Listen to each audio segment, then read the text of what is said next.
system's rigged, man, it's time to break free. Eyes wide open, gotta see what I see. Standing on the front lines, fighting for the truth. Lift the veil of lies, it's time to be the proof. Take a stand, don't you back down. Raise your voice, let's shake the town. We're the voices that won't be ignored. Breaking chains, yeah, we're ready for war.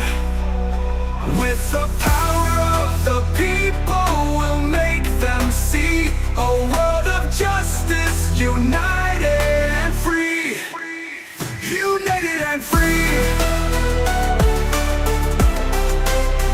United and free.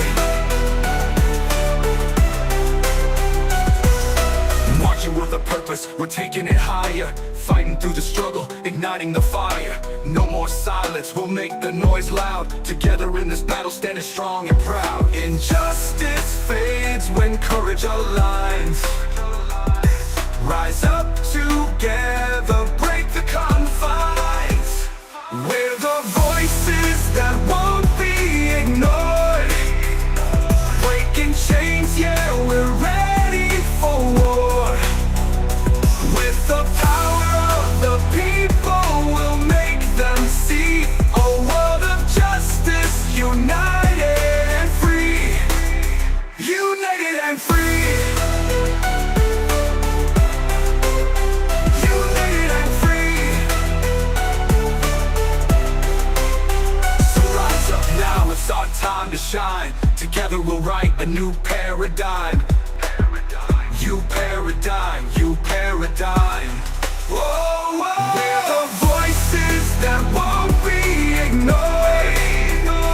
Breaking chains, yeah, we're ready for war.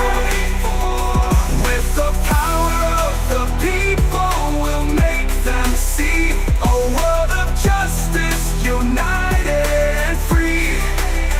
United and free. Rise up now, it's our time to shine. United and free. We'll write a new paradigm, new paradigm. United and free.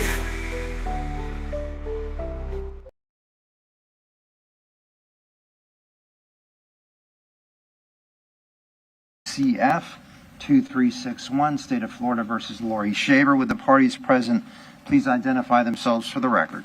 Bruce Shaver from the state of Florida. Bruce Bushman from the state. Jeffrey Wiggs on behalf of Laurie Shaver, see you to the right. Ms. Shaver, please state your name and raise your right hand. I'll swear you in. Laurie Summer, previously known as Laurie Shaver. All right. Do you solemnly swear or affirm that any testimony you give today shall be the truth, whole truth, and nothing but the truth, so help you God? All right. Thank you. Are there any preliminary matters? Or are we ready for the jurors? Sir, the only preliminary matter from the state is I do have a courtesy copy for the court regarding the motion about the witness, Johnson. This is going to provide you with a copy as well this morning. We don't need to address the merits of this until the defense starts presenting their case. Yes, sir. But I told the court and Mr. Wiggs yesterday that I'd be filing that this morning. Filed it this morning if you and Mr. Wiggs courtesy copies. Yeah. Judge, I've taken up at this time. The state is seeking to exclude Ms. Johnson as the minor's guardian in this case. Judge Singletary had signed an order appointing Ms.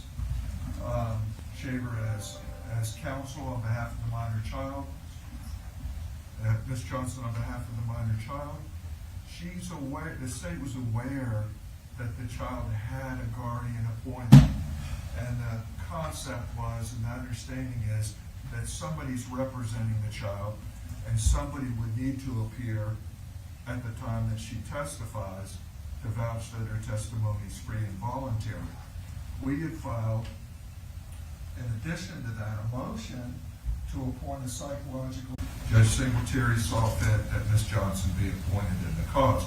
So the state has all along known that Ms. Johnson is a representative of the child, was likely to be called as on behalf of the child, and there's no prejudice that the state has inured to the representation that that Ms. Johnson has not formally been listed as a defense witness on the defense witness list.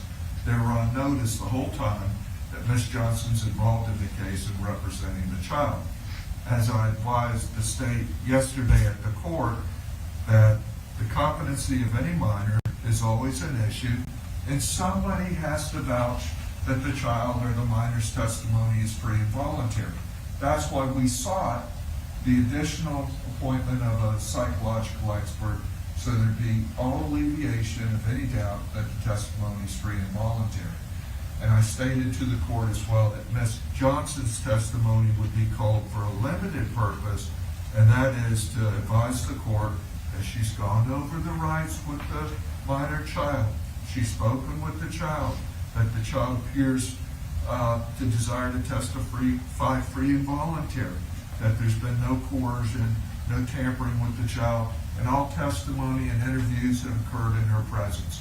So her presence is very limited in this case, all of which the state has been aware from the very beginning. Would Ms. Johnson be available for proffer? She'll be available probably tomorrow. Judge, we told her that we believe that the state's going to rest and she'd be available tomorrow. All right, that's what the state was suggesting in their motion, correct? Yes, sir. All right, so what time, could we have her proffer at 8:30 tomorrow morning? Sure. Mr. Wiggs? That's fine. All right. We'll continue to, court will reserve ruling, and Ms. Johnson will be requested to be here at 8:30 tomorrow morning, where a proffer will be conducted. I presume the greater motion or the greater purpose of the state, Judge, is the state, Ms. Johnson met with the state, relaying the information that the child had relayed to her, and seeking to promote the interest of the child, that the state investigate the case and speak with the child. The state was unwilling to investigate or to speak with the minor child at any time.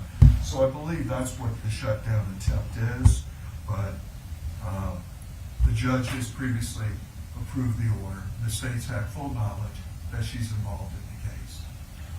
Yes, sir. Your Honor, just because Mr. Wiggs has insinuated this on multiple occasions about the state's refusal to talk to her. We deposed her. We subpoenaed her. By way of subpoenaing her, we gave her immunity for her statements, knowing what Mr. Wiggs said she was going to say. So these references that the state refused to talk to this child is patently false. It's on the record that there is a deposition of her where I questioned the witness about what happened in an official setting once the witness, and that happened after the witness was listed by Mr. Wiggs. So saying that the state never talked to her, refused to look into this, refused to do it, is just false, and there's record activity that shows that that is not true. What they did, Judge, is late in the game they spoke to her, way after we originally proffered to the state what she would say. They just took a defensive position with the minor. They never took the information that she relayed to them and went with it. The information that we had relayed to the jury in our opening about Mr. Townsend's involvement. They never did a thing with it. So the only thing they did is they took a defensive deposition late in the game. The court will reserve ruling, and the matter will be addressed tomorrow morning at 8:30. Thank you. All right, thank you. Any other matters? One other matter, Judge. Ms. Felmer brought to my attention, looking at social media, some of the state's witnesses have been on social media, monitoring social media, and those witnesses were Kendall Davidowski, Kendall Windsor, I think her name is now, and Rebecca Filmer. We have screenshots of their communications that they were looking at it and commenting on it on social media yesterday, long after the rule of sequestration has been invoked. If I need to approach the court, show the court screenshots. Have you shown the state? Have you shown the state? Please show the state if you would.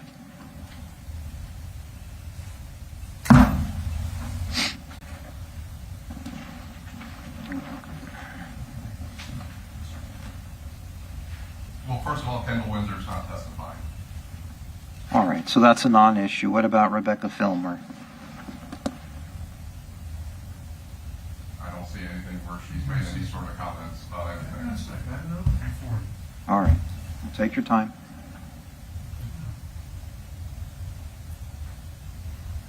This is supposed to be 4 hours ago from yesterday, which is like daylight broadcast, and there's 3 of This them. screenshot from court TV is yesterday.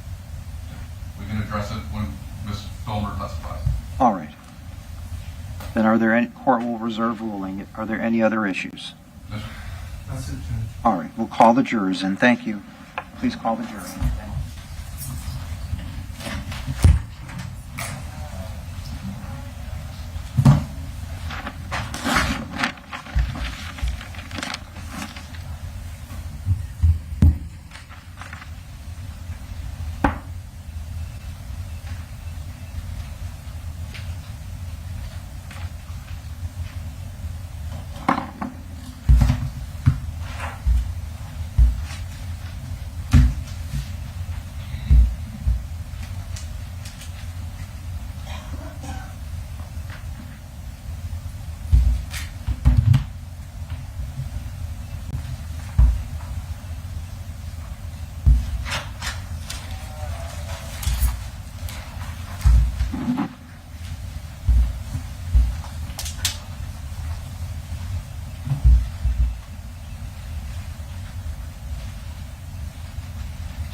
Good morning. Please be seated.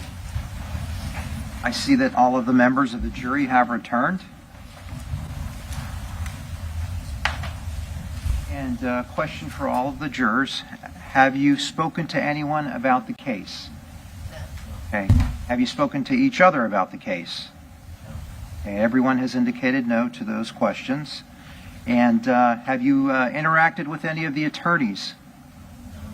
Okay. Everyone has indicated no. Have you viewed any media concerning the case?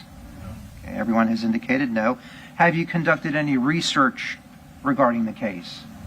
Everyone has indicated no. Thank you very much. Thank you again for your time, attention, and patience today. State, you may proceed. State calls Robert Seha.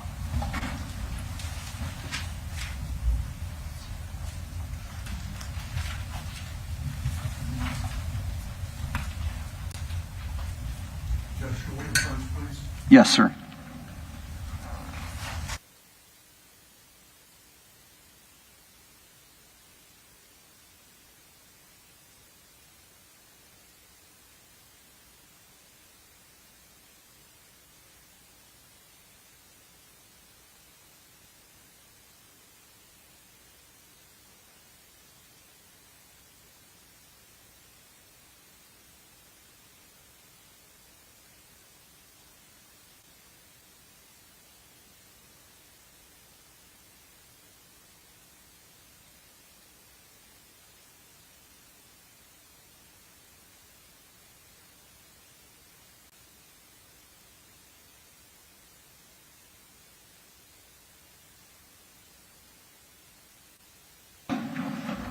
Good morning, sir. Good morning.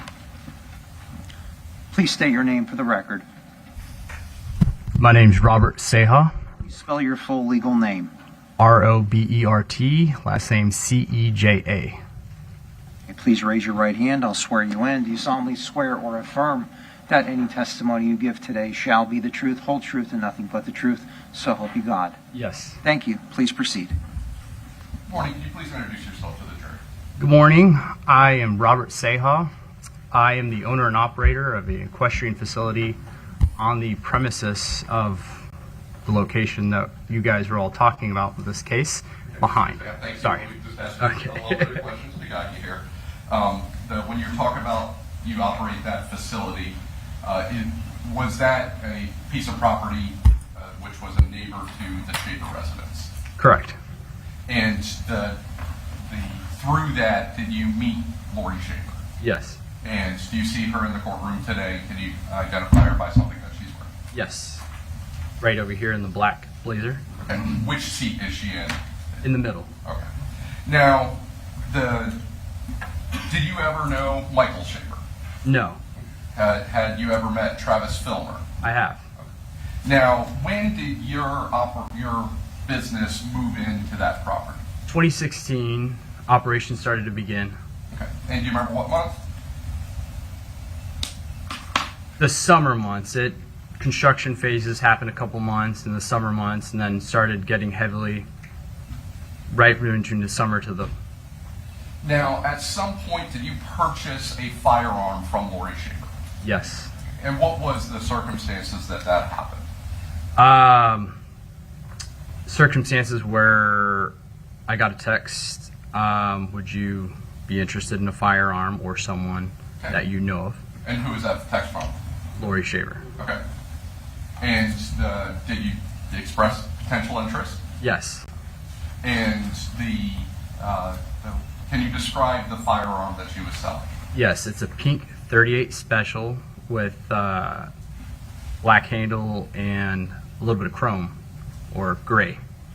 Did you end up purchasing this one? Yes. Now, at some point, law enforcement had come on to the property for a couple of days executing a search warrant. Were you aware, or did you ever see that activity? Yes. Do you remember if when the purchase of that weapon was in relation to that search?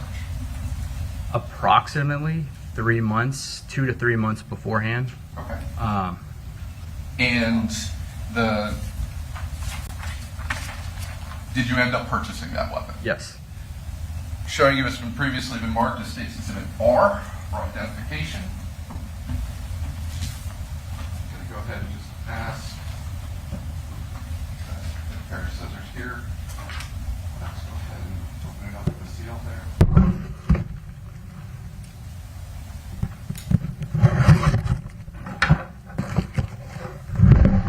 Without taking that out or anything like that, do you recognize that firearm? Yes, I do. Is that the firearm that you purchased from Laurie Shaver? Yes.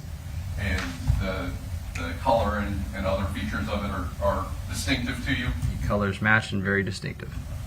And after that purchase occurred, at some point did law enforcement come to make contact with you and ask about this firearm? Correct. And at that time, did you turn this firearm over to law enforcement? I did. Your Honor, this time the state moved State's Exhibit R into evidence at State's 26. Judge, again, we renew our objection. It's not relevant. It's not probative to any material fact in this case. This gun has not been linked to this crime in any form or any manner. All right, the objection's overruled. States R will be entered into evidence as states number 26. Thank you. No further questions. Thank you. Mr. Wiggs? Yes. Morning, Mr. Sejas. How are you? Seha. Pardon me? Seha. Sejas, okay. Excuse me. When you purchased this gun, no statements were made by Ms. Shaver indicating it had been used in any crime or any ill-motive purpose, correct? Correct. Okay. Do you know if Ms. Shaver had ever sold any other items from her residence? Not to my knowledge. Okay.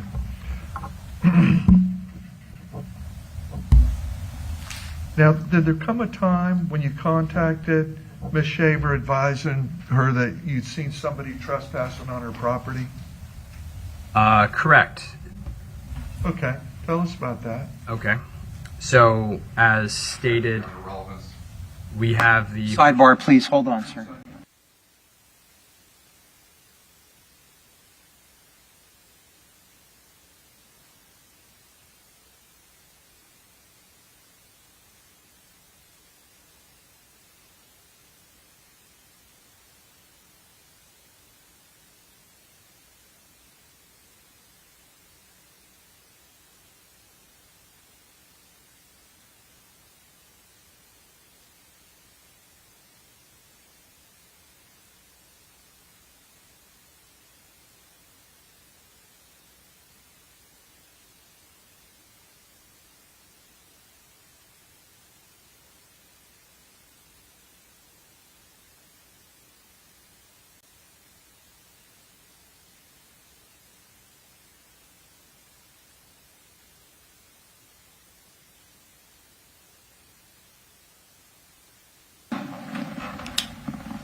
Sir, you had seen somebody trespassing upon the property, correct?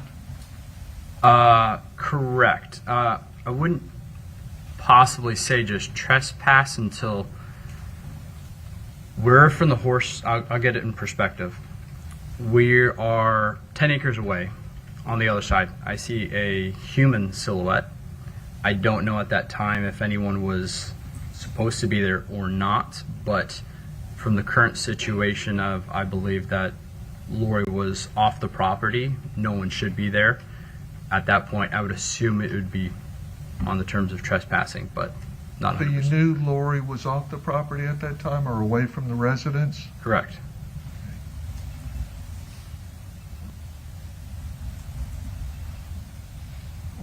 One moment, please, Judge. Yes, sir.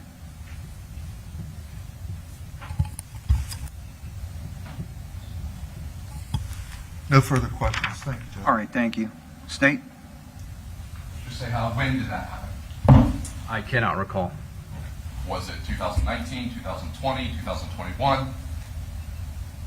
It would be in the realm of 2018. Okay. And so sometime in 2018, but you don't know when. Springtime, possibly around 2018, if I'm recollecting around there. And you didn't see this silhouette carrying anything or doing anything. No, as 10 acres is, depending on where you're at, about 660 feet to 1,000 feet away. It's a little bit harder to see. And you actually don't even know who this person is. No clue, nothing. And you are just assuming that this person was not supposed to be there. Correct. Nothing further, Judge. Thank you. Mr. Wiggs? May the witness be released from his subpoena? Yes, sir. All right, thank you for appearing, sir. You're released from further testimony. Have a good day. Your next witness, please. The state calls Joseph Bray.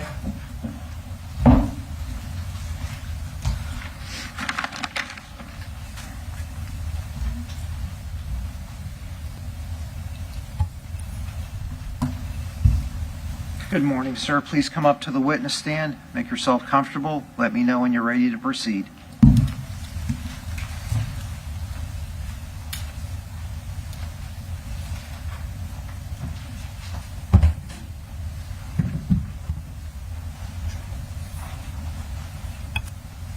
All right, please state and spell your full legal name. Joseph Lee Bray, JOSEPHLEEBRAY. Please raise your right hand. I'll swear you in. Do you solemnly swear or affirm that any testimony you give today shall be the truth, whole truth, and nothing but the truth, so help you God? Yes, sir, I do. Thank you. Please proceed. Can you please introduce yourself to the jury? My name is Joseph Bray. Where do you work? I own JB Guns. What is JD Guns? It's a retail sporting goods firearm business. Where is that located? It's in Bushnell, Florida. And have you ever had an occasion to meet Laurie Shaver? I did. I met her at an audio shop in Lake County. And when you were there, did you overhear Ms. Shaver discussing with any other individuals potential sale of firearms? Yes, the owner of the audio shop, she was talking to him about possibly trading guns for maybe audio work. And as an individual that owns a gun shop, was that of interest to you?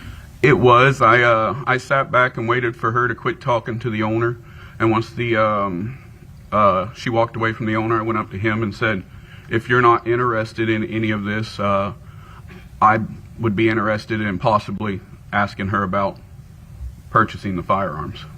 And did you ultimately, are you aware whether or not she did in fact sell any of those firearms to the audio shop owner? I believe she did trade one firearm to the audio shop owner. Did you end up purchasing any firearms from her? I did, yes, sir. And the how many firearms and what was the price that you paid? I purchased 9 in total from her, and I believe we agreed on $1,000. And what kind of firearms did you purchase? There was a little bit of everything. There was a AR-15. There was a few Colt revolvers, older revolvers, Maverick 88 shotgun, an old 410 bolt action shotgun, an old FN 1900, and there was a Marlin Model 60 and I believe a Winchester 94.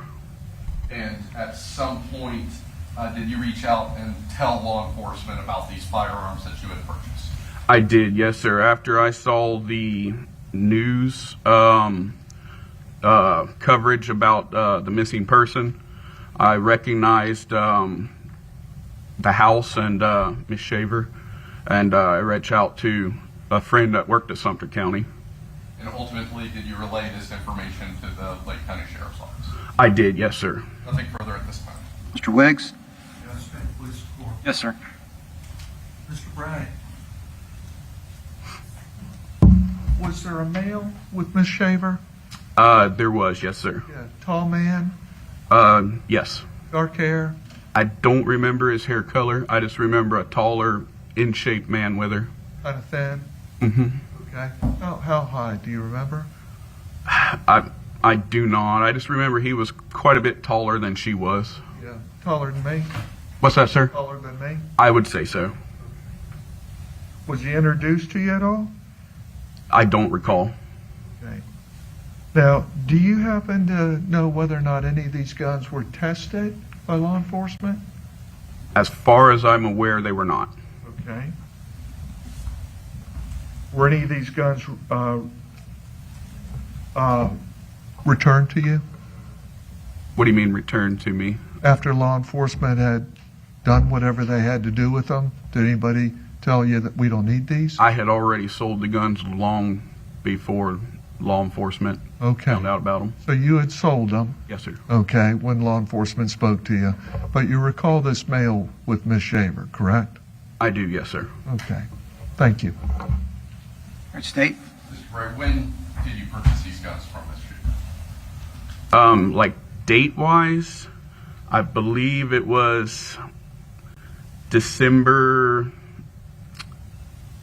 5th to like the 8th, somewhere right in there, because I logged them in my logbook on the 8th of December. Which year? 15? Thank you. Nothing further, Judge. All right, thank you. Mr. Wiggs? Thank you, Judge. Okay. All right, sir. You are released from further testimony. Have a good day. Thank you for being here today. Yes, sir. Thank you. The state calls Travis Filmer.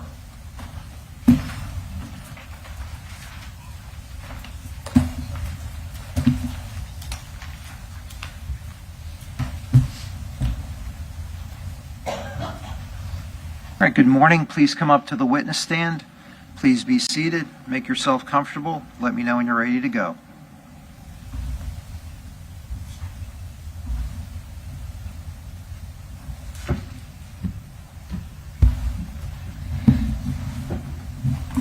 Please state and spell your full legal name.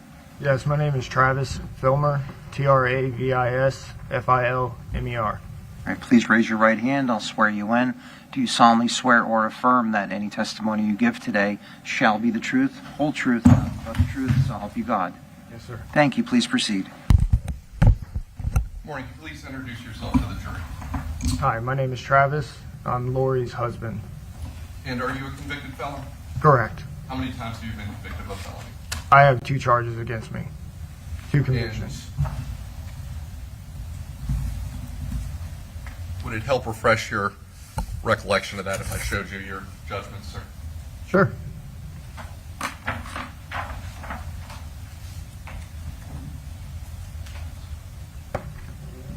Do you remember this case? Yes. Yes. One felony there? Yep.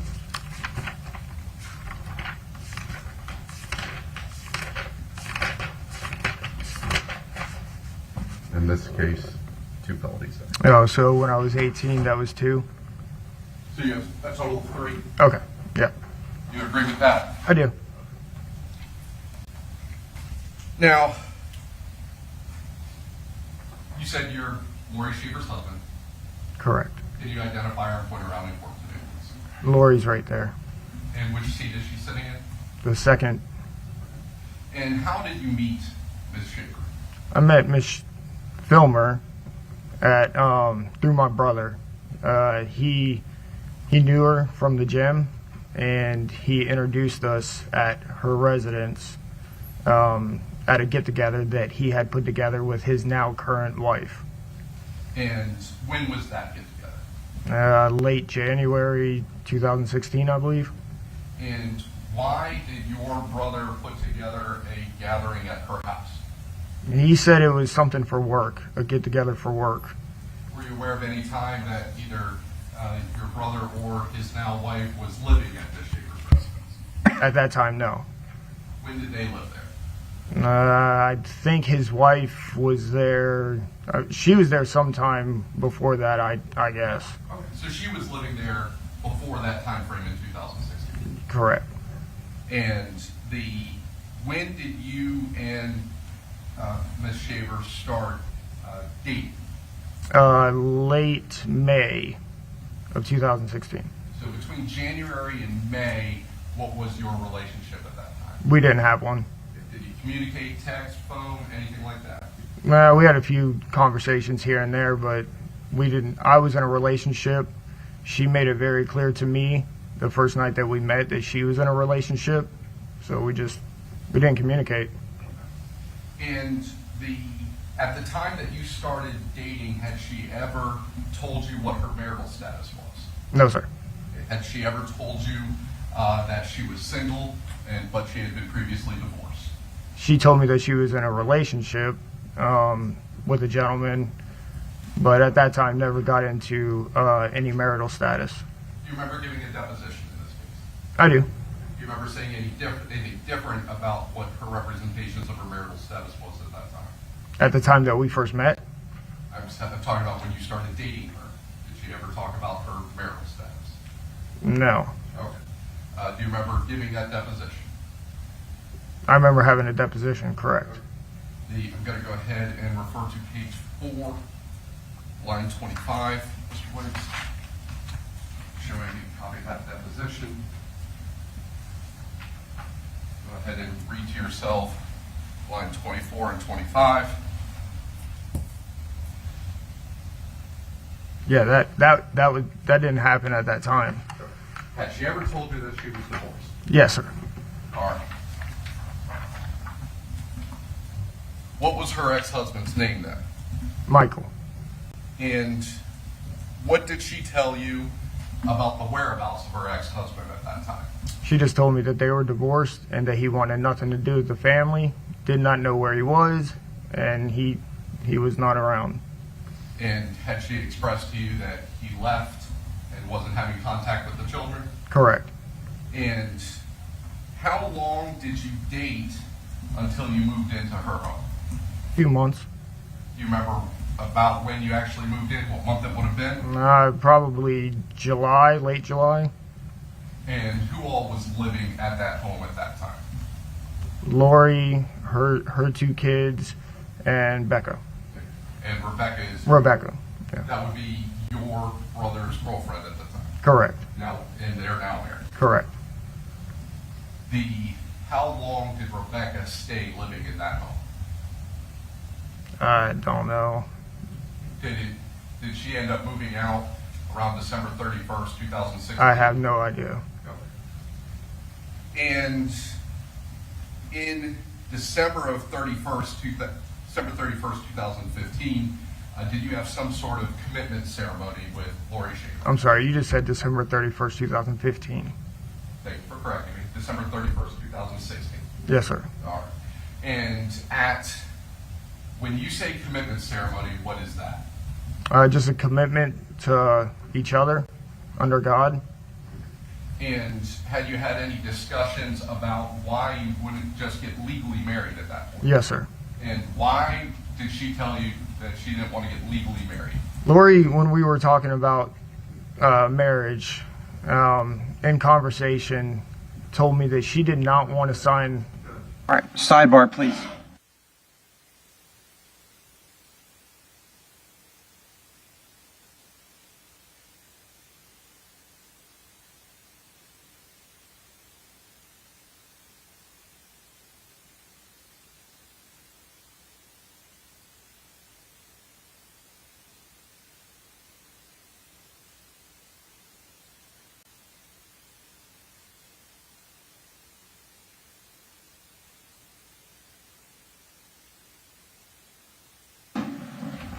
Why did she tell you she did not want to get legally married? She told me that due to the extreme trauma and abuse of her previous marriage, she did not want to sign a contract with another man that she felt like gives the man to make her property. All right. Do you remember giving a deposition where I asked you a very similar question? Yes, sir. And at that time you said she didn't want to get married because she had financial issues. 100%. Okay. So not what you just said. No. But financial. Together with what I just said. All right. I'm going to go ahead and show you that deposition. Just going to go ahead and ask you to reference that section where you're talking about that. I'd ask the state to advise them the page and line that they're referencing. Yes, please recite the page and line number. Thank you. It is page 8, lines 8 through 11.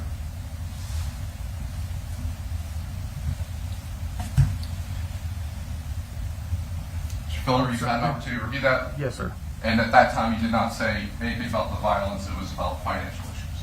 I did not. Okay. But now when you're testifying, when your wife is facing murder charges, now your testimony has changed. She was facing murder charges when we had that deposition. But your testimony has changed. It has not. Okay. Now in September of 2016, did you help pour a cement slab in the backyard of the residence where you are now living? I did. And who helped you with that? Laurie. Did your brother help you with that as well? No, sir. In order to do that, did you go and rent a cement mixer from Home Depot? I did. I'm showing you, show defense. It's been previously marked in the State's Exhibit AA. You recognize this receipt? Sure. And is that the receipt for the cement mixer that you rented to help pour this? Yeah, it looks like one. All right. Your Honor, at this time, the state removes states AA into evidence as states number 27. Any objection? No objection. Without objection, states AA will be moved into evidence as states number 27. And can you go ahead and just read out when that was rented? When it was rented? Yes. The date says 9/12/2016.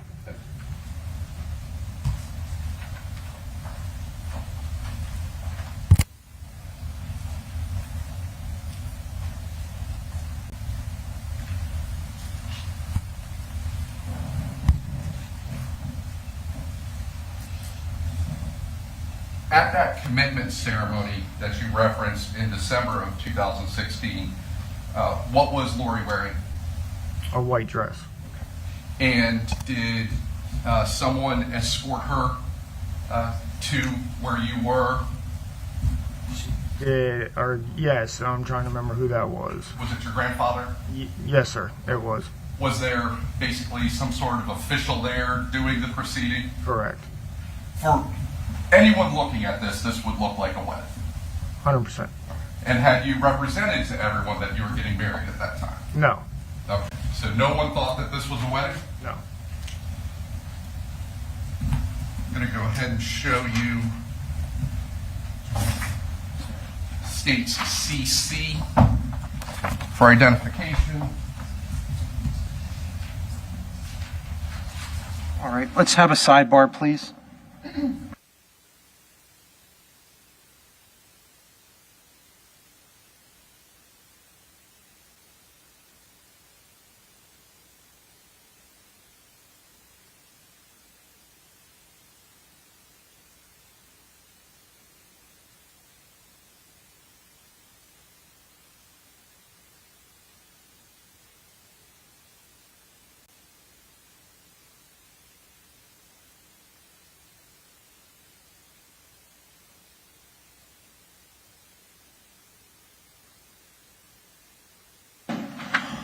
All right, thank you. As a housekeeping matter, States AA exhibit or item of evidence number 27 is now properly marked for identifications identification purposes as states BB Bravo Bravo and has been entered into evidence as states number 27.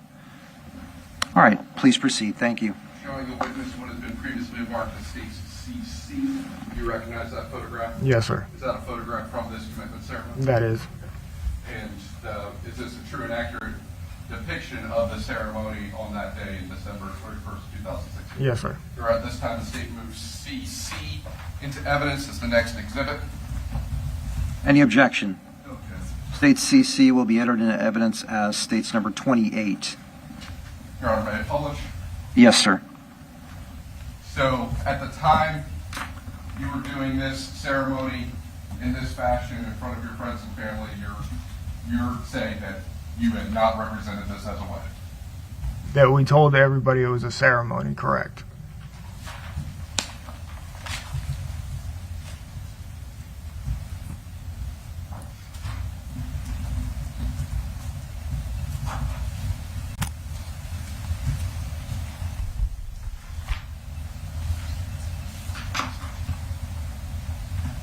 Now, in 2018, law enforcement responds to your home, and eventually skeletal remains are found in your backyard. You remember that? I do. And at that time, did you ask Miss Shaver how that body got back? I did not. So this person that you were in this committed relationship with, that had told you that her husband had just left, just had no contact with the kids, there's a body found in the backyard, and you don't ask her a single question. That's not exactly what happened. Laurie called me on the day that the detective showed up at the house. I was at work. I had just gotten off work, and she called me sobbing, crying, and I asked her what was wrong. She proceeded to tell me that detectives had shown up at the house and they were asking about Michael. She then told me that they had left. I told her I will be home shortly. I worked real close to where we were living, and I got home, walked in the house. As soon as I walked in the house, a detective knocked on the door. He proceeded to ask me if I knew anything about Michael. I said, no, I've never met him. I couldn't even tell you what he looks like if you showed me a picture. At which detectives did show me a picture. I was like, okay. They just told me, we'll be in touch. And that was that. I walked back in the house. I told Laurie, I said, it looks like something serious is going on. You need to get an attorney. But specifically, you did not ask her anything about the fact that that body was found in the backyard. Correct.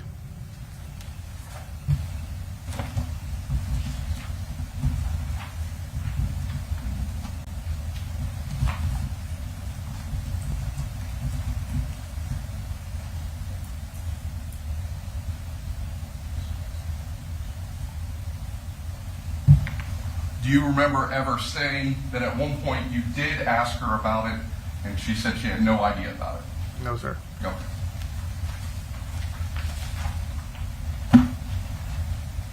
After the body was discovered, did you speak with law enforcement? I had multiple conversations with law enforcement.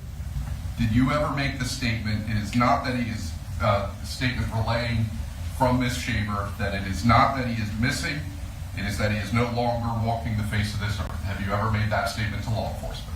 Thank you for bringing that up, because there's a point of clarification. I understand Sir, what please you're... don't argue. Please answer the question. Yes, sir. I did not make that statement. Okay. You never made that statement to law? Not exactly as you're saying it, no. Did you ever make that statement to Robert Proper? Not as you're saying it, no. And who is Robert Proper? He's somebody that I have done work for. Is he a friend of yours? No, sir. Have you known him for a long time? I have known of him for a long time. You have no issues with him, though? I do not. You are now officially married to Ms. Shaver, correct? Correct. Right. When did that occur? 2020. Do you have any children with her? I do. How many? 2, What are their names? Erilyn and Samuel. Has your relationship Excuse me. with your brother and your family changed in any way since you started a relationship with Miss Shaver? Not since I started a relationship with her, since this investigation started. Has there ever been a time where Miss Shaver used your phone to text your brother where she was acting as if she was you? Not to my knowledge. Have you ever told anyone that she did that? No. Nothing further, Judge. Mr. Wiggs? Yes, may it please the court. Yes, sir.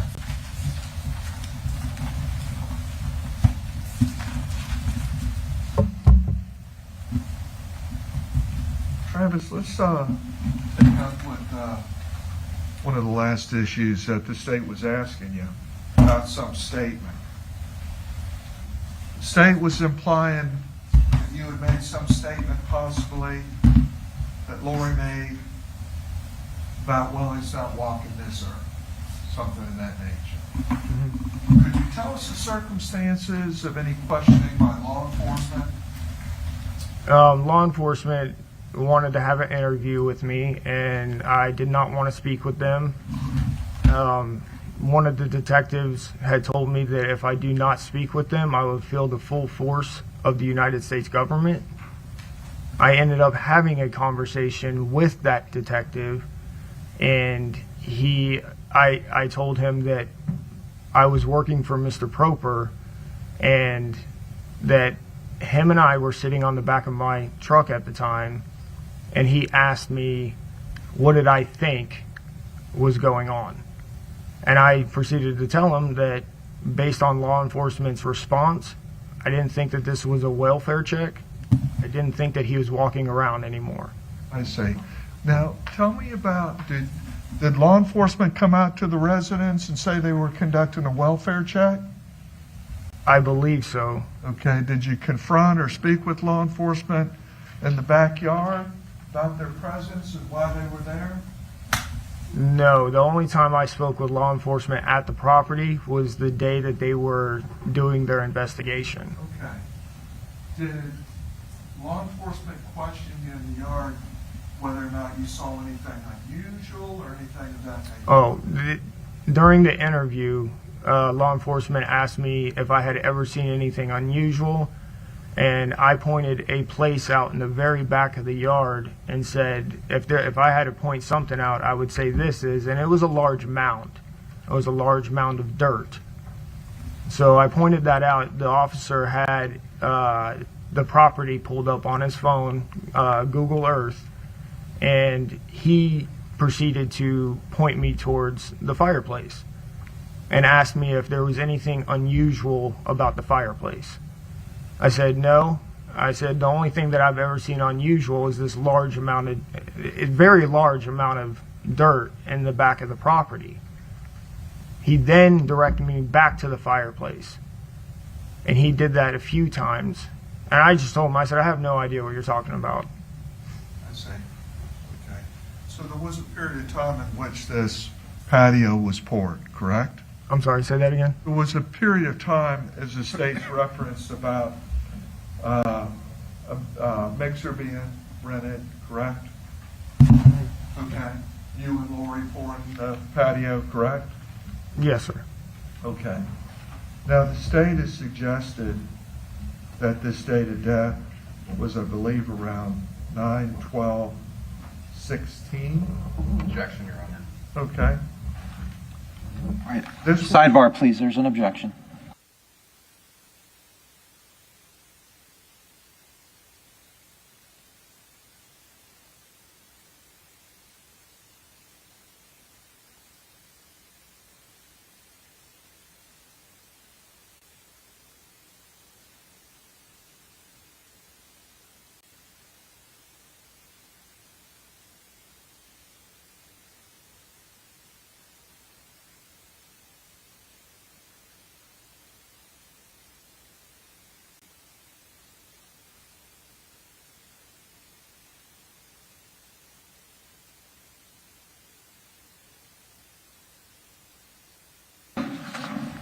All right, ladies and gentlemen of the jury, a specific date was stated on the record. Please disregard that date. Thank you. Thank you, Judge.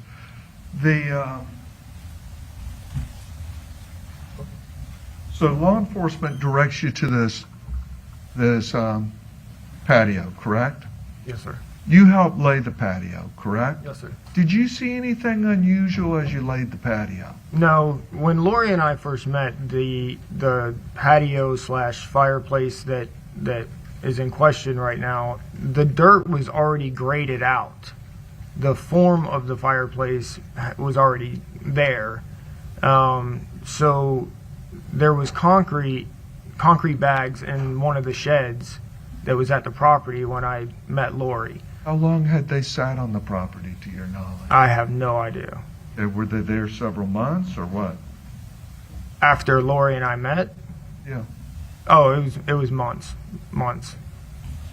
Did there appear to be any hurry to lay a patio? No, sir. In fact, the only reason why we decided to lay the patio was Isabel, Laurie's oldest daughter, her birthday's in September. So we were going to have a large get-together, a birthday party, and the area around the fire pit was all mud. So we decided, well, the concrete's there in the shed. We're going to go ahead and lay that so people don't have to stand in mud during the celebration. The mixer that you rented, did you use a credit card or cash? I don't remember. It could have been either or. There wasn't any effort to try to conceal your whereabouts, disguise your presence in there, No. correct? No. Anybody substitute their presence for you? No, sir. Did you ask anybody other than taking care of this personally? No, sir. Okay.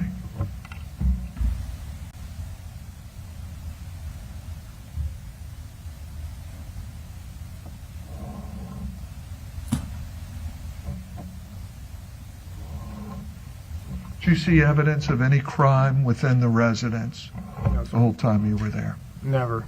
Okay. One moment, please, Judge. Yes, sir.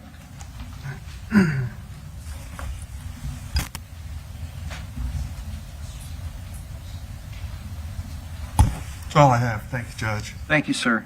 Redirect? No, sir. And may the witness be excused from his subpoena. Yes, sir. All right, thank you for appearing today. You're excused from further testimony. Have a good day. Okay, your next witness. Robert Prober.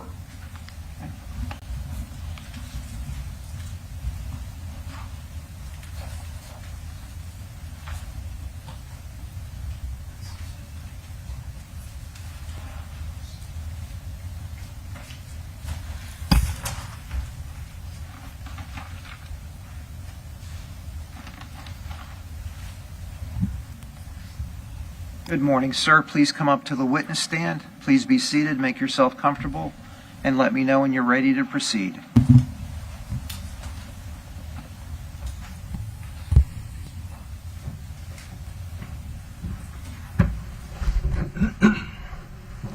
All right, please state and spell your full legal name. My name is Robert Proper. Robert, R-O-B-E-R-T, Proper, P-R-O-P-E-R.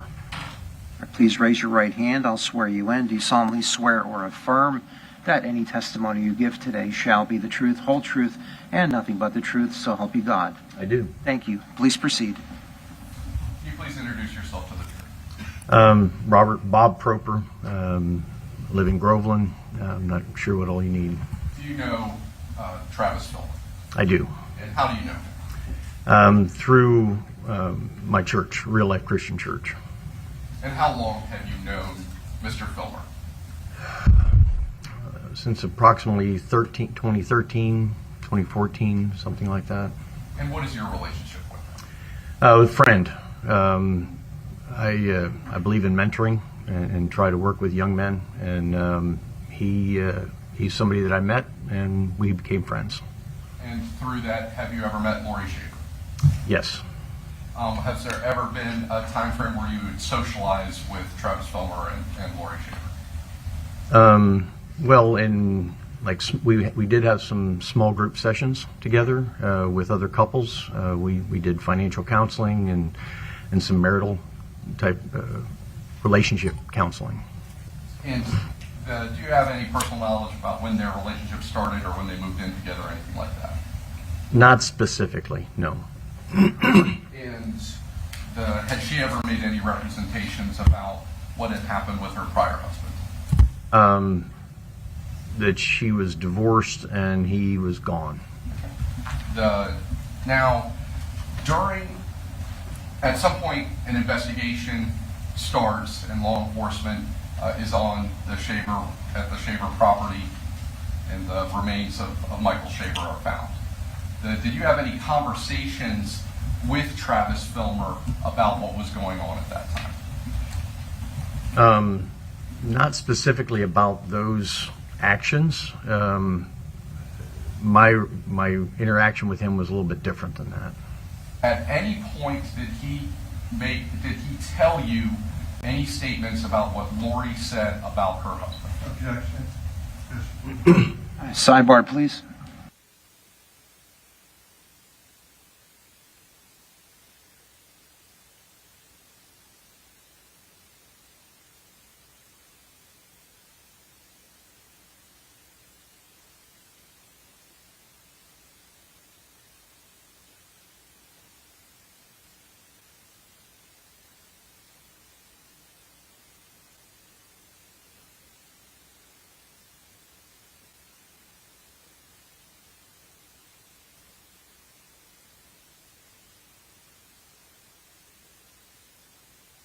Judge, what about?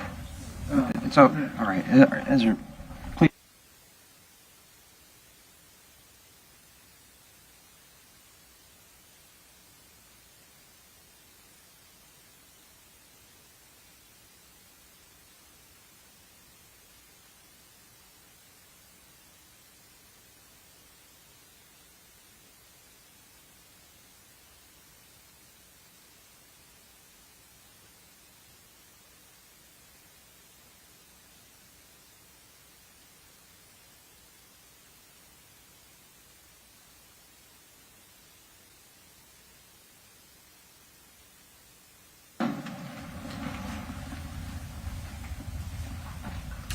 Did Mr. Filmer make a statement that he said represented from Laurie Shaver? Yes. Yes. What was that? We were discussing Mr. Shaver's disappearance, and he made the statement basically that it wasn't a matter of he was missing, he was no longer walking the earth. Nothing further, Judge. All right, Mr. Wiggs. Yeah, and please support. And was that Mr. Filmer's opinion? He's the one that told me. Yeah. He made some statement to you that, well, maybe he's not walking this earth, correct? He told me that it wasn't a matter of missing, that it was a matter of he wasn't walking the earth. That was what he speculated. That was his statement to me. What he speculated, correct? His statement to me. That's your argument. It was his statement. Overruled. Please continue. I'm sorry? That's what you speculated his thought process was, correct? No, sir. Did you get any statement in writing from this man? I had no need to. Did you have a counseling session with him?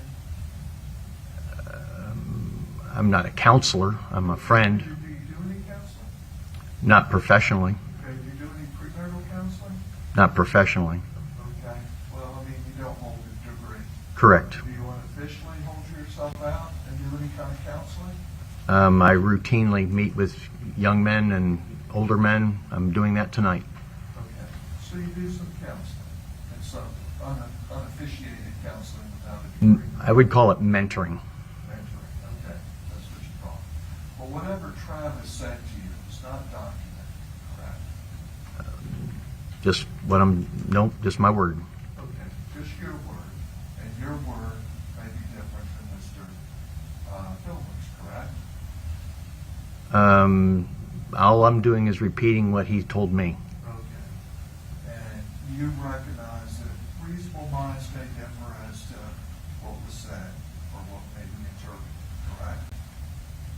I don't know what you mean by that, but Okay. I can. One person may watch TV. Objection, Your Honor. Argumentative. No, not. He says he doesn't know what All right, I mean. overruled. Please proceed. Somebody may watch TV and see something on TV and interpret it a little different than the person seated next to them, correct? Certainly that can happen. Right. Thank you very much. All right, thank you. Redirect, Yes, sir. and may the witness be released from his subpoena. Yes, sir. All right, thank you for appearing, sir. You're released from further testimony. Have a good day. Your next witness? State calls Austin Filmer.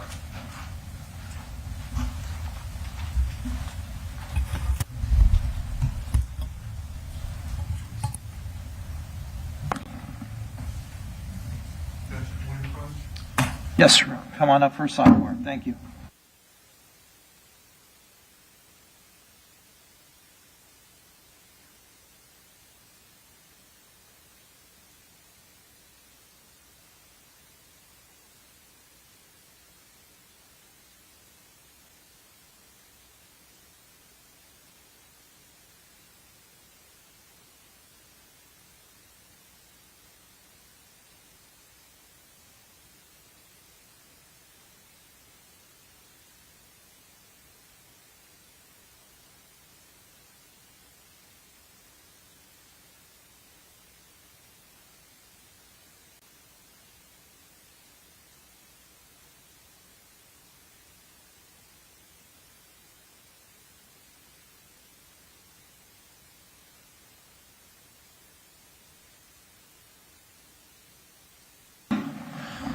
All right, at this point, ladies and gentlemen of the jury, we'll take a comfort break for about 5-10 minutes.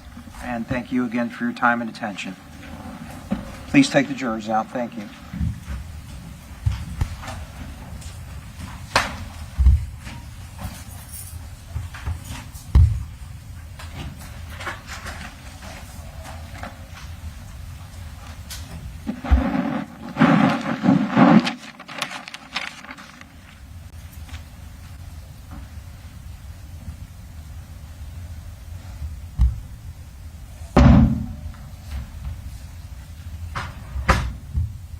All right, please be seated.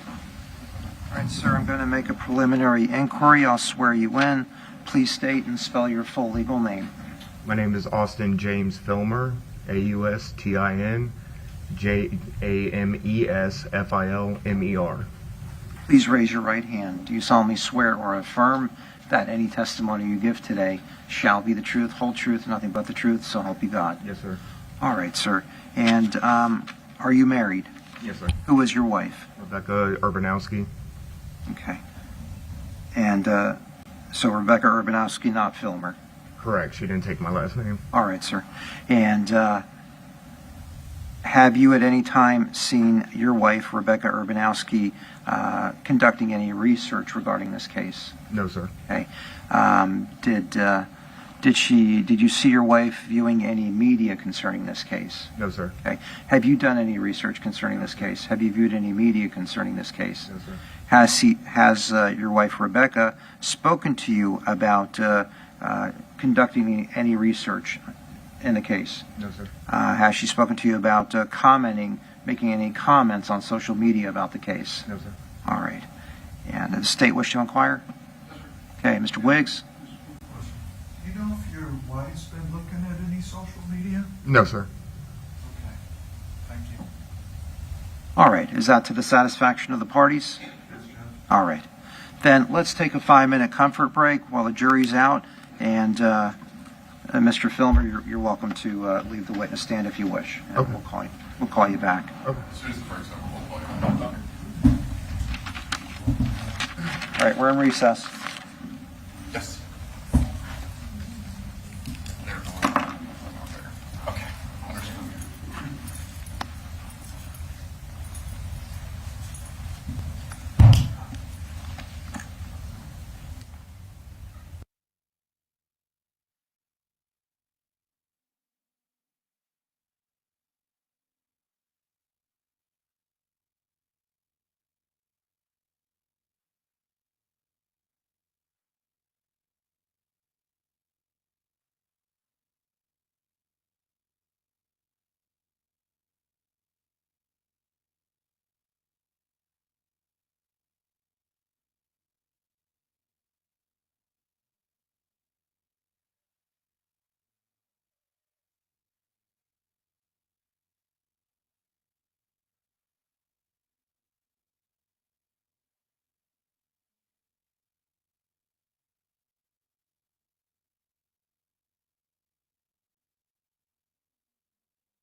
Well, take your time.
Please be seated. I see that all the members of the jury have returned. Thank you again for your time and attention today. Mr. Filmer, please state your full legal name. My name is Austin James Filmer. Okay, please raise your right hand. Do you solemnly swear or affirm that any testimony you give today shall be the truth, whole truth, and nothing but the truth, so help you God? Yes, sir. Thank you. Please proceed. Please introduce yourself to the jury. My name's Austin Filmer. Do you know Travis Filmer? I do. How do you know him? He's my brother. And are you older or younger? We're twins. So are you older or younger? I'm 4 minutes older. All right. Do you know Laurie Shaver? I do. And how do you know her? She's married to my brother. You see her in the courtroom, and can you point her out? I do. Right. She's sitting right there. Blonde hair, black jacket, polka dotted blouse. Now, when did you first meet the defendant? It was actually at my place of employment, December 2015, I believe. And where do you work? I work at a fitness center in Claremont. At the time, what was that fitness center called? I was Gold's Gym at the time. And has it changed ownership? Not ownership, but names. Okay, what is its current name? Fitness CF. Now, how did you meet her through, well, let me ask you this. Are you married? I am, yes. And what's your wife's name? Rebecca Urbanowski. Did she also work at that same facility at that time frame? Yes, sir, she did. And what circumstances did you meet Laurie Shaver? My position at the time was to do an initial consultation for anyone joining the gym. So she was scheduled to do the first consultation with me, and I conducted the evaluation. Yeah. And approximately when was this? December 2015. And through that meeting, did your now wife end up becoming involved with Ms. Shaver? Yes. And under what capacity was that? So again, my job was to do a fitness evaluation and then place the potential client with a personal trainer. And my wife was a personal trainer at the time. And did they start basically working together as a client-trainer relationship? Yes, sir. Did they end up becoming friends? Yes. And at a certain point, did Rebecca move into Laurie's home? Yes. When was that? Not long after, a month or two maybe. Yeah, not long after. So sometime early in 2016? Yes, sir, correct. Now, at any point did you live at that residence? Not per address, but I was there a lot, and I spent a lot of time there. Okay. And that was because your girlfriend at the time was living there? Yep, correct. And how long was Rebecca living at the Shaver residence? At least 6 months, at least. At some point, was there something that you believe to be a wedding in December of 2016? Yes, sir, correct. Did Rebecca stay living at the home until that time? Yes. Now, how did Travis and Laurie end up getting together? Through my wife and I. Well, she wasn't my wife at the time, but through my girlfriend and I at the time. My brother and I spent time together. We were together. They were friends and roommates. So we had an outing or two where they were introduced. And did there come to be a period of time where your brother and Ms. Shaver started dating? Yes, sir. And when did that start? Let's see. Becca was there. So I have to say maybe April, maybe. And now we're talking 2016? Yes, sir. And during the time frame your now wife was living over there, was there ever a time that you were over helping pouring a cement slab in and around the fire pit? Yes, sir. And tell me about how that came to be. Sure. My brother contacted me, asking me to help him pour concrete around an existing fire pit, I should say. He stated that Laurie wanted concrete poured around the fire pit itself. And I told him, sure, I'd help him out. Had you ever poured a cement slab? No, sir. Had your brother ever poured? Not to my knowledge. Did you guys have difficulties in pouring those? Yes, sir, we did. Now, after the body was found underneath that slab, did you ever have any conversations with Laurie or your brother about that? Not to a large extent. Okay. I'm just asking if you had the conversations. Now, up until that point, had Laurie ever said anything about the whereabouts of her husband, of her previous husband? Not to me directly. Okay. Were you ever present when Travis was talking to detectives about things Laurie had said about the body underneath that slab? Yes, sir, I was.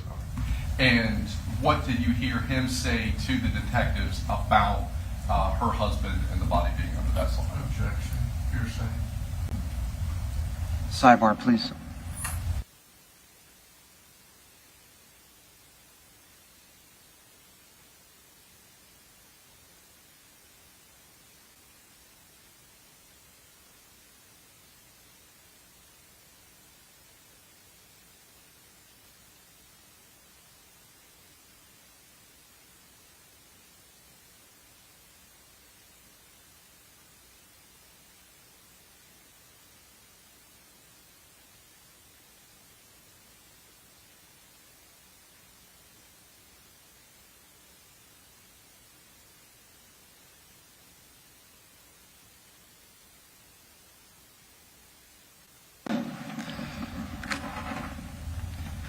What did you hear your brother say to the detectives about that? So the conversation from the detectives was a conversation that my brother had with another gentleman, and they asked him details of Michael's whereabouts, if he's known anything about their whereabouts. And his reply was something along the lines of, he's no longer walking the earth. Now, Since Laurie became involved with your brother, has your relationship with him changed? Extremely. And how so? For the negative. And do you have as much contact with him? Not nearly as much as we used to. Are you able to visit him as much? No, I cannot go over there. And has there ever been a time that you received text messages from your brother that you thought were unusual? Yes, sir. And why did they seem unusual to you? I know the language that my brother and I use when we're speaking to each other. We say things like bro and dude. I have received texts where that language was completely changed. It was more of a direct language than anything. Yeah. And have you ever asked him about those messages and whether or not he sent them? Yes, sir. And what did he tell you about that? He told me it was not him and that I was blocked on his phone. Has he ever made any statements about Laurie making those texts to you? He has told me that she blocked me on his phone, yes. But as far as the text messages that you Yes, said sir. were unusual, Objection. All right. Sidebar, please.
Filmer, the specific text messages I'm referring to are the ones that you thought were unusual and were out of character for your brother. Have you ever asked him about the source of those texts? Yes, sir. And what did he tell you? That Laurie was the one that sent those texts.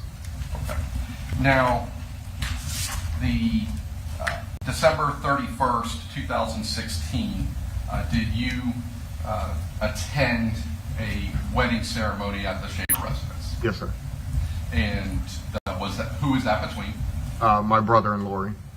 And had they represented that ceremony as anything but a wedding to you? No, sir. Nothing further, Judge. Mr. Wiggs? You're talking about an email you received, correct? An email? Yeah, or text. A text, yes. Okay. So you get a text on one day. Your brother denies he sent it, correct? Yes, correct. Okay. You never witnessed the homicide in this case, correct? No, sir. Okay. You were not present to testify here about any event of violence that may have occurred, correct? Correct. Okay. All you're saying is you got an email on one day and your brother tells you Laurie sent it, correct? Per the questions that were asked, yes. Thank you. Redirect. Yes, sir. Or may the witness be excused from his subpoena. Yes, sir. Thank you for appearing today, sir. You're excused from further testimony. Have a good day. All right, your next witness. The state calls Wilman Nicholas.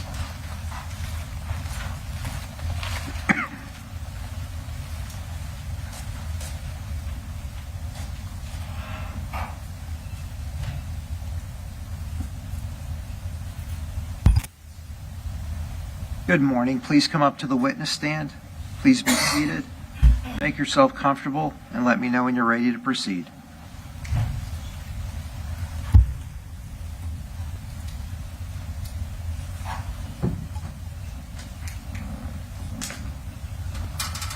All right.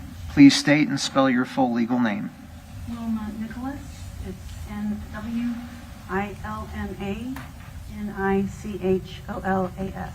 Please raise your right hand. I'll swear you in. Do you solemnly swear or affirm that any testimony you give today shall be the truth, whole truth, and nothing but the truth, so help you God? Yes. Thank you. Please be seated. Please proceed. Morning. Can you please introduce yourself to the jury? My name is Wilma Nicholas. And did you know Michael Shaver? Yes. How did you know him? He was my neighbor. And when you say he was your neighbor, where were you living? Sandy Pines Road in Claremont. And is this ultimately, when you're referring to being a neighbor to the residence where his body was eventually found? Yes. As the neighbor, did you also know Laurie Shaver? Yes. You see her in the courtroom, and can you identify her by something that she's wearing? She's sitting over at the defendant table wearing a black blazer. Okay. Now, how long did you live next door to the Shavers? The entire time that they lived there. So you were there first? Yes. When did they first move in? In 2014. And what kind of neighborhood is this? It's rural, country, farm. Now, I'm going to go ahead and show photograph number 1 from State's Exhibit 15. Do you recognize this property? Yes. Okay. And what property is this? That's the Shaver property. Can you just step down and point without touching on the screen where your property is in relation to that? Sure. This is my house. This was a tack room, carport, garage, and a barn. And what kind of, is there any sort of fence or anything like that between the two properties? It's a cattle fence that's just wire. Okay, so it's nothing that would prevent you from seeing anything? No. All right, go ahead and have a seat, thank you. Now, would you ever socialize with them? Yes, in the beginning we did. And was there a period of time in 2014 that Michael Shaver moved out of the home? Several periods of time. And did he return? When did he return to live back in the home? Well, he was gone periodically whenever there would be a dispute. She would have him leave, and then she would bring him back. So it was multiple times. All right. When was the last time that he returned to the home before he went missing? It was 2015 in the summer. All right. Now, did you see, as a neighbor or at any of the times that you socialized, Michael interacting with his children? Yes, sometimes, yeah. And when you would see it, how was he with his kids? Very loving, patient, calm. Did you ever see him do anything for the kids in the backyard? Yes. What types of things did you see? Well, he built a barn. He built a chicken coop, I think a bunny hutch. He was working on a duck pond. Let me ask you about the duck pond. When, first of all, when did that construction start? It was in the summer, I believe, of 2015. And when we were talking about putting in a duck pond, what type of work had been done on that? He had dug an area. It wasn't very deep. He was pretty meticulous too with everything that he did there, so it was very neat and tidy. Can I ask you to step down and on that picture again and show the jury the area where that duck pond was going to be? Okay. Right here. Okay. Now, eventually, was that hole filled in? Was the hole that the duck, was there a period of time where it changed from a hole of a duck pond to something else? Yes. And what was that? There was a cement pad. I believe it was 2 layers, and then they had some landscape brick around there, and they had a fire pit. Okay, thank you. Now, have you seen or spoken to Michael Shaver since November of 2015? No, I have not. And when did you first notice that the hole and, well, that the area that was going to be a duck pond had been filled in and a fire pit was put in? It would have been around in the spring of 2016, maybe early part of the year.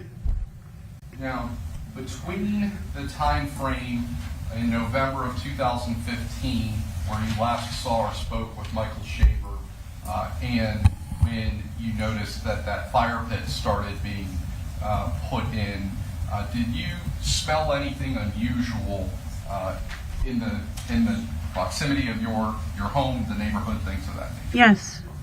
And in this rural setting, are there time frames where there are dead animals, cattle, horses, things of that nature? Once in a while, my neighbor behind me had cattle, and probably in 2007, 6, 7, a cow died on her pasture. She didn't bury it; she just left it there. So whenever the wind blew up to my house, it was horrible, it was disgusting. So I was very familiar with that smell. Very distinctive smell. You don't forget it. Now, in that time frame between November of 2015 and when the fire pit started being installed, was there a time frame that you smelled that distinctive smell again? Yes, I did. Now, based on your prior experiences in the neighborhood with the livestock and cattle, did that cause an immediate concern to you? Yes, actually my son and I were on the back porch and we were talking, and I had been smelling it, but he had just come and he wrinkled his nose and said, "Do you smell that?" And I said, "Yeah." But nothing rose to the level of you felt the need to call law enforcement because of the other livestock or anything like No. that? All right. Now,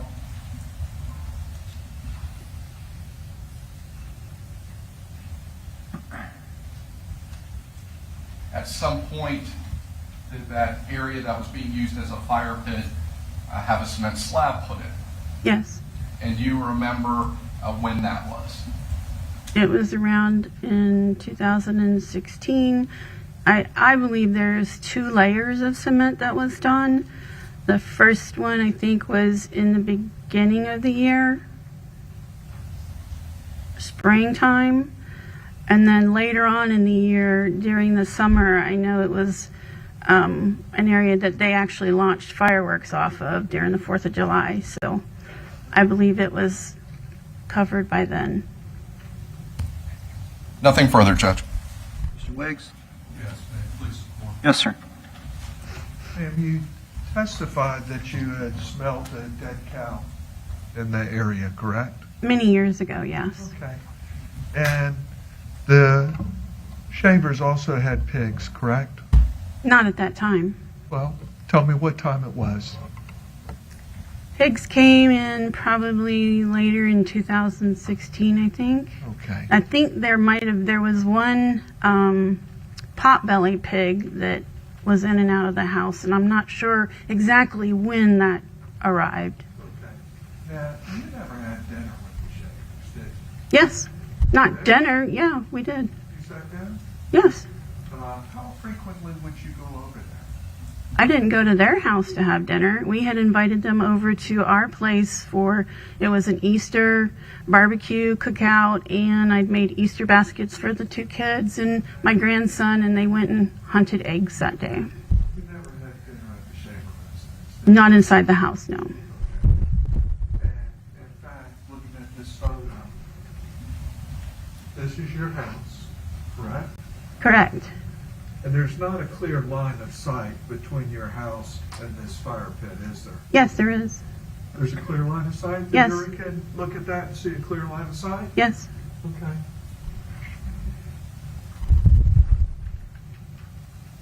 Now, you don't go to the Shaver residence, correct?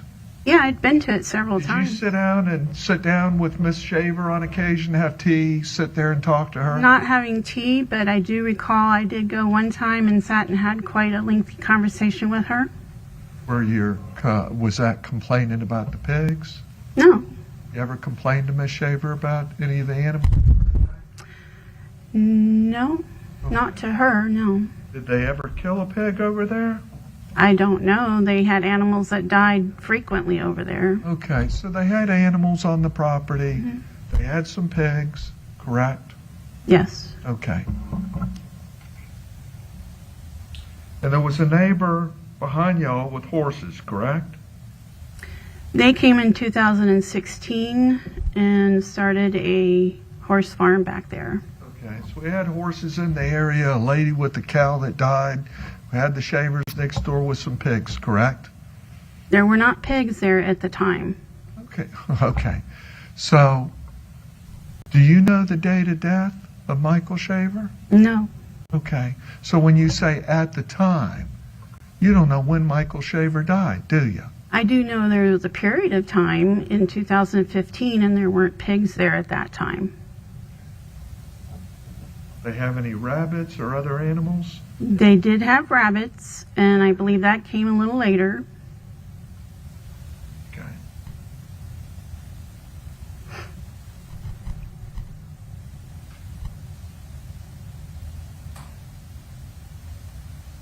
And you said this was, when did you detect, or when was the patio put in?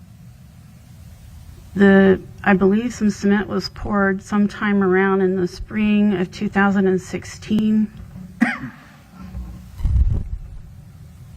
I did not see it being poured. So you never saw it pour. We see there's not really a clear line of sight from your house, correct? Yes, there is. Okay. One moment. Yes, sir.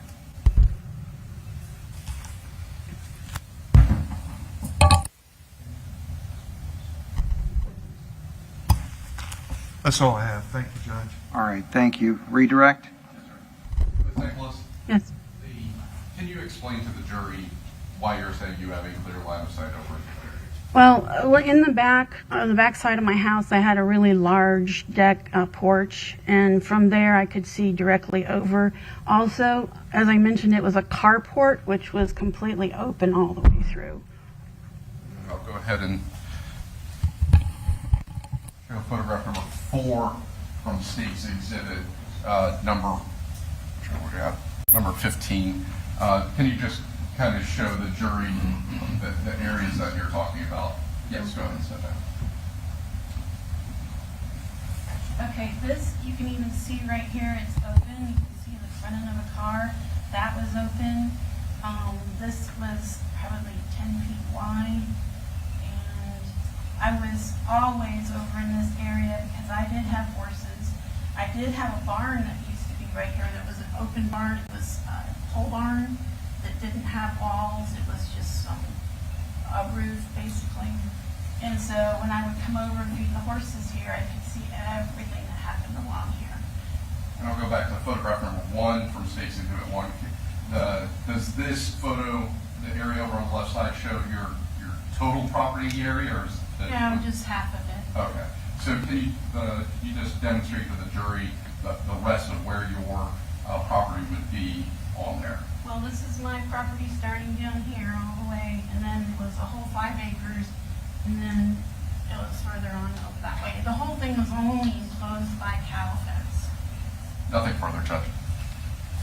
Thank you, Judge. All right, thank you. May the witness be excused from her subpoena?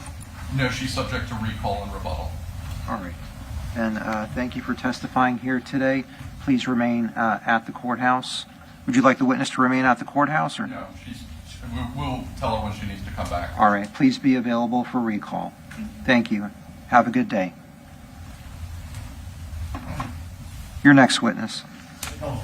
Excuse me, Megan, please.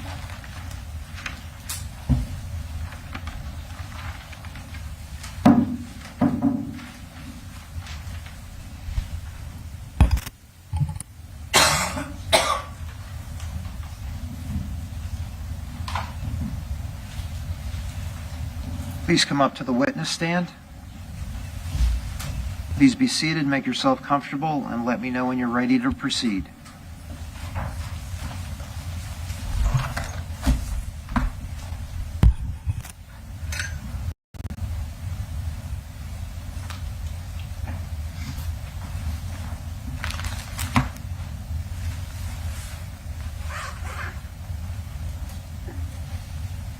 Okay.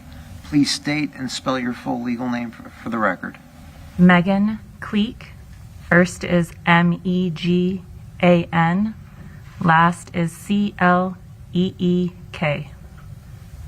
Thank you. Please raise your right hand. Do you solemnly swear or affirm that any testimony you give today shall be the truth, whole truth, and nothing but the truth, so help you God? Yes, I do. Thank you. Please proceed. Thank you, Your Honor. Would you please introduce yourself to the jury again? My name is Megan Cleek. Where do you work now? I currently reside in California. I'm working for the University of Maryland Global Campus. What do you do for them? I'm a student advisor. Where did you work before that? Before that, I worked with the Maryland State Police as a member of the firearms section of their crime laboratory. What did you do for their crime lab? The position of a firearms examiner within a crime laboratory is responsible for the receipt, evaluation, examination of evidence specific to firearms examination, drawing conclusions based on those examinations, documenting via report, and testifying in court as necessary. How long did you do that job for, Maryland? I was with the state of Maryland for about 1.5 years. Prior to that, where did you work? Prior to that, with the Florida Department of Law Enforcement in a very similar capacity. Can you describe for the jury your training and experience that allows you to do the job you did both for Florida Department of Law Enforcement and for Maryland State Police? I have a bachelor's degree in criminal justice from Michigan State University. I'm also a graduate of the National Firearms Examiner Academy, which is hosted by the Bureau of Alcohol, Tobacco, and Firearms. I also participated in formalized training programs with the Oakland County Sheriff's Office and the Virginia Department of Forensic Science. How long have you been in the field of firearms analysis? Approximately 15 years. Did you also go through continuing education requirements while you were at the Florida Department of Law Enforcement? Yes, I did. Can you estimate about how many examinations you have done on firearms? Thousands of examinations on firearms.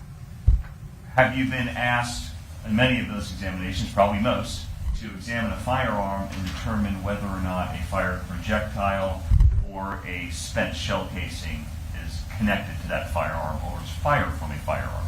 Yes, that is correct. For those jurors who are not familiar with firearms at all, can you first kind of explain to the jury what is involved in that type of an analysis?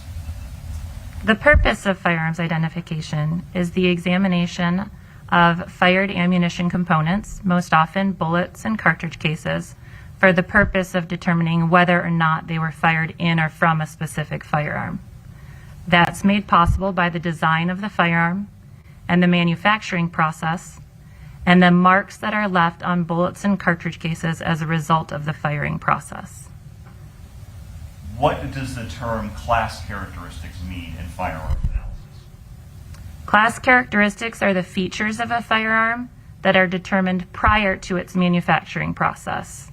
Those features have the potential to be transferred to the fired cartridge cases and bullets that are fired in or from that firearm. So those come from the manufacturer, correct? Correct. So a variety of the same type of gun, same caliber would have those same class characteristics? Yes, that is correct. What's meant by the term individual characteristic? Individual characteristics are the features of a firearm that are not determined prior to the manufacture. They're incidental to the manufacturing process or the result of use, abuse, and wear of that firearm. Those characteristics also have the potential to be transferred to a fired bullet or cartridge case during the firing process.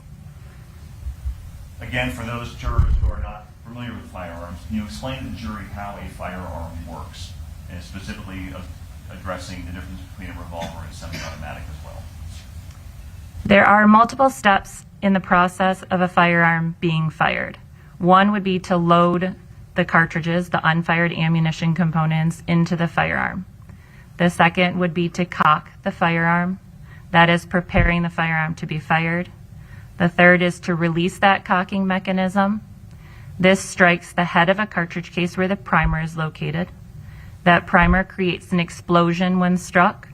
The explosion ignites the propellant or the gunpowder that is inside of that cartridge.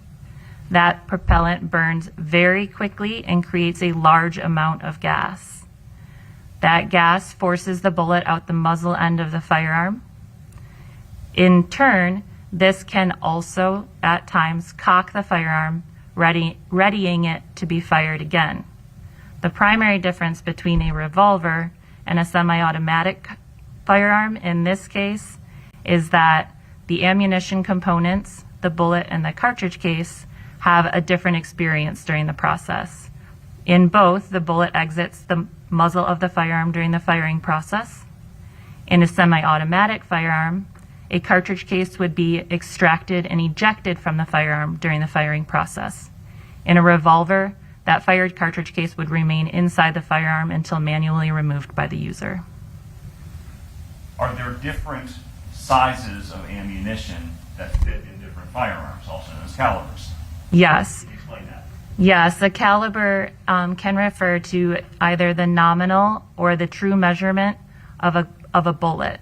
That is the measurement of the bullet that fits down the barrel of a firearm. During the course of your career as a firearms analyst, have you been permitted to give opinion testimony in the area of firearms analysis? Yes, I have given opinion testimony in local, state, and federal courts. About how many times? Approximately 50. This time, Your Honor, I would request that this witness be permitted to provide opinion testimony in the area of firearms analysis. Any objection? No objection. Without objection, the request is granted. Were you provided some evidence in this case of State of Florida versus Laurie Shaver, Lake County Sheriff's Office case 180025431? Yes, I was. Specifically, were you provided a firearm? Yes, I was. Were you provided a fired projectile? Yes. And so we're using the same terminology, and my terminology is actually correct. Is a bullet also known as a projectile? That is correct. Is a cartridge also known as a live round? That is correct. Showing us been introduced as State's Exhibit 26. Do you recognize that item?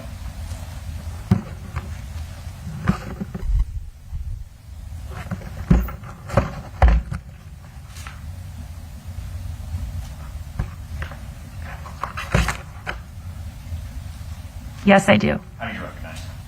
Both the container and the item are marked with a unique laboratory number, an item number, and my initials. Is that firearm currently unloaded? It is. Is there actually a protective device inserted in the barrel of it to make sure it can't be used?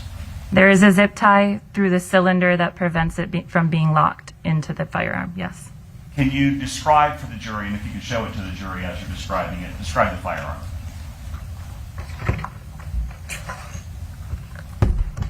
This is one .38 special caliber Cobra Enterprises model Shadow 5-shot revolver.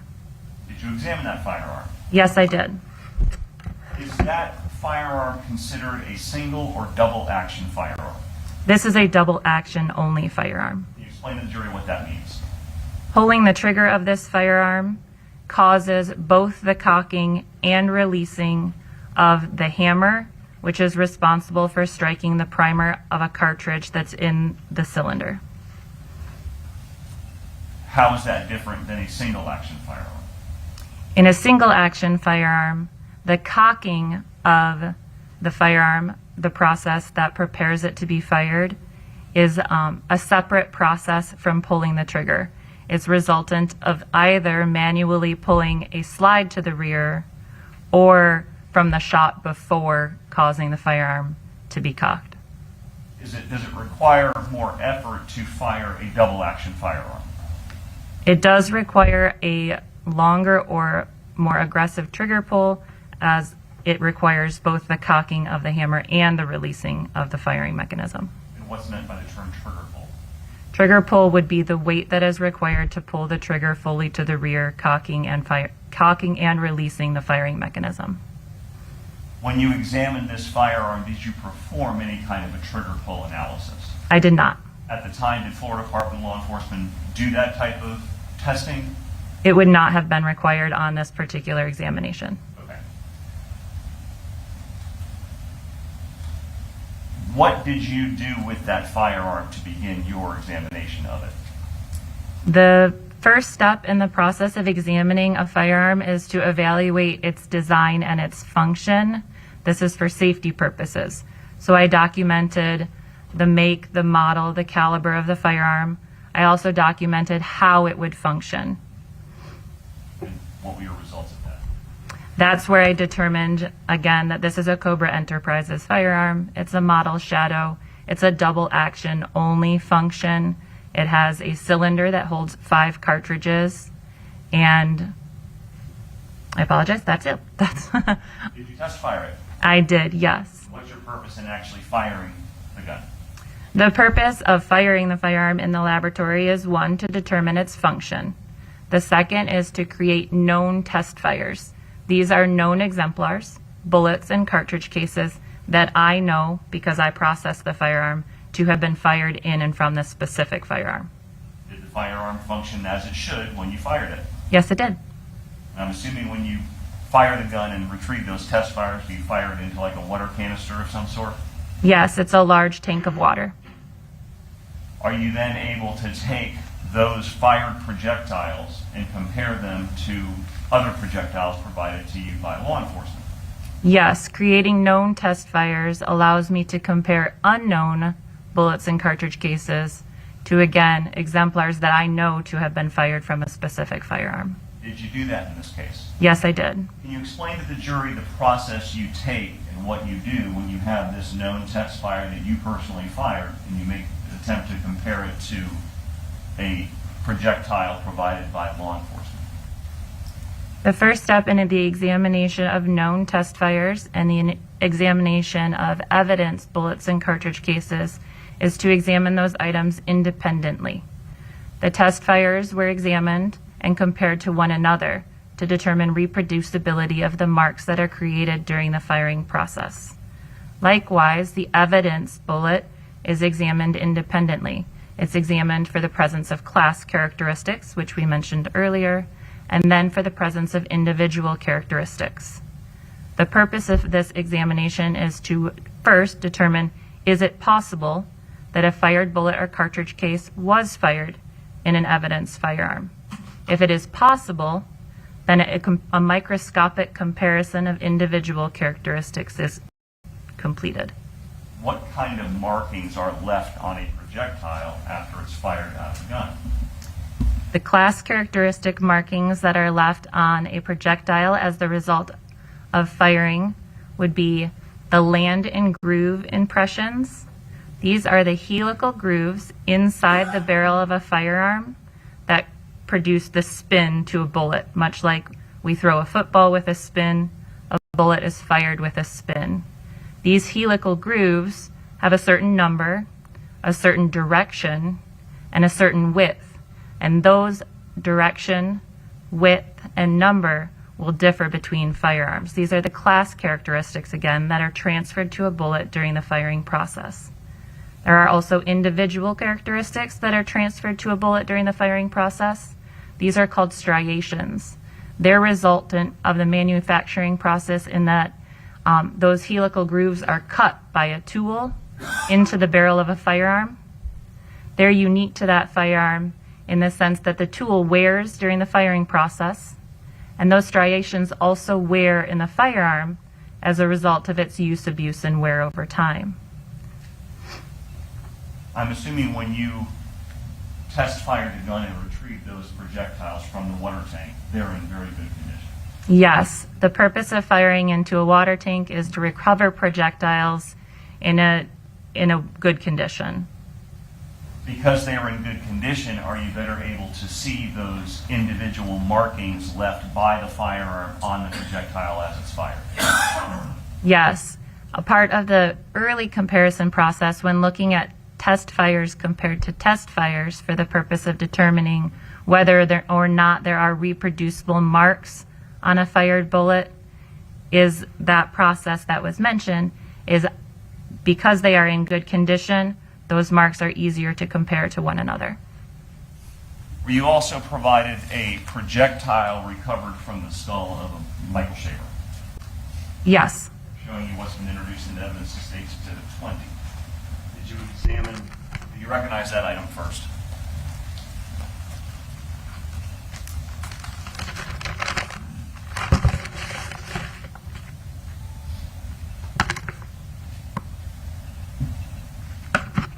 I'm sorry, I don't have gloves, so I don't want to remove the item from the, oh, sorry, they're right here.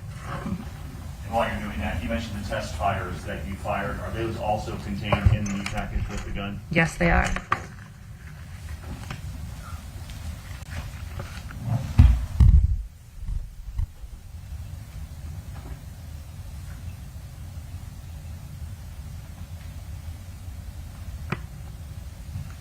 Yes, I do. How do you recognize that item? Again, the packaging and the item are marked with a unique laboratory number, an item number, and my initials. Did you examine that projectile recovered from the skull that you just looked at? Yes, I did. Can you describe to the jury what condition that projectile was in when you first looked at it? The projectile was in very rough condition, both its shape and material that was surrounding the projectile upon its receipt. Because of the condition of that projectile, and if you consider that projectile was located in the ground for some period of time, could that affect the markings left on that projectile by the firearm that fired it? Yes, the condition can very much obscure the marks that are left on the projectile as the result of having been fired.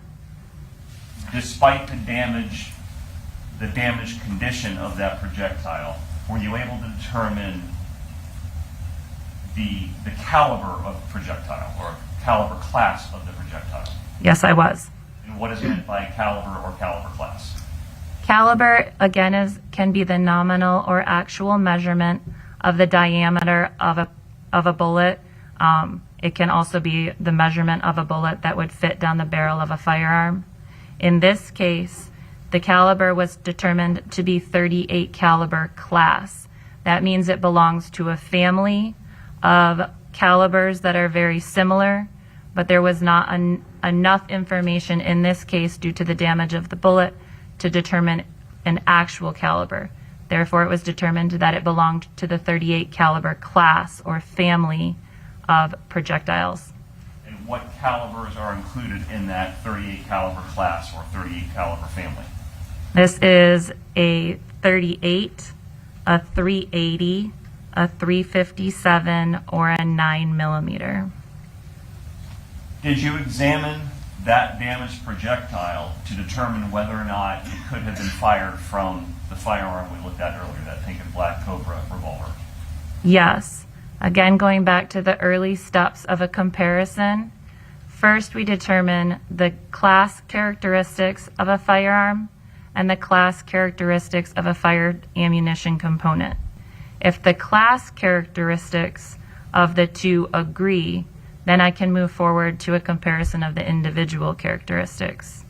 In this case, the class characteristics present on the fired bullet and the class characteristics of the firearm agreed, allowing me to move forward to a comparison of individual characteristics. And what do you mean by the class characteristics of the bullet agreed with the firearm itself? What are you talking about?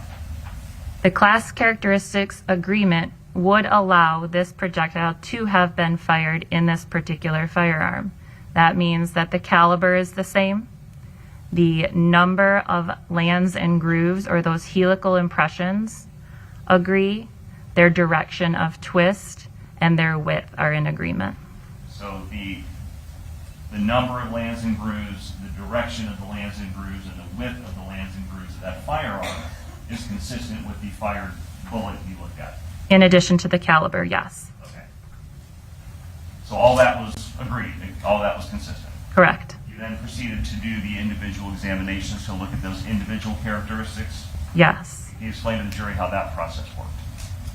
An examination of individual characteristics is a microscopic comparison of the striations that are left on the surface of a bullet as the resultant of the firing process.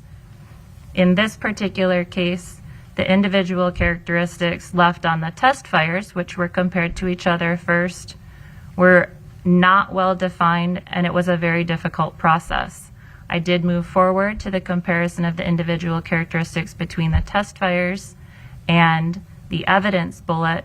However, the result of this comparison was an inconclusive result. I could not determine whether or not this particular bullet was fired in this specific firearm. So when you examined the test fires that were in pristine condition with each other, it was difficult to determine by your analysis that they were fired from the same firearm. Am I right? That is correct. This particular firearm simply did not leave well-defined individual characteristics on its test fires. And then when you went to examine the actual bullet we looked at recovered from the skull to see if it was fired from that particular firearm, you couldn't make a comparison, correct? That is true. The comparison was completed. However, the result of the comparison was an inconclusive conclusion. So as you sit there now, you're not able to say scientifically whether that specific bullet was fired from that specific gun. That is correct. However, am I correct that all of the other characteristics of the gun and the bullet are consistent? You just can't say that that specific bullet was fired from that gun because of the lack of individual characteristics. That is true. In fact, I cannot move forward to a comparison of individual characteristics if the class characteristics did not agree. Because all of the class characteristics between the firearm and the fired bullet were in agreement, I could move forward in the examination process. Bottom line, the projectile could have been fired from that gun based on the consistency of all those different things we talked about, but you can't say scientifically if it actually was. That's correct. I have one moment, Your Honor. Yes, sir. Thank you so much. I have no other questions, Your Honor. All right, thank you, Mr. Wiggs. Man, Mr. Buxman started off, and it was your testimony you had received a projectile from the medical examiner's office, correct? The projectile is transferred to me from the evidence section of the laboratory. Okay. So the projectile, let me just see if I'm summing this up correctly. The projectile that was in the body could not be linked up to the gun that you're sitting there holding, correct? The comparison of individual characteristics was inconclusive, correct? So that's a good summation, correct?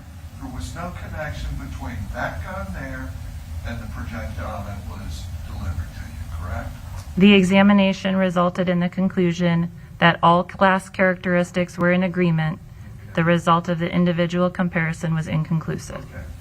How many guns fit into that class?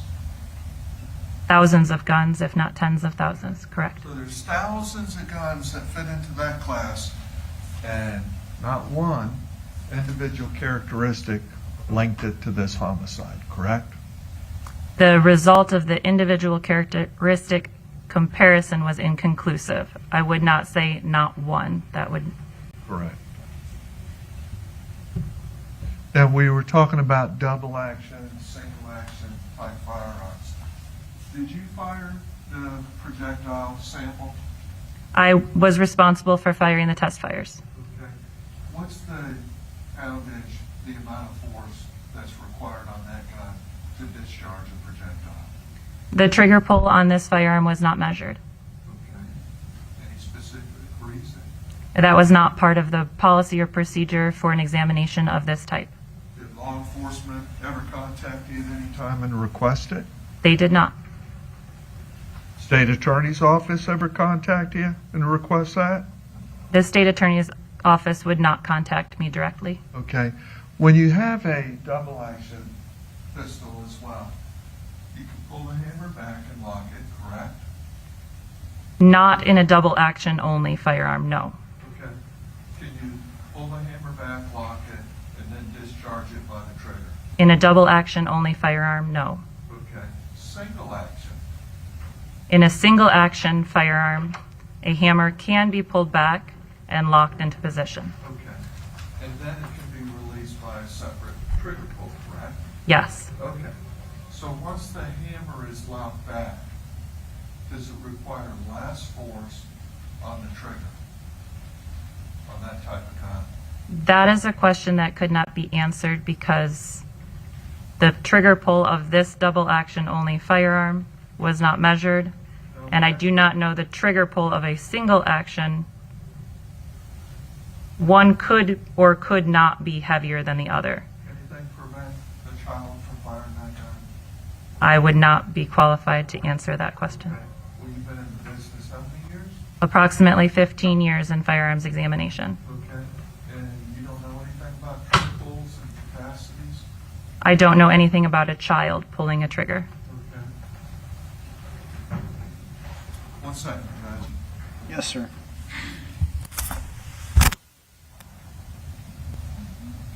I don't have any further questions. Thank you, Judge. All right, redirect. Thank you, Your Honor. Thank you. May the witness be released from her subpoena.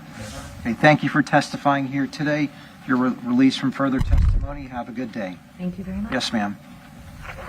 And your next witness. Hey, Boss Tara Mitchell. Okay.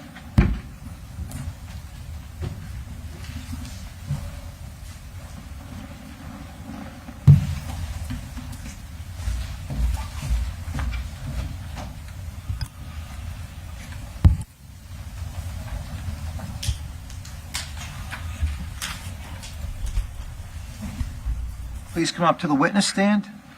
Please be seated. Let me know when you're ready to go. Thank you.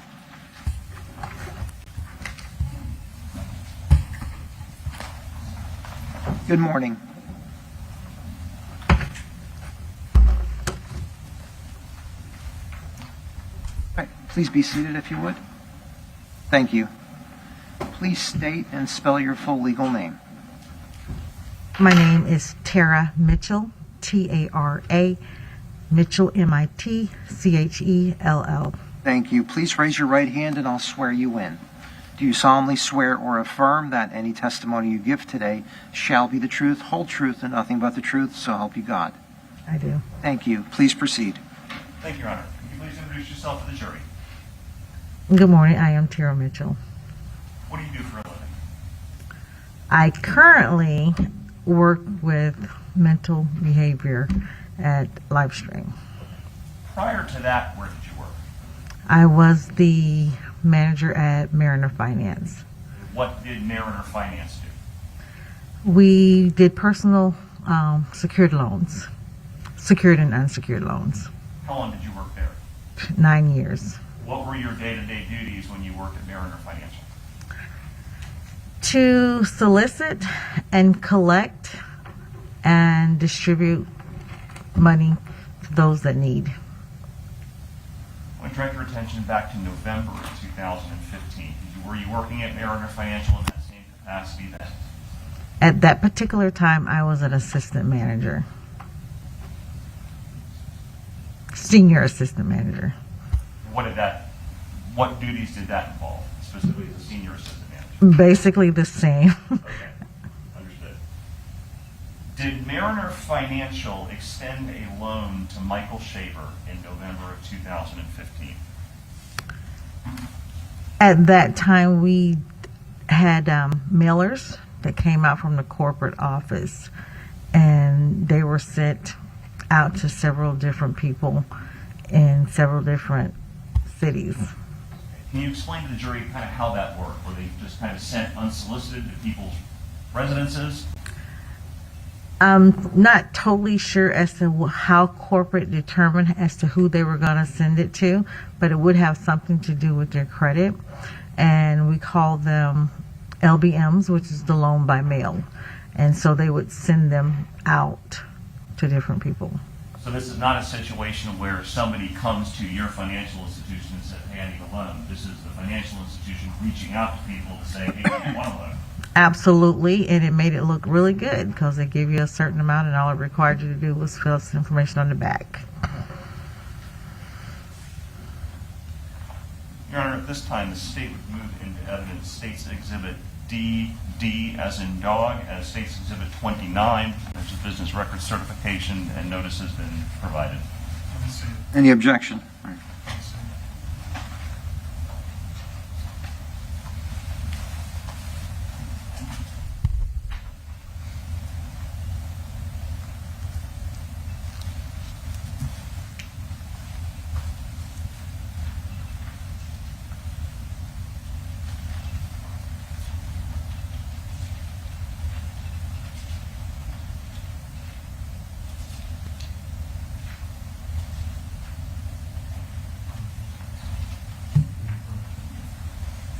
All right, sidebar, please.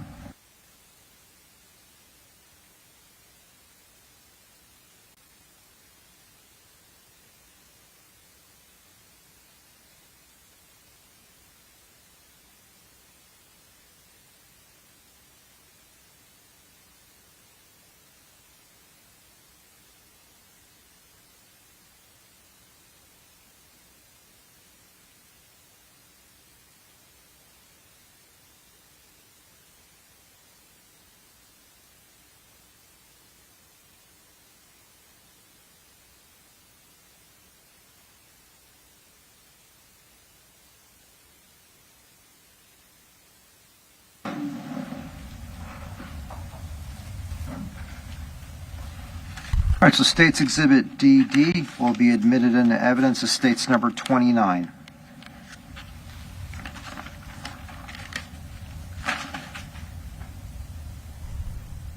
Using the process that you just described, was a loan extended to Michael Shaver via mail? Yes, it was.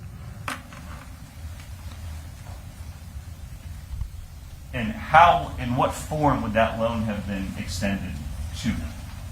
A check was mailed directly to an address that was attached to his social. And that's all it would require for them to do is fill the information out on the back and submit it to a bank or deposit it.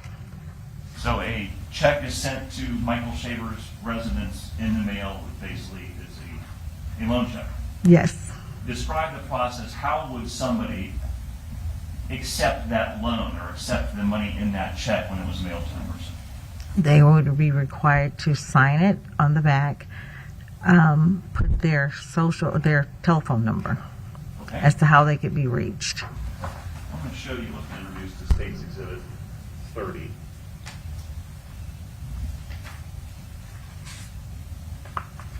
And do you recognize the check that I'm showing you? Absolutely. All right. And does the bank also maintain records of attempts to collect that money if that situation is needed? Can you repeat that, please? Sure. Does the bank, if say someone doesn't pay that loan back or misses payments, does the bank have a log to show the attempts the bank made to collect that money? Absolutely. From the moment it is cashed, within 72 hours, we have to make contact with them. And is that what these documents are contained in this exhibit, States 30? Absolutely. Do you recognize them? Absolutely. Okay.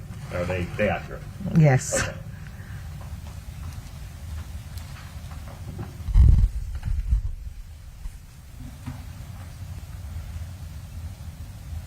So I'm publishing the check that we just looked at. How much, and I'll give you the exhibit in case it's a little difficult for your angle. How much was the check for that was sent to Michael Shaver's residence? $2,539. And to what address was that check sent? 9850 Sandy Pines Road, Clearmont, Florida 34711. When was that check mailed out to Michael Shaver's address? It had to be mailed before 11/30/2015. What was done with that check to signify that the loan was accepted by whoever filled out this information on the back of the check? Because there are signatures on the back of the check and phone numbers listed with the date. And what was the phone number listed on the back of the check? 352-431-5121. Was there a date written on the back of the check signifying when it was accepted? Absolutely. And what date was that? 12/11/15. And would that information have been filled in by whoever received the check at the address? Absolutely. That's not information filled out by you or by the bank. Oh, no. Does the filling out of that information on the back of the check signify an acceptance of the loan? Absolutely. Did Michael Shaver have an account with Mariner Financial or anything? Not until he cashed his check. Okay.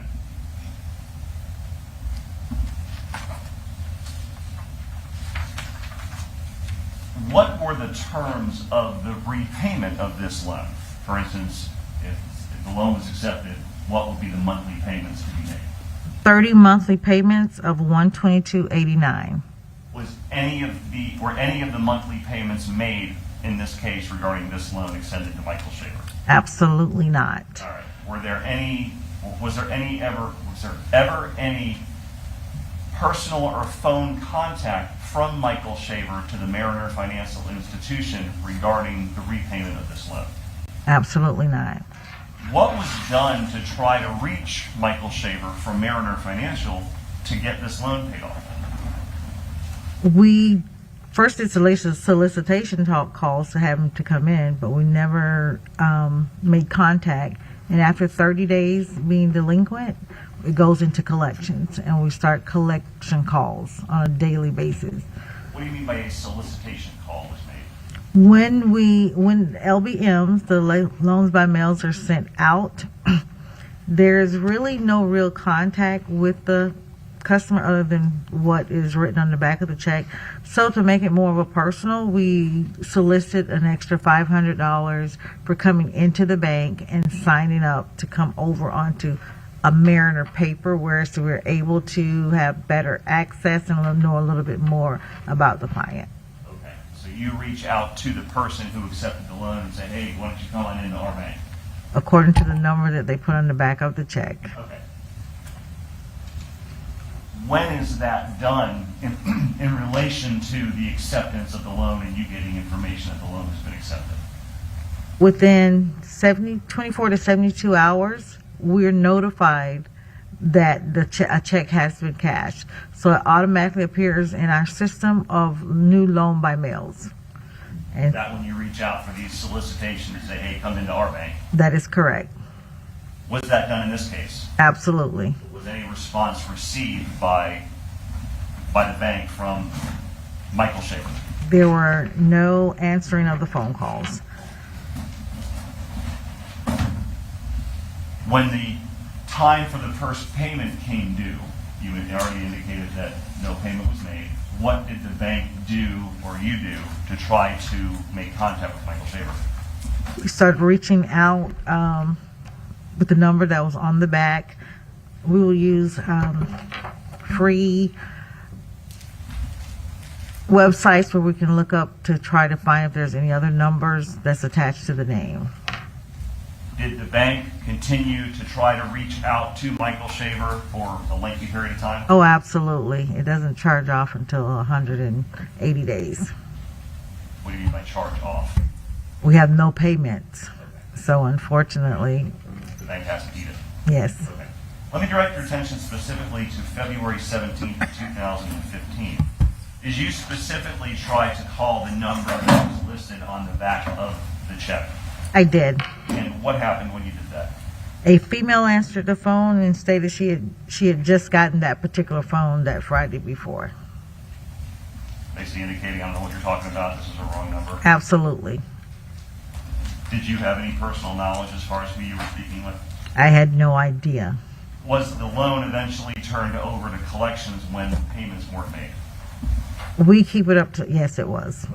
It's within the Mariner financial system, but it's turned over to a different department. At that time, after 180, it goes to a higher level. Did anyone by the name of Laurie Shaver ever contact Mariner Financial about this loan? No, If that would have happened, would there have been notes in your... absolutely. Did you eventually speak with a Sergeant Tammy Dale from the Lake County Sheriff's Office? Yes, I did. Once you spoke with Sergeant Dale, what was ultimately done with this loan? It eventually charged off. Meaning the bank? The bank, we could no longer do any more collections on it because in our local level. Thank you, ma'am. Wiggs? Did law enforcement take that check from you? No, the check is given to the bank. Okay, but I mean, did law enforcement get a copy of that check? We do have access to it. Well, I didn't ask you if they have access to it. Did they come by and request a copy of the check? I cannot determine at this particular time if they requested it at that time or not. Okay. You don't know that fact, right? And do you have any video of who entered the bank, who set the account up, or anything like that? Because it's a loan by mail, they never enter our office. Okay, so nobody came down to the bank to your personal knowledge, correct? That is absolutely correct. Okay. Do you know if law enforcement ever took a copy of the check to do any kind of handwriting analysis? That's beyond my knowledge. Thank you. All right, any redirect? No, Your Honor, she can be excused. All right, thank you for appearing today. You're excused from further testimony. Have a good day. Thank you.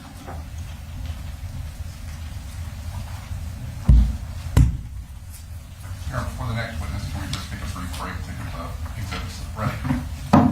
Yes, sir. So we'll take a 5-minute comfort break at this point. Thank you. Please take the jurors out.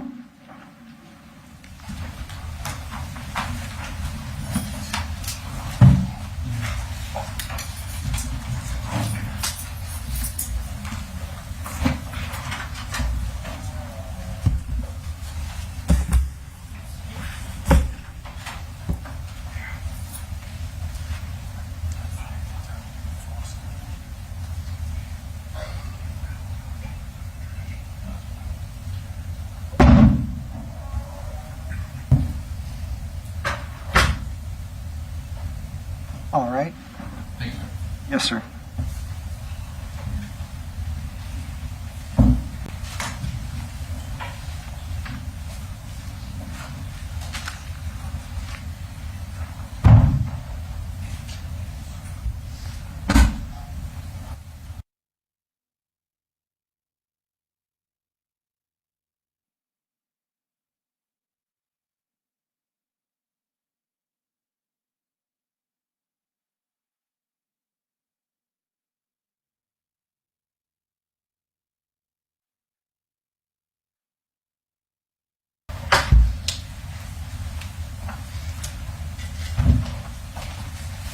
All right, please be seated.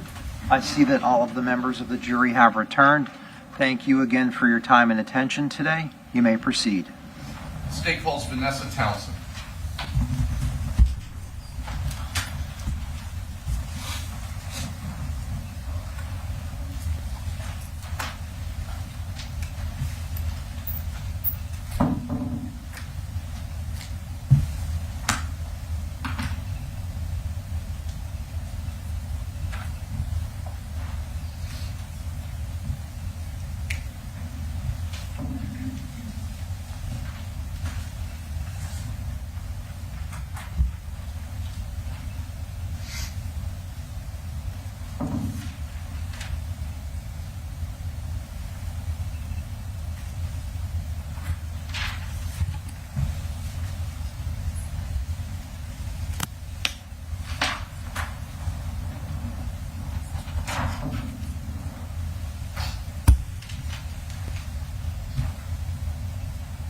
Good morning. Please come up to the witness stand. Please be seated, make yourself comfortable, and let me know when you're ready to proceed.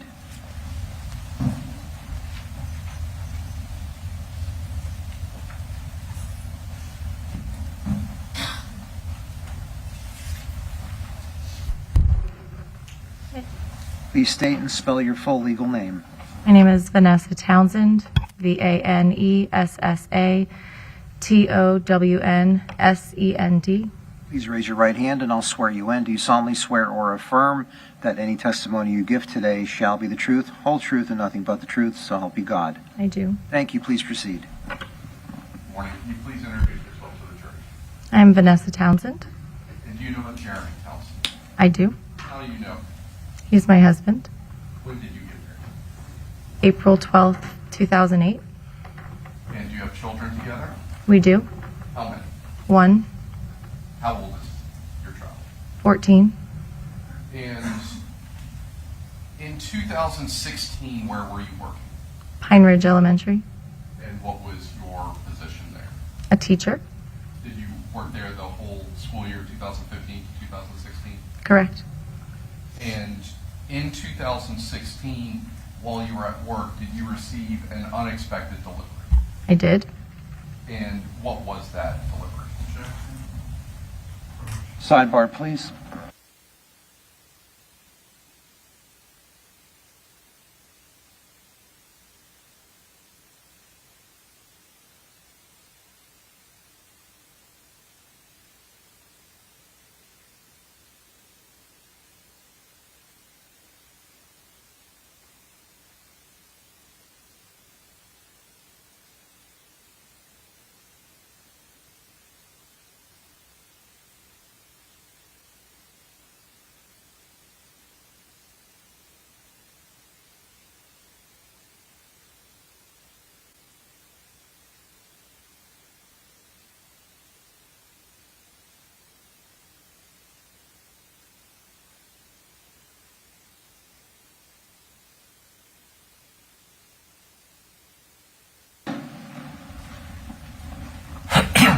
Please proceed. Ms. Thompson, did you receive an unexpected delivery?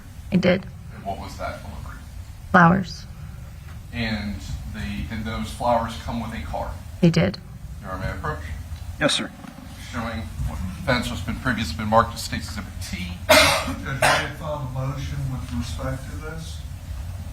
If we approach reference. Please approach.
I'm showing you what's been previously marked for identification as State's Exhibit T.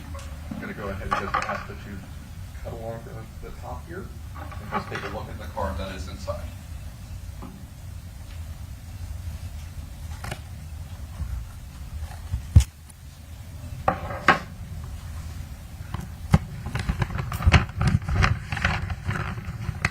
Without showing it to the jury, so you just go ahead and look at the card. Sorry. That's okay.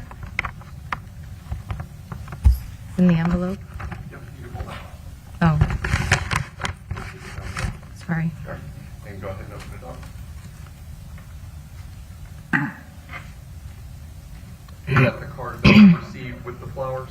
It is. And is that in the same or substantially same condition as when you received that? It is. And after receiving that, did you eventually turn this over to law enforcement? I did. Your Honor, this time the state will move State's Exhibit T into evidence as State's number 30. Same objection, Judge. All right, objections overruled. States T will be entered into evidence as states number 30. Now, did that, the card that came with those flowers, did that include a message? It did. And can you go ahead and read that message to the jury, please?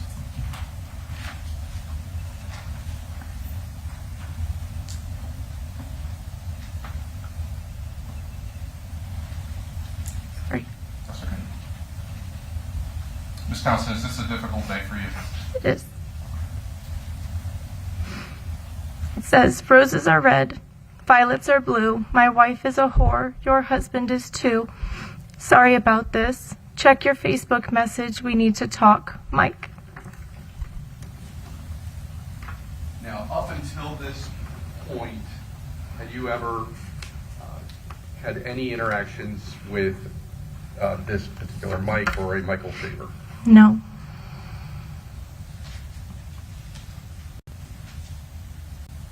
Up until this point, had you noticed any messages from a Facebook profile identified as Michael Shaver prior to receiving those flowers? No. Up until this point, did you have any knowledge or that your husband was potentially having an affair? No. When did you receive that card and those flowers? In April 11th, 2016. In the time frame leading up to you receiving those flowers, was there ever any time that your husband was sleeping anywhere other than the home, which would have given you concerns that he was having some sort of extramarital affair? Sleeping elsewhere? Yes. No. So you always came home at night, he was always around. Yes. Now, after you received that card, did you in fact did you have a Facebook profile at that point?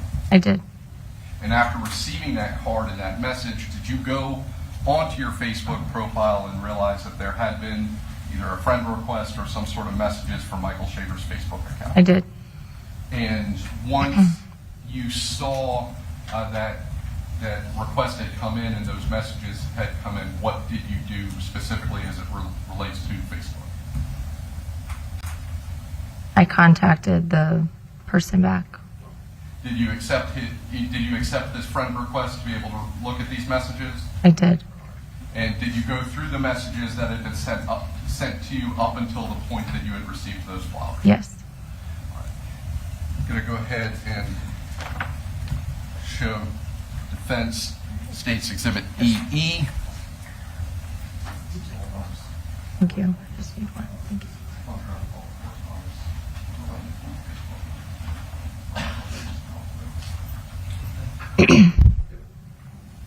All right, sidebar? Yes, sir. Come on up.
As I'm showing you, states EE. Thumb drive that's on the road.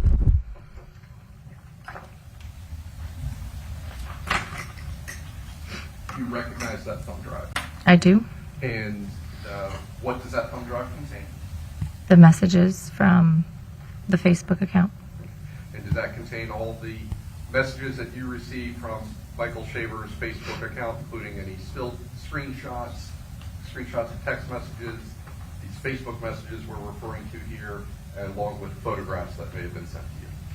Yes, to my knowledge. And how do you recognize that that is what is contained on that thumb drive? I dated and initialed it. And you reviewed that information before doing so? Correct. Your Honor, at this time, the state moves states EE into evidence, as I believe number 31. Yes, sir. Objections overruled. States EE will be admitted into evidence as states number 31.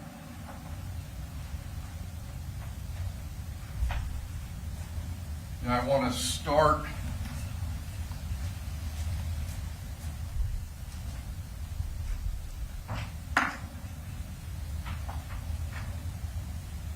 with the actual Facebook messages you received from Michael Shaver's account, showing defense states FF.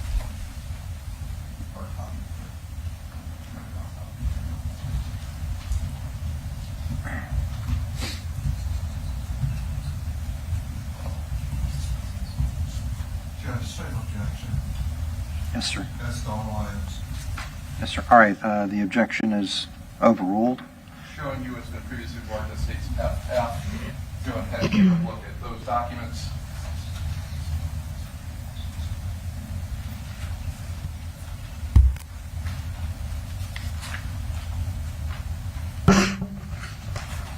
What are those documents? The messages I received through Facebook account. And are those the Facebook messages that we just started talking about and that you received after, that you went back and looked at after the flowers, and any future Facebook messages from that same account? Correct. And those are actually also contained on the thumb drive that we just talked about. This is just a printed out version of that. Correct. Your Honor, this time the state moves states FF into evidence as states exhibit number 32. Over defense objection, states FF will be admitted into evidence as states number 32. Now I'm going to go ahead and start publishing some of these.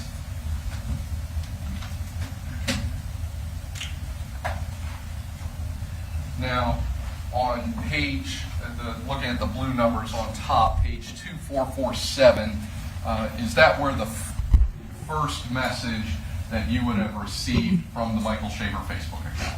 That's correct. And first of all, what was the date of that message? February 25th, 2016. And what was the content of that message? Hello, Vanessa. I know you don't know me, but I keep sending you a friend request because I really need to talk with you about something important. I am not a creep, I promise. I'm looking to confirm some information concerning my wife. Now, moving on into page 2446. Are there messages, and 2447, actually we'll start on page 2447. Did you receive any sort of follow-up message there on April 5th of 2016?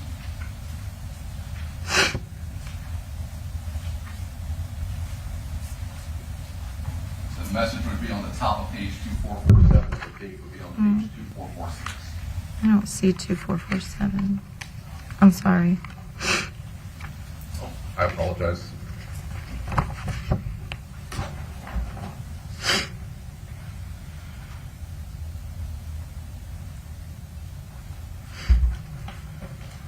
Sorry. No.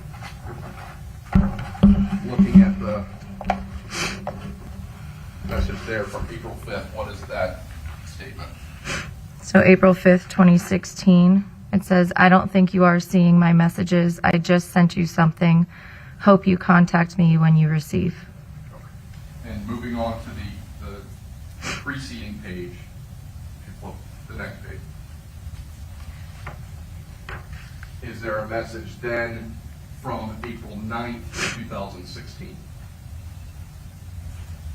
April 9th, 2016, please contact me at 352-801-0941. And what is the next message that you received after getting that phone number? April 11th, 2016, And what is that message? I received multiple. It says, your special delivery is to arrive today. Hope to finally hear back from you. All right. Now, the special delivery message, was that close in time to when you received the flowers? That is. Is that same day? It is. Now, you can go ahead and put that down for just a moment.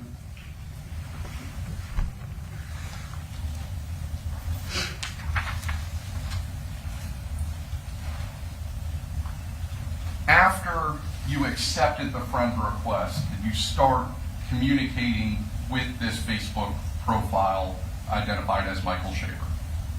I did. And in the course of that, did you receive any sort of screenshots of text messages between your husband and Laurie Shaver? I did. Did you also receive photographs that showed your husband with Miss Shaver? I did. The phone number that was associated with, that was placed in that Facebook record, did you reach out and contact that individual? I did. And how did you do so? I tried to call it. Did that person ever answer the phone? No. So after asking you to call, they never picked up? Correct. They texted me back. And were you ever able to talk on the phone with the person that had given you that phone number? No. And what was that phone number again? Can I look? Yes. 352.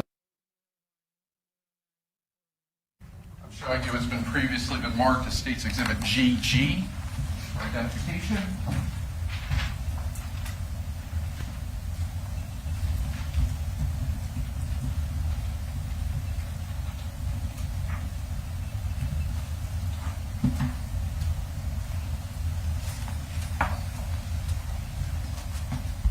You recognize State's GGs.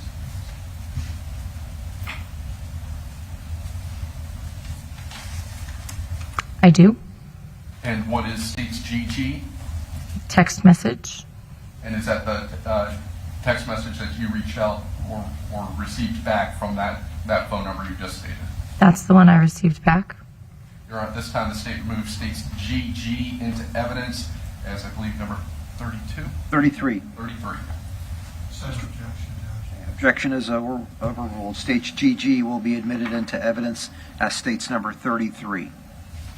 Now, also during the period of time that this was going on, did you obtain Laurie Shaver's phone number?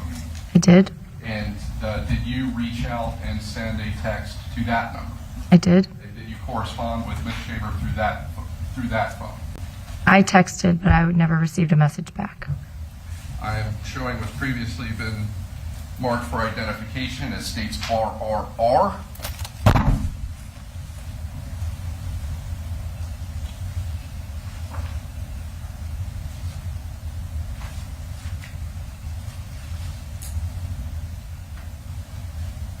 How did you get Laurie Shaver's phone number?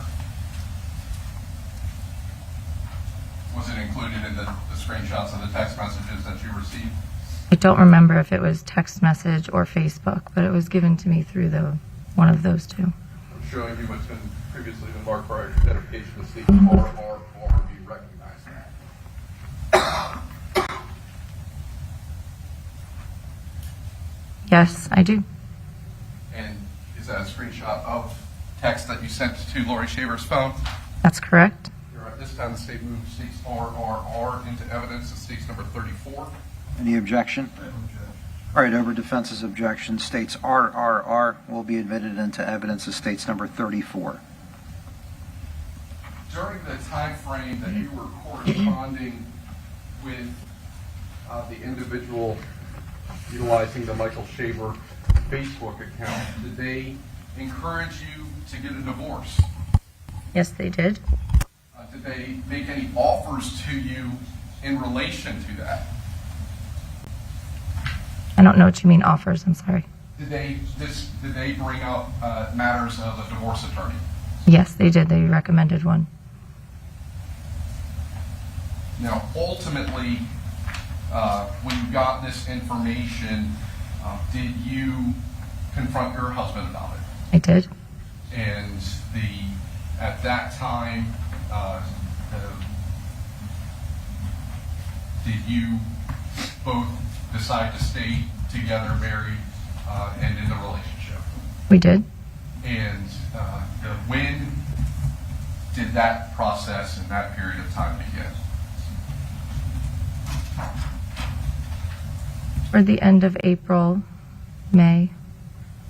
And after that period of time, was there ever instances where Mr. Townsend left on an unknown, was out of places that you weren't aware of during that time frame? No.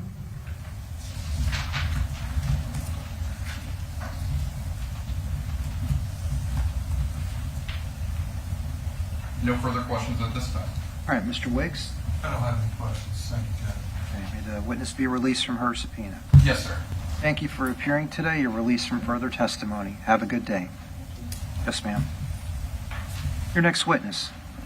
Your Honor, it's probably going to be lengthy. I don't know if you want to take a look right now or you want me to bring it in. Do you want me to bring it in? Well, by lengthy, how much time do you anticipate? Probably 25. 45 minutes? We'll break for lunch now then. Okay. All right, ladies and gentlemen of the jury, this will be a good time to break for lunch. It's almost 11:45. Please return to the jury assembly room by 1 o'clock. Okay? All right. Thank you for your time and attention. I'll see you at 1 p.m.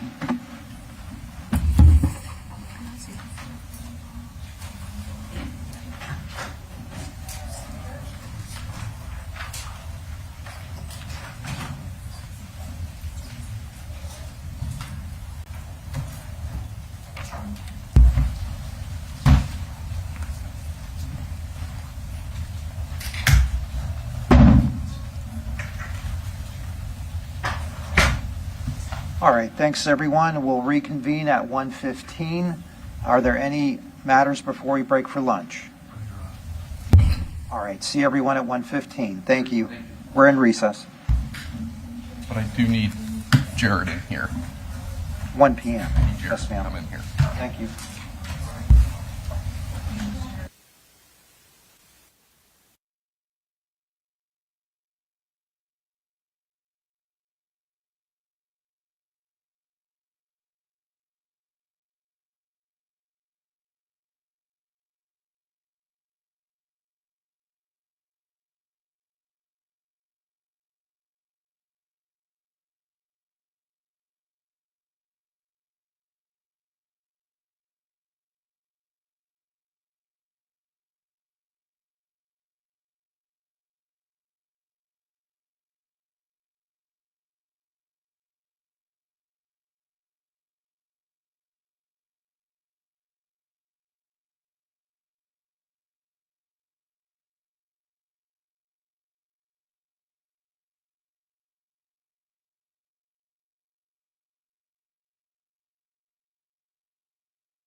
jurors, but we have not made an inquiry of them yet today about whether or not they followed the court's orders.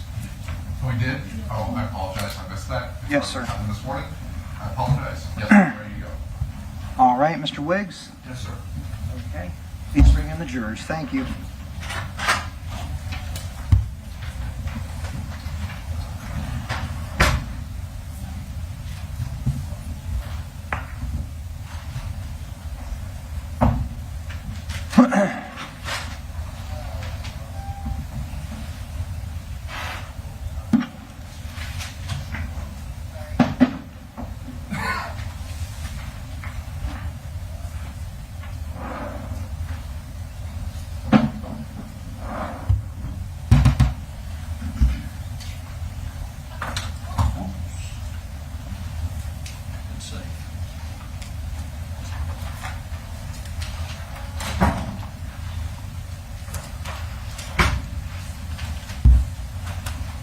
All right, please be seated. I see that all of the jurors have returned from lunch. And are the parties ready to proceed?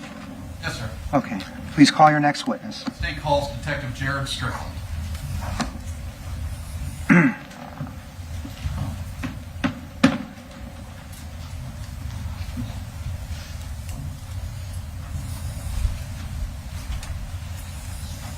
Good afternoon. Please come up to the witness stand. Please be seated.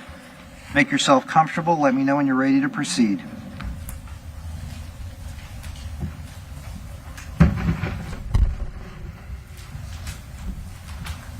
All set? Yes, sir. All right. Please state and spell your full legal name. Jared Strickland, Jarrod,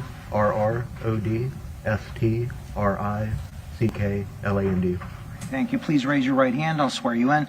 Do you solemnly swear or affirm that any testimony you give today shall be the truth, whole truth, and nothing but the truth, so help you God? Yes, sir. Thank you. Please proceed. Good afternoon. Please introduce yourself to the jury. Sure. Good afternoon. I'm Corporal Jared Strickland with the Lake County Sheriff's Office. And how long have you been with the Lake County Sheriff's Office? Since 2006. And what is your current position or assignment? Currently, I'm a corporal. I'm one of the supervisors within our criminal investigations unit.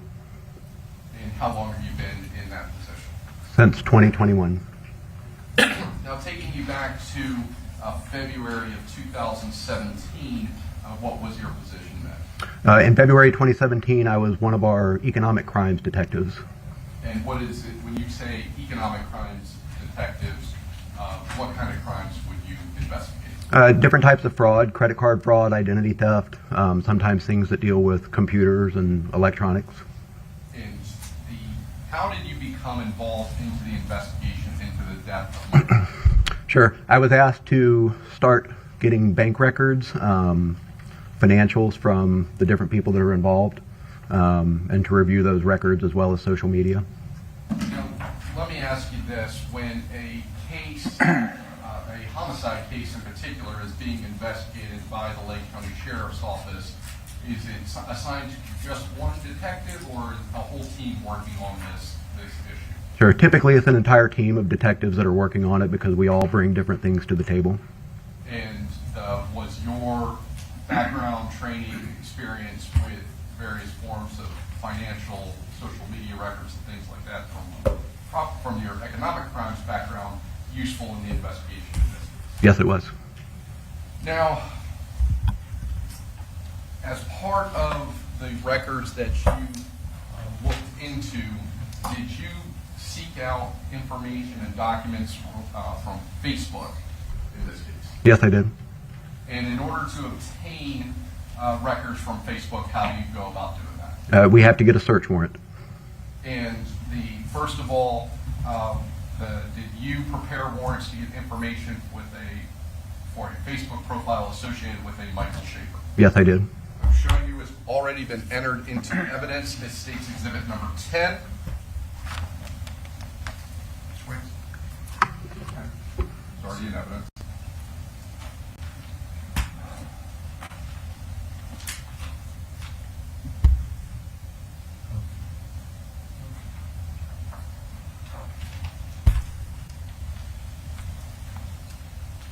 Certainly there's a thumb drive in that envelope. Can you go ahead and take a look at that?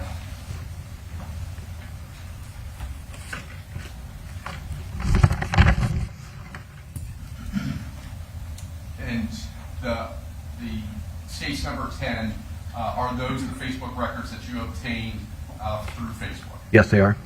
And when you obtain these types of records, particularly we'll start with Michael Shaver's Facebook records, are they sent to you printed out in boxes, or how are they sent to you?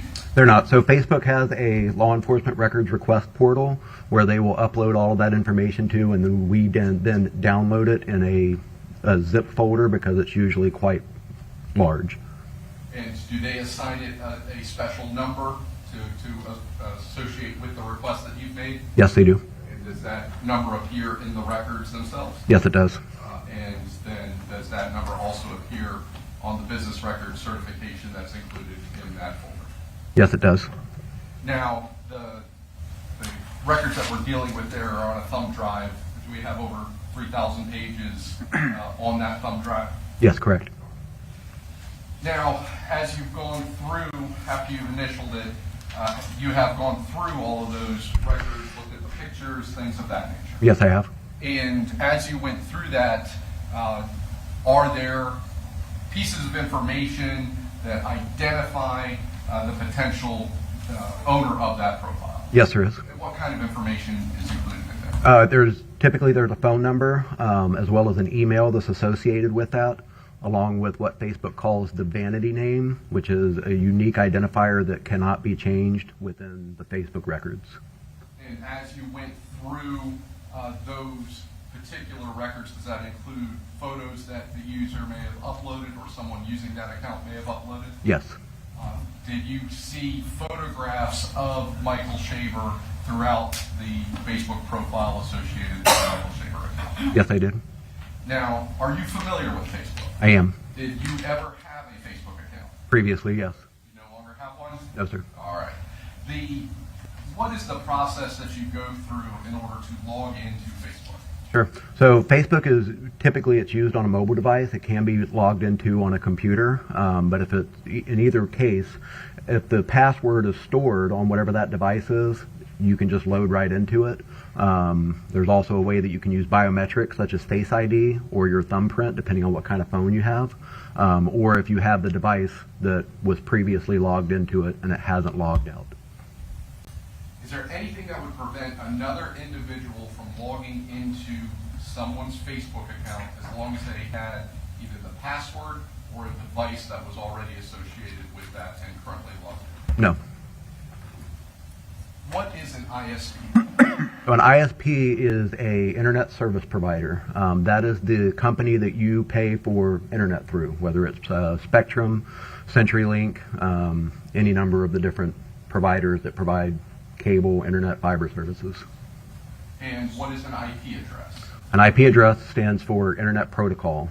This is a unique identifier to a network that a device is connecting to the internet on. Now, as part of your background and training into investigations of economic crimes, have you had experience investigating cases involving the use of IP addresses and things of that nature? Yes, I have. Now, as you went through the Facebook records, do they maintain IP logs for activity associated with that account? Yes, they do. And does that IP address give you a physical address that's associated with that IP address? No, it does not. And are you able, once you get that IP address, to do anything to start investigating where the physical location of that may be? Yes, I can. And what is that? So once we have an IP address, we're able to use internet resources to find out who the internet service provider is.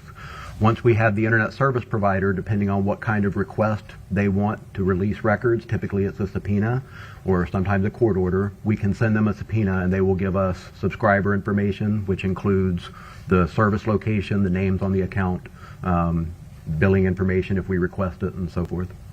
And the IP addresses that we are going to be referencing go back to how far back? The IP addresses that we have go back to at least 2015. And when did you become involved with this investigation, start looking into the issues involved with this IP address and things like that? February 2018. When you got the IP addresses associated with the Facebook account, were you able to determine which service provider was linked up with those IP addresses? Yes, I was. And which service provider was that? By and large, it was CenturyLink.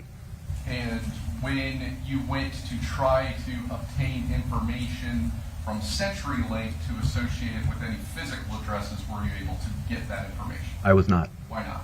CenturyLink told us that they only keep records for one rolling calendar year.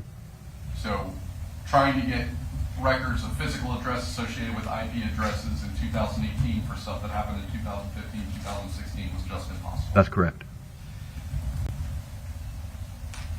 Now, as part of your review of the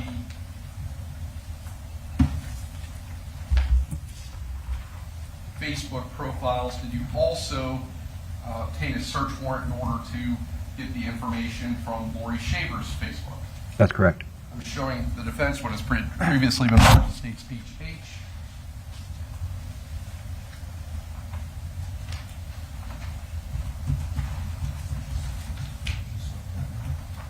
No, that's Ms. Shaver's records. The other one was Mr. Shaver. I'm showing you what's been previously. Can you go ahead and just put that back in the envelope before?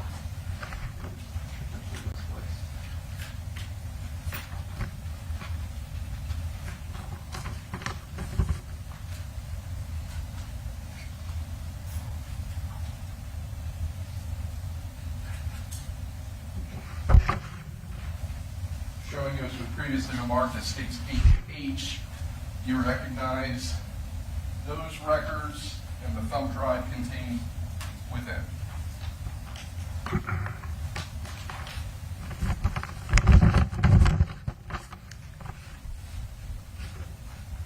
Yes, I do.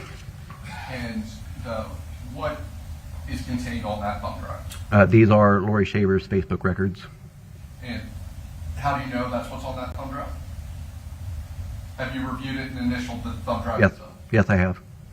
And are those all the records that Facebook sent to you with their identifying number associated on that thumb drive? Yes, it is. Your Honor, at this time the state moved HH into evidence as 36. 35, I believe. Is it 35? 35. 35. Yes, sir. Any objection? Do a motion on this, on the digital data? Yes, sir. As we've raised before. All right. And the motion, the objection is overruled, and states HH will be entered into evidence as states number 35. Now, similar question, have you gone through all the data that's contained on there? Yes, sir. And did that have information associating it with Laurie Shaver? Yes, it did. What kind of information was that? The same information. It will have the vanity name, which is a unique identifier that is set up whenever the account is established, along with phone numbers and email addresses. Did it include pictures of herself, her children, her home, things of that nature? Yes, it did. And how far back does that activity go? I believe 2015 at least. And that would have been the time frame that you obtained the warrant for? Correct. And the amount of information on that thumb drive, how is that in relation to the records from Michael Shaver? Significantly larger. Based on the activity that you saw, was she more frequent poster on Facebook than the Michael Shaver account? Yes.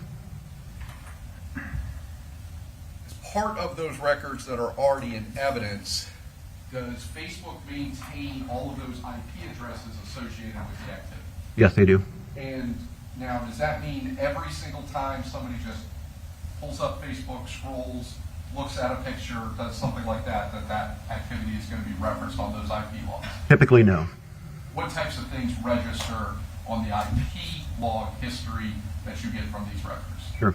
Login activity is one of the big ones. Anytime anybody accesses Facebook on their device, whether it's a phone or a computer, Facebook will log that IP address.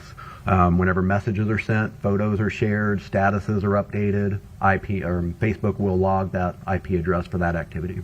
If someone were to upload photos, change their profile picture, would that type of thing be? Yes. And does the actual IP logs contain information not only that the account was accessed, but the type of activity that was done? Yes, it does. I'm showing you what's previously been marked for identification as states II and JJ.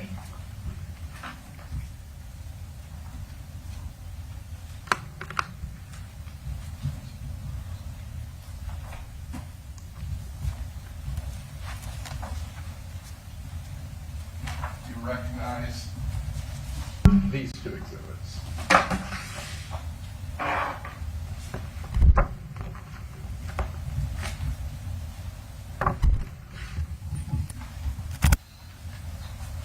Yes, I do. And what are those exhibits? These are the IP logs for each of the Facebook accounts.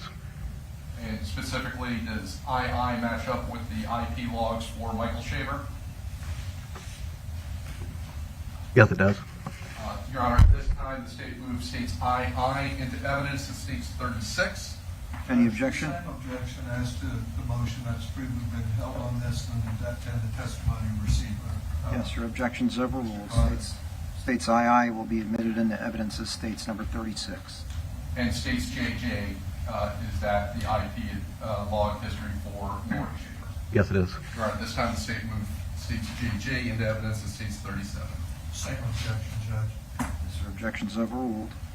States JJ will be admitted into evidence as states number 37.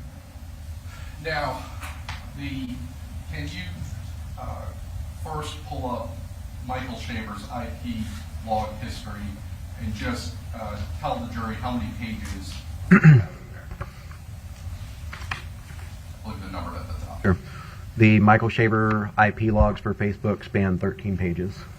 And the Laurie Shaver Facebook account, how long is it? 77 pages. Now, in order to assist the jury with your testimony regarding the information that was contained in those IP logs, was a summary prepared of the information contained in those folders. Yes, it was. And specifically, what types of IP addresses were summarized for this purpose? We did a comparison based on IP addresses for both Michael Shaver and Laurie Shaver's Facebook activity that were shared IP addresses. Those were IP addresses that hit both of the accounts. And so the summary that we're about to talk about covers any IP address that appeared in both of those folders. That's correct. And as this was a trial exhibit, who actually prepared the summary? The state attorney's office. Did you go back through the summary in order to check to make sure that the information contained in here does reflect the information in those folders? Yes, I did. I'm showing defense was previously marked as states KK.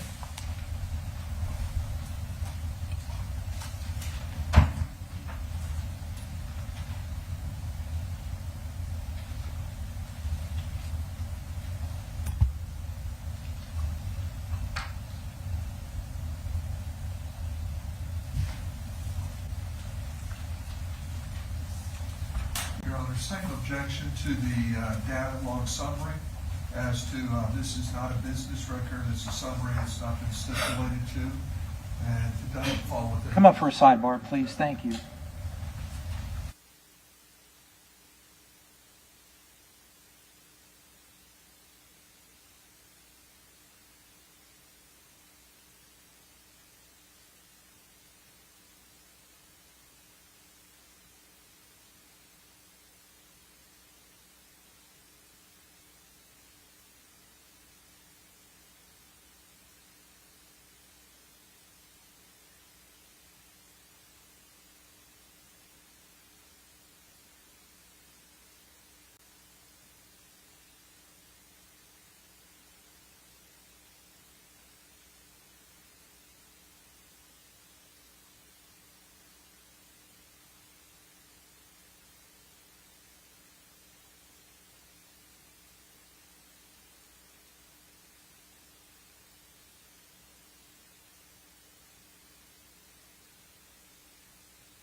Detective Strickland, have you had a chance to look at the summary that I have just given?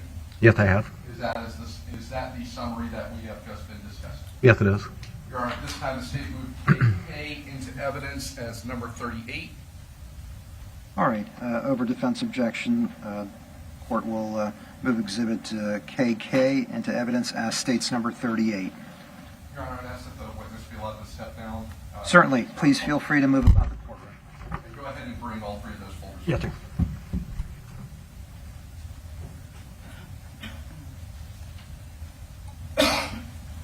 Now, as you went through both sets of IP logs, how many different IP addresses did you find that both the Michael Shaver account and the Laurie Shaver account shared? There were 13 shared IP addresses. Now, if someone were to connect to their home Wi-Fi, and we had multiple people in that home using that home Wi-Fi, would they all register the same IP address? Yes, they would.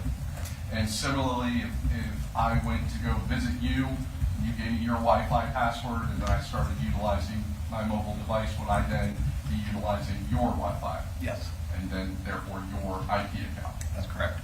If you were to go to Starbucks and then you utilize their password and log into their account, would you then have a different IP address located in your phone? Yes, And if you utilize anything on Facebook while you were doing that at that outside area, would that IP address reflect in your records? yes, it would. Now, publishing page 72 from the Laurie Shaver records and page 13 from the Michael Shaver records, can you basically just summarize first for the jury the information that we're looking at? Sure, so this is the Facebook IP address log for both of the accounts. The Michael Shaver records are on the left, the Laurie Shaver records are on the right. You'll notice that it's in reverse order. So at the bottom of the page is actually the oldest activity that we got. And as you go up, it becomes more recent in history. The information that you'll see is an action, which tells you what kind of activity was done while it was logged in. You'll get the date and time. The time is in universal coordinated time, which, depending on whether or not we're in daylight savings or standard time, is either 4 or 5 hours behind our current time. Detective Strickland, let me just hit pause there. When you talk about the universal time, then what is that? So basically it's a time zone that for many different purposes is used so that we don't have different time zones for everything. And because we all live in different time zones, things are relative. So Facebook has to send records, frankly, probably all through the world, and so all of their times that are going to appear from here would be universal time? Correct. And how do you convert universal time to Eastern Standard? We can use either a website to convert it or just subtract or add 4 or 5 hours depending on what time zone we're in, whether it's daylight savings time. So when we're, depending on whether or not we're in daylight savings time, it would be 4 to 5 hours different from UTC. Correct. All right. Now, you've talked about the time. What other information are on these IP logs? The IP address itself.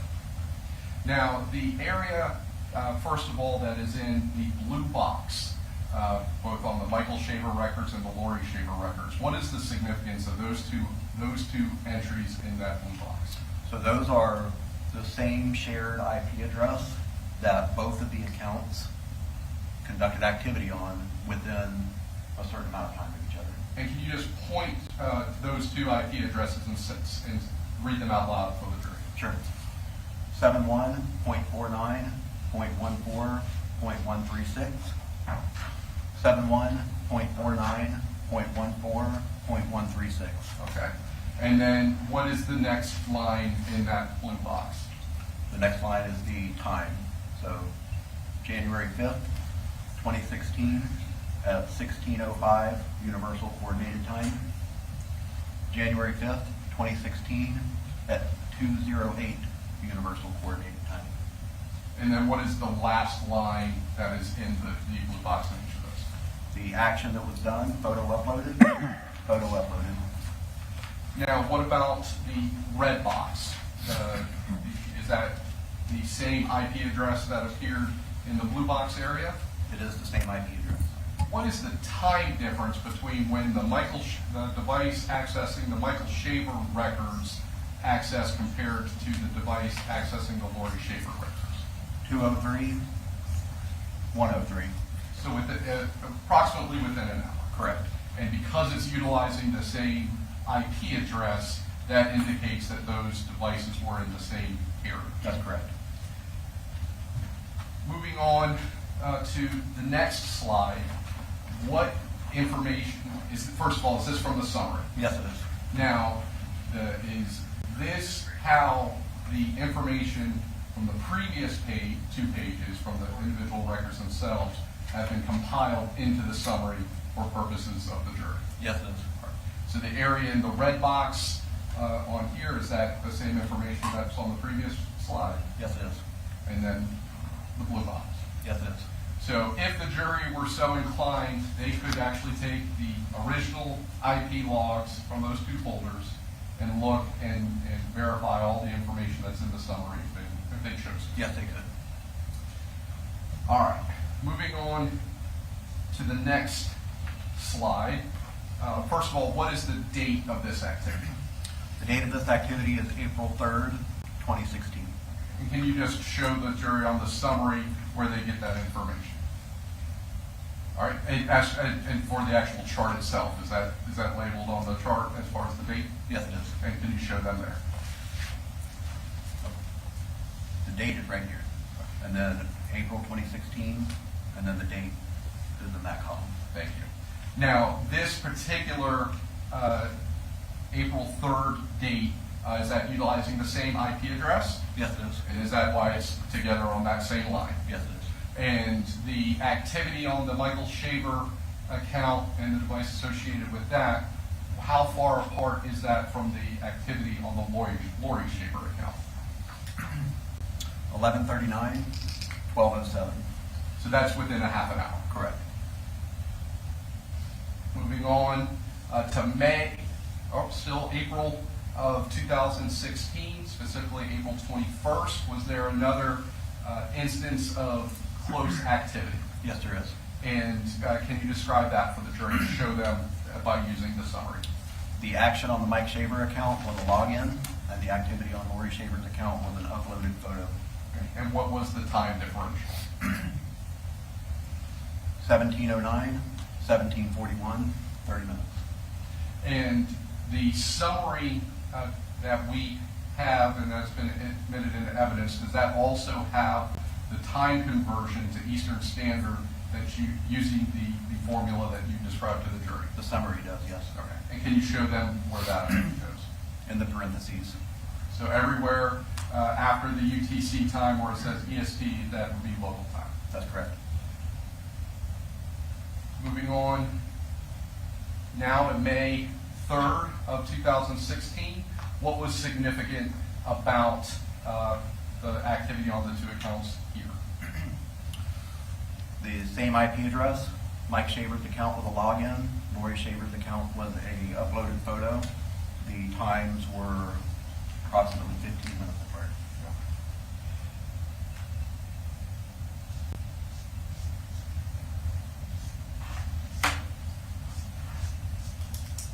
I want to focus a little bit specifically on Michael Shaver's account. Did you review Facebook messages from that account between the Michael Shaver Facebook account and Vanessa Townsend? Yes, I did. Moving on to those records themselves that are already in evidence, what was the first message and the date that that message was sent from the Michael Shaver account? So the first date was February 25th, 2016, 7:43 Universal Coordinated Time. And did you find Facebook messages preceding the delivery of any sort of flowers to Vanessa Townsend through the Facebook records? Yes, I did. I'm showing you it's previously been admitted into evidence in states number 32 are those records.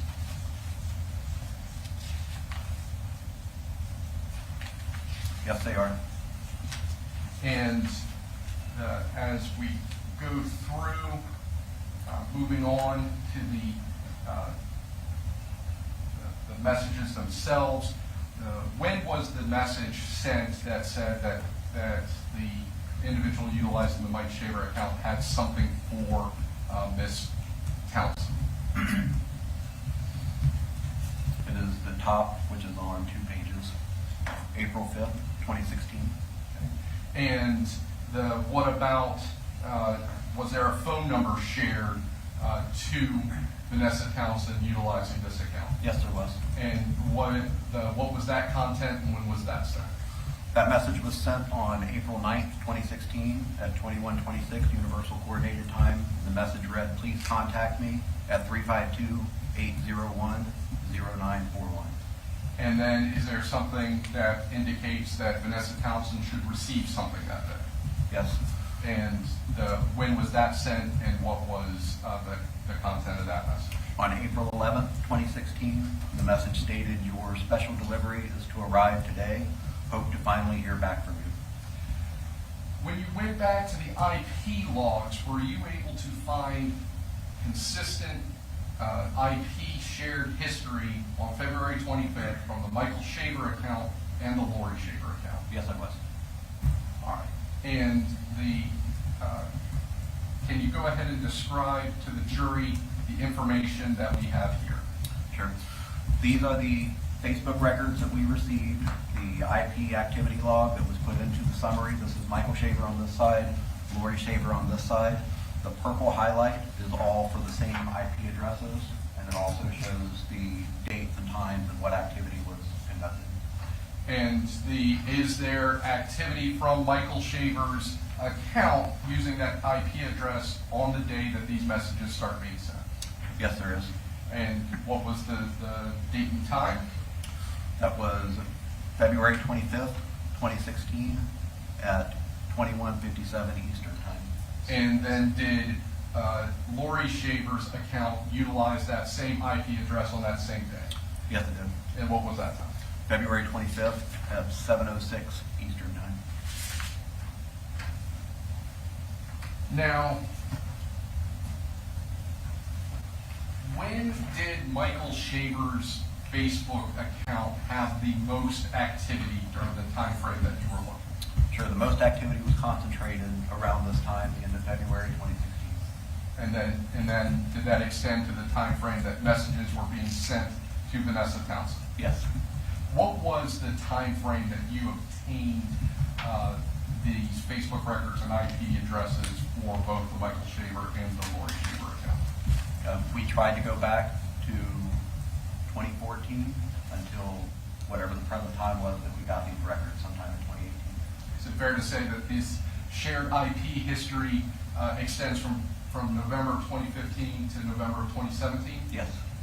And going through the time frame in April, once the flowers are received, is that when the majority of the activity appears on Michael Shaver's account? Yes.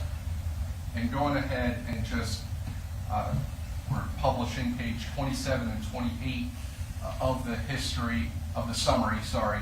And can you summarize the types of activity that you're seeing on the Michael Shaver account and talk about how that relates to Laurie Shaver? Sure.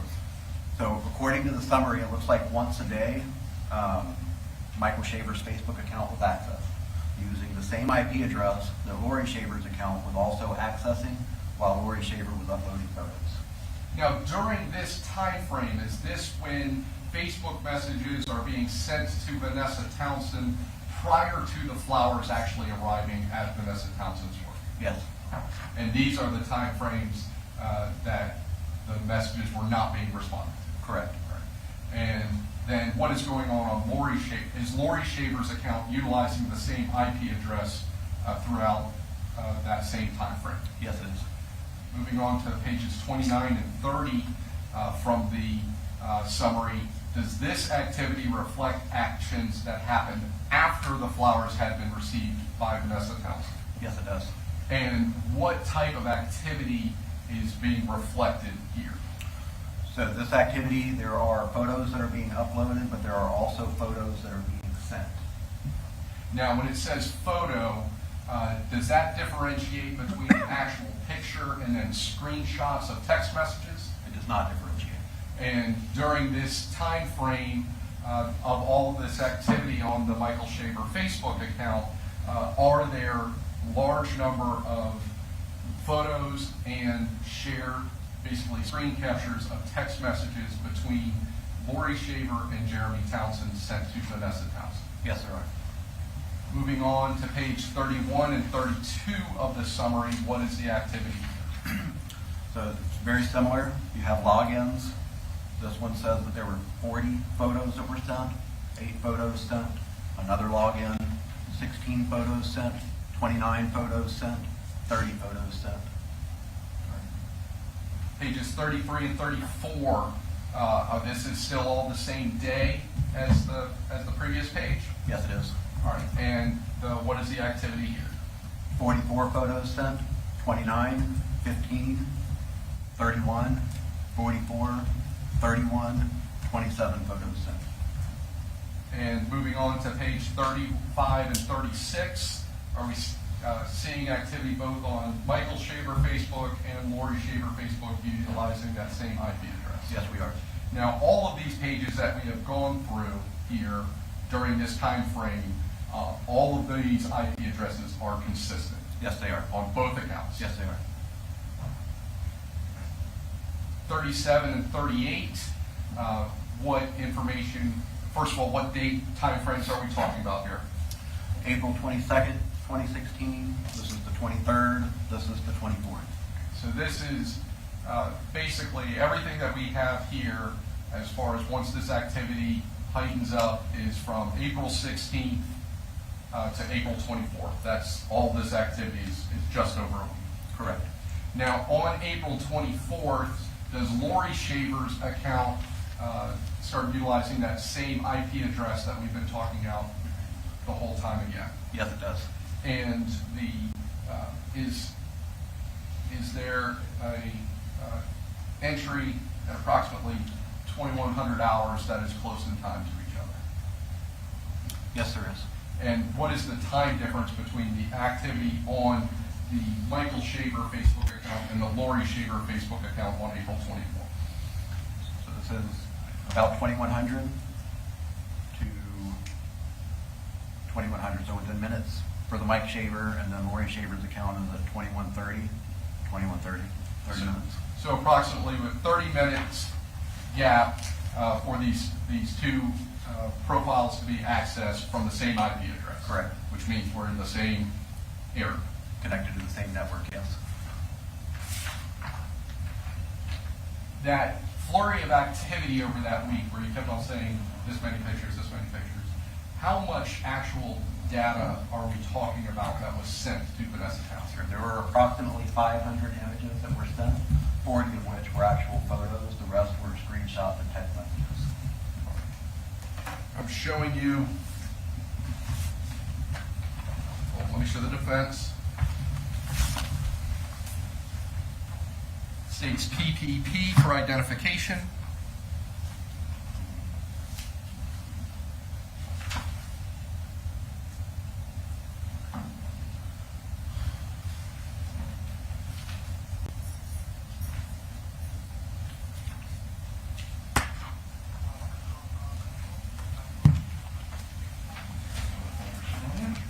Showing you states PPP for identification. Do you recognize those? Judge, I'm going to object as to relevance. Quick approach. All right, let's have a sideboard. Thank you.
All right, please proceed. I'm showing you what's been previously been marked for identification of states PPP. Do you recognize those photos? Yes, I do. And what are those photos? These photos are from Laurie Shaver's Facebook account that were sent to Vanessa Townsend through Mike Shaver's account. And just to go ahead and make sure there wasn't a misunderstanding or a potential misspeak, the source of this information was from Michael Shaver's Facebook? Correct. And this is the information that was sent to Vanessa Townsend? Correct, of Laurie Shaver. All right, this time the state moves states PPP into evidence as states Number 39. 39? Yes, sir. All right, any further? Okay, objections overruled. Over defense's objection, states PPP will be entered into evidence as states number 39.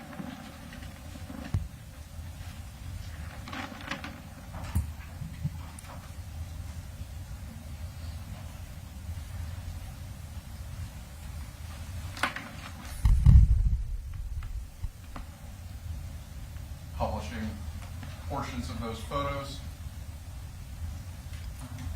These photos that are contained here are these some of the photos that are in that exhibit that we just went through? Yes, they are. And on the left, do you recognize that individual? Yes, I do. And who is that? That's Laurie Shaver. And on the right, do you recognize those individuals? Yes, I do. And who are they? Laurie Shaver and Jeremy Townsend. Photographs identified as page 1145 and 1150. Who is that? Jeremy Townsend. 1156, 1164. Who is that? Jeremy Townsend. 1178. Who is that? Jeremy Townsend. 1184. Who is that? Jeremy Townsend and Laurie Shaver. 1192 Jeremy Townsend and Laurie Shaver. and 1193. Laurie Shaver. 1196. Laurie Shaver. Now, is that all the photos that were in that folder? No, it's not. That's just some of them for right now to get through this. Correct. All right. Now, also contained with all of that information, you had mentioned there were screenshots of text messages. Yes.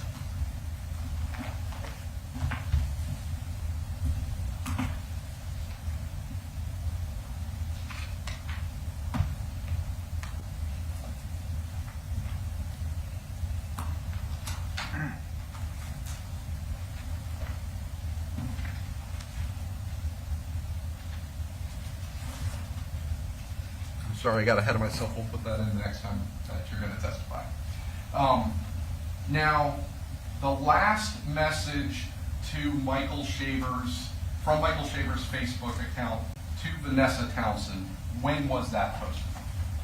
The last message was the end of 2016. Was there a message on September 20th of 2016 from the Michael Shaver account to the Vanessa Townsend account? Yes. And what was that message? The final message was on September 20th, and it says, "Hi Vanessa, how are you? Moving on looks good on you. Hope you and your son are doing well." And based on your review of the Laurie Shaver Facebook records, were there pictures of the cement slab that was covering Michael Shaver's body prior to the September 20th date that message was sent? Prior to, I believe so. And what was the IP address associated with that? 199.116.175.8. Now, did you also obtain bank records associated with Laurie Shaver? Yes, I did.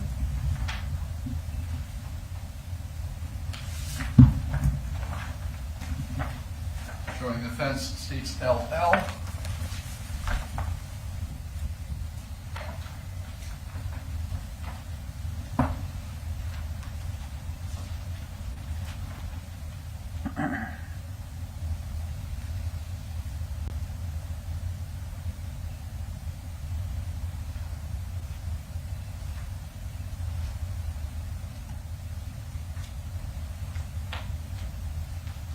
At this time, the state moves states LL into evidence with previously filed notice of intent to rely on business record certification and the appropriate business record certification attached. Just a clean approach. All right, sidebar, please. Thank you.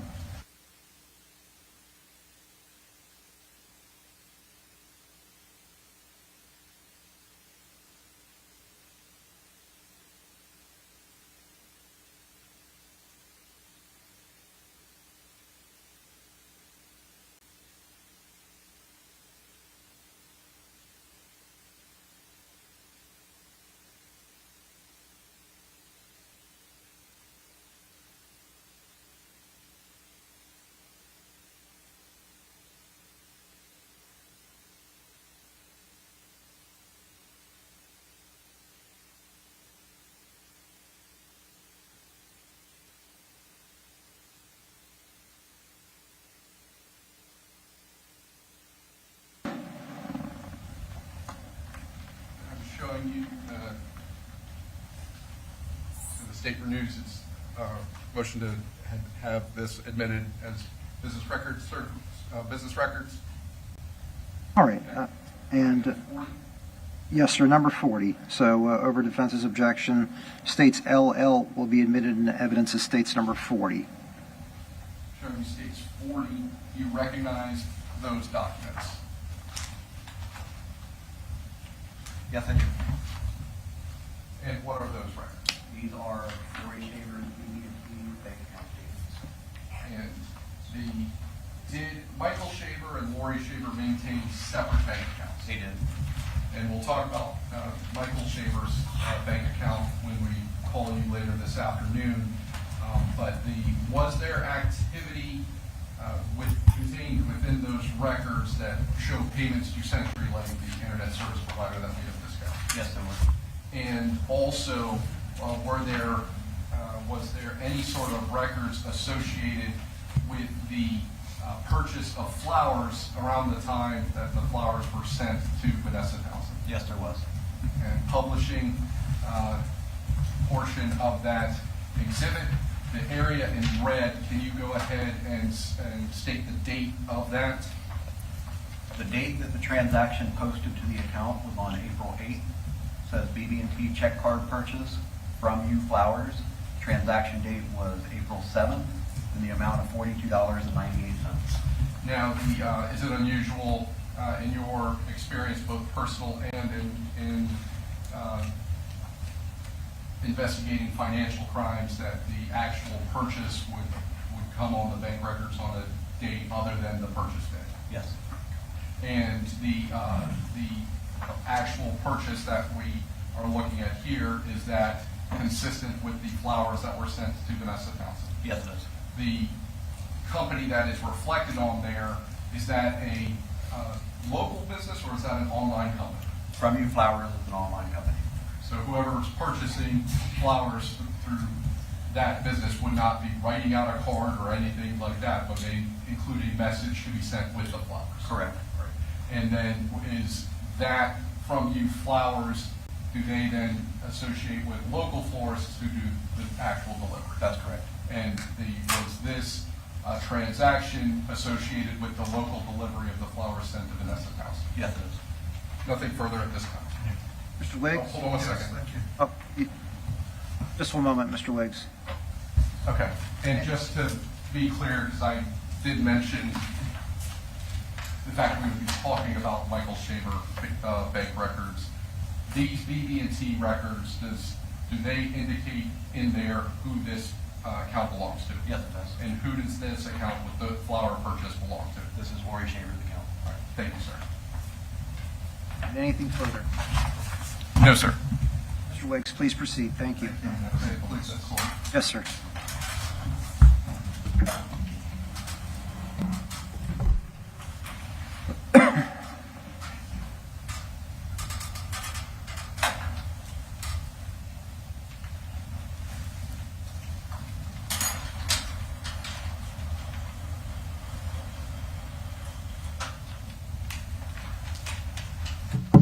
Officer Strickland, did you is officer or deputy you prefer to go by? Either one. Okay.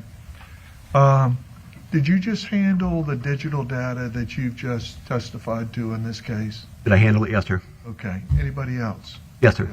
Pardon me? Yes, sir. Who was that? The entire team of investigators that were working this would have reviewed it at some point. Okay. And you submit your documents and your reports in this case to Tamara Dale, correct? I'm sorry, can you repeat?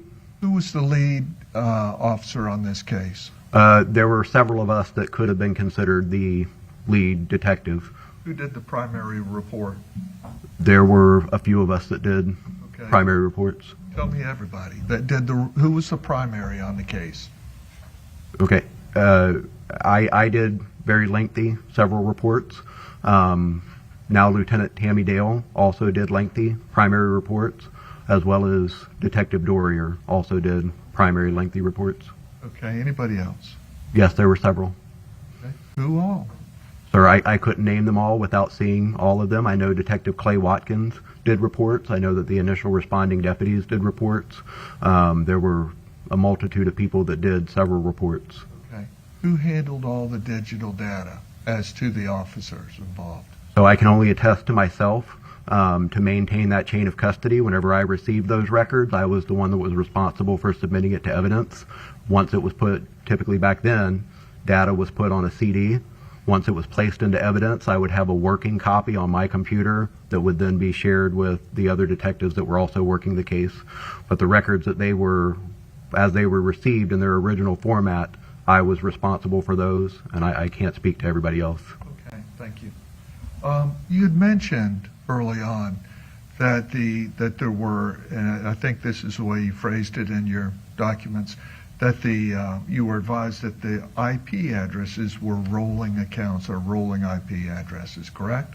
No, sir. What I advised is that CenturyLink only maintains subscriber records for one rolling calendar year. Rolling year. Okay. Now, what happens after an extended period of time? What happens to the IP addresses that are on record with the company? For CenturyLink, I don't know what they do with their records after a year. Okay. Do you know whether they expire, they're deleted, anything that happens to them? Sir, I do not know what happens to CenturyLink's record after a rolling calendar year. What do you know about Facebook? What happens to their records after an extended period of time? I don't know what their retention time frame is. However, we were able to go back at least 4 years in this case. Okay. With Facebook? Through Facebook, yes. Okay. Now, does Facebook, do their records go back and allow you to trace the records they have back to the physical address of the individual? Facebook, I do not believe, collects address data. Okay. The registered address for the IP is a registered physical address, correct? The IP address that is provided by the internet service provider would be the subscriber information. And it would be registered to a physical address, correct? Correct. Okay.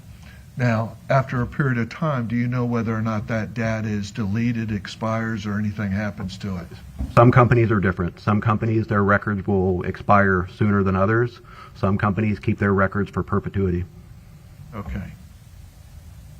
Do IP addresses change at all? Yes, they do. Okay. So IP addresses that may be out there for a period of time can actually change Yes, they can. and identify or use somebody else's address, correct? That is correct. Okay. Which is why the date and time stamp that is on the activity is so important. Okay. In this case, were you able to link up an IP address with a physical address and a device? Not through CenturyLink, no. Okay, not through CenturyLink. Were you able to link it up from Facebook to a physical address to a device? I think I was, yes. You think you was? Yes, sir. What do you mean? Tell me. What do you mean? The same IP address that was used for Laurie Shaver's account was also used on Mike Shaver's account. Okay. An IP address is a unique identifier that works similar to mailing a letter through the U.S. Postal Service. So if your address was constantly changing, there's a possibility that you would not get the mail that was intended for you and vice versa. That's why the date and time stamp that's on IP address logs are so important. Look through this in a second.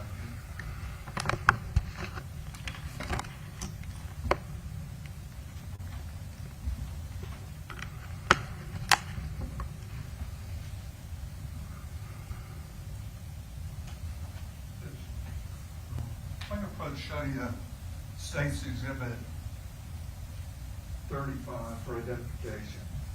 Okay? You look at that, please.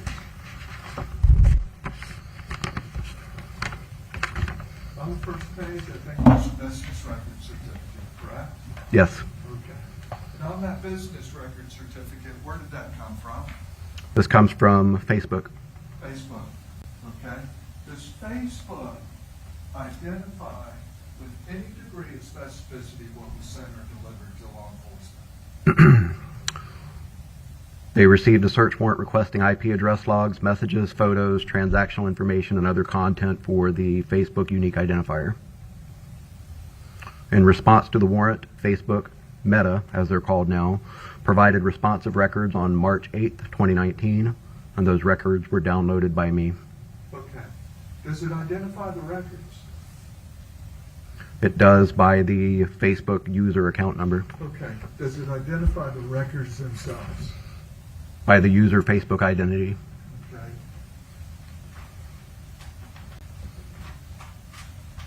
On paragraph 4, does it not state the records provided were an exact copy? Yes. Okay. But it doesn't tell you what the exact copy was there, does it? No, it does not. That we made and kept in by our automated systems. Doesn't tell you what was there, does it? Sure. Okay, and in the course of regularly conducted activity as a regular practice of Meta, the records were saved in a format after searching Meta's automated system in accordance with the above specified legal process. The records were made at or near the time the information was transmitted by Meta, correct? That's what it says, yes. And then it says further, Meta no longer retains a copy of the records provided, correct? So they send you a certificate saying, we at some point in time had this data. We're sure at some point in time we sent you some accurate information, but we don't have the documents anymore to verify anything, correct? That's what you got a certificate saying, correct? So Facebook records back in 2018, whenever we sent the search warrants, Please allow the witness to finish answering. Okay, please conclude your... whenever we received the records back in 2018 in their original format, Facebook records back then were self-authenticating. What that means is that the records were contained in a...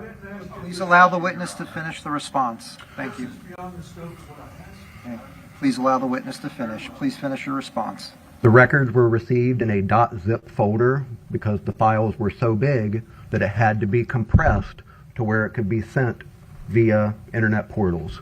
So whenever those records were received, they were in one singular folder. That folder was then put through an algorithm. It's called SHA 256, which generates an extremely long chain of letters and numbers that is unique to those records that were provided by Facebook back then. The records back then were self-authenticating. Facebook did not provide business record certifications back then because their records, according to Facebook, were self-authenticating. Okay, but we're dealing with records today. We're here in court today dealing with the case before us, not what was received and sent in a prior procedure, correct? No, sir, those records were the records that I received in 2018. Right, but we're here today, and now the records don't authenticate what you declare was self-authenticating on a prior date, correct? Your Honor, I'm going to object to the approach. All right, come up for a sidebar.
You'd acknowledge, though, the records we just looked at doesn't contain any representation specific of any documents, does it, sir? Sure.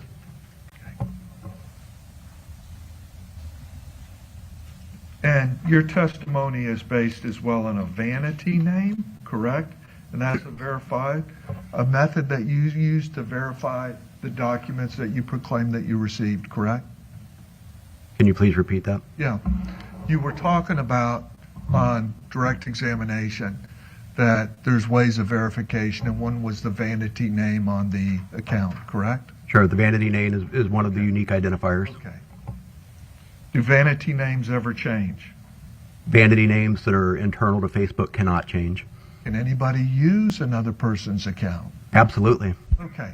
So when you say, well, we're relying on a vanity name that other people have access to, that's not a real dependable or reliable system to identify documents in the user, correct? The way that I answered that was based on the assumption that you meant that somebody could use that account.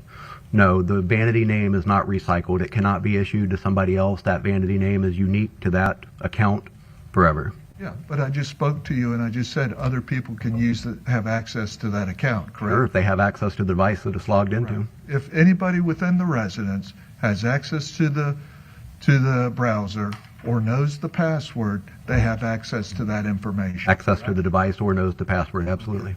And as you sit here today, you don't know which, if any, of those multiple documents that were submitted were utilized by any other individual, correct? No, sir, I know who they were used by. Okay. Did you witness the person signing in? No, sir, I did not. Okay. Did you witness the person sending?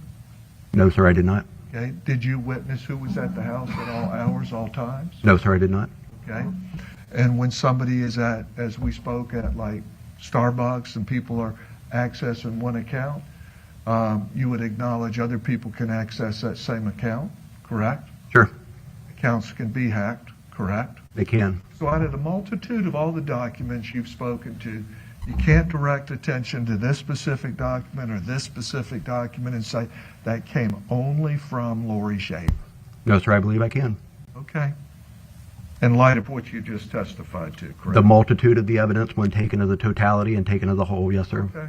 Okay. Now, did you request the Facebook records of Jeremy Townsend? No, sir, I did not. Do you know anything about Jeremy Townsend? I've met him and spoke with him. Okay. Did the state talk to you about Jeremy Townsend at all? The state? Yes. No, sir. Anybody in law enforcement mention his name to you? In what capacity? Well, I'm asking you. Yes, sir. We were conducting a thorough investigation, and he was obviously part of that. Okay. Did you look into his records? No, sir, I did not. Did you look into Jeremy Townsend's bank records? No, sir, I did not. Okay. Was any kind of audit done of Jeremy Townsend? An audit? Yes. No, sir. Now, in the records that have been thrown into evidence at this stage, is there any statement in there, in any single record, about commission of a crime? No, sir. Any statement within those records about any collusive effort to cover up a crime? No, sir. So these records allegedly deal with purportedly Laurie Shaver and Deborah Townsend. Which records? Most of the records that have been introduced here. Deal with Michael and Lori, yes. Okay. And yeah, there's no bearing on any crime or an attempt to cover up any crime within those records, correct? By whom? Whoever's communicating. Did you see any evidence or communications in those documents of any effort to cover up a crime? No. Any mention of a crime? No.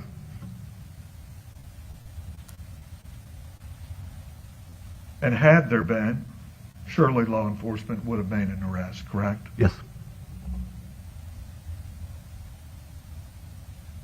Now, we spoke about, or we saw messages dealing with flowers. Okay. Do you know the motive of the individual that sent those? That sent the flowers? Yes, I do. Okay. Did it have anything to do with a crime? No, sir, it did not. Okay. And the flowers that have been referenced, they have anything to do with a crime? Not directly. Okay. They have anything indirectly to do with a crime? Yes, sir. Okay. And did you put that in your report? Explain that to law enforcement?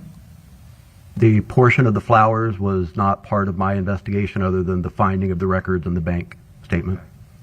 And was there some follow-up on the flowers that Yes.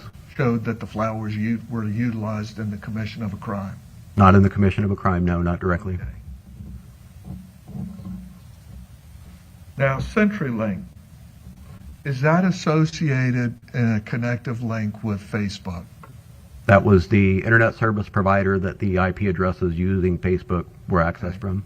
Now, Facebook is one system, CenturyLink's a different system where the browser's connected to, correct? With internet connectivity, yes. Okay. Did you obtain a business record certificate from CenturyLink? Yes, I did. Okay. Did that business record certify the reliability of any of the records that you received from Facebook? Objection, Your Honor. We approach. Sidebar.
Have you seen any personnel from Facebook here today? No, sir, I have not. Okay, have you spoken to anybody directly about Facebook? No, sir, I have not. Okay.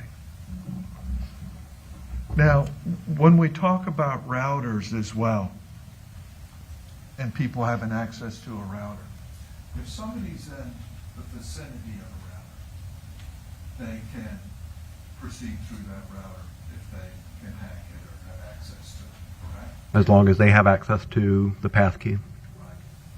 Okay. So when we talk about the records that have been moved into evidence at this stage, do you know who, if anybody, may have had access at all hours, at all times, for any and all of these documents? No, sir. Okay. One moment, please. Yes, sir.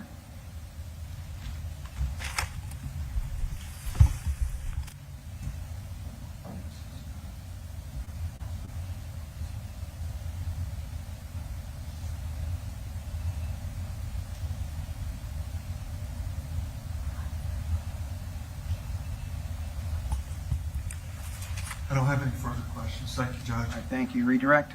Yes, sir. Those IP addresses where the information is shared between both the Michael Shaver Facebook and Laurie Shaver Facebook, does that go from November 2015 to November 2007? Yes, it does. And how many separate IP addresses were shared over those 2-year periods? 13. And did that basically go that entire 2-year period, that there was continual shared IP address information with those two accounts? That's correct. So for an individual that was hacking into each and every one of those IP addresses, this would have to be a systematic 2-year period where they were trolling outside the Shaver residence or wherever that IP address would be in order to maintain that. That's correct. Overruled. I'm sorry, what's your answer? That's correct. Now, when you were talking about information regarding criminal activity in those Facebook records on cross-examination, let me ask you this hypothetical. If an individual killed another person and had access to their Facebook account, and then after the person was dead, proceeded to post on that Facebook account over a period of years to try to show activity that that person was still alive, would that be evidence of a crime? Yes. As it relates to potential hacking into someone's account, if someone in China is getting into Michael Shaver's Facebook account, would the IP address be the same one that is accessing the Laurie Shaver account? No, it would not. That would be an IP address somewhere in China. That's correct. The Facebook records that you obtained, on that business record certification, did that spell out the specific number that was associated with those records? Yes. And if you were to pull those records up on the various thumb drive, would that number be contained there as well? Yes, it would. When you obtained those records originally in 2018, did it contain that same identifying number? Yes, it did. And when you went back to Facebook because of the fact that the documentation for evidence and submission changed in the time frame that the investigation was going on, did you ask them for the same information that you received back in 2018 utilizing that number? Yes, I did. And did they give you that and give you the same information that you had originally? They gave us the business record certifications, yes. And was that tied together with the records that you already had obtained? That's correct. Nothing else, Judge. All right, Mr. Wiggs? May the witness be excused from his subpoena? No, he's going to be recalled. All right, sir. So you're subject to recall. Thank you for appearing today. Have a good day. Thank you, Judge. The state calls Tammy Dale.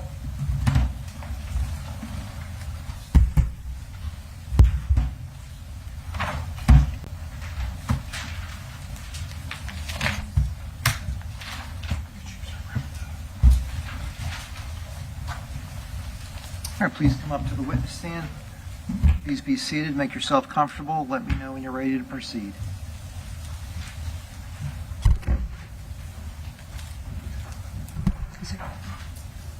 All right, please state and spell your full legal name. Tamara Rosedale, Tamara Rosedale. Please raise your right hand. I'll swear you in. Do you solemnly swear or affirm that any testimony you give today shall be the truth, whole truth, and nothing but the truth, so help you God? I do. Thank you. Please proceed.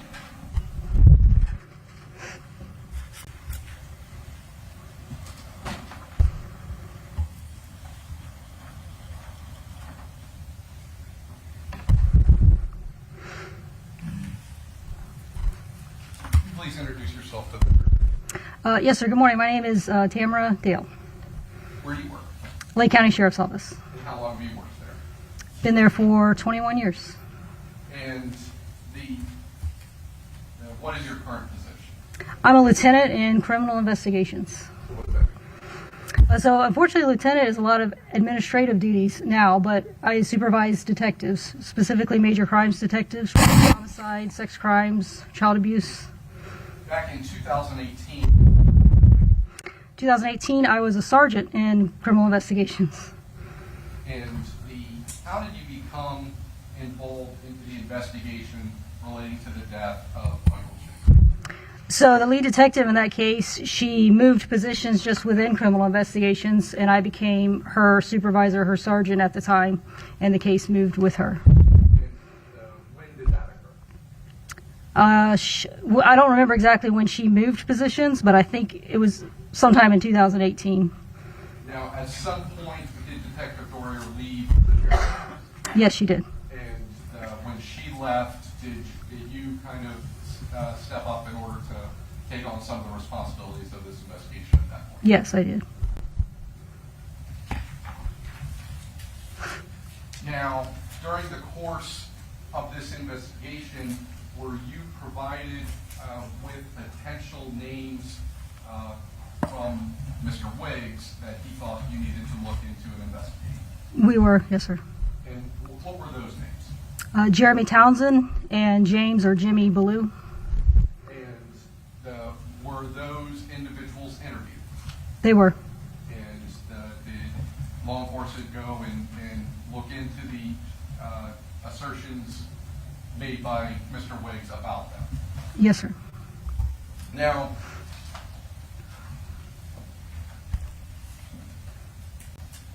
in the sheriff's office, and when an investigation like this is being investigated, is there just a single detective assigned, or is there a team? There would be a team. We have a lead detective, as I mentioned, but several detectives would work on a case of this complexity and size.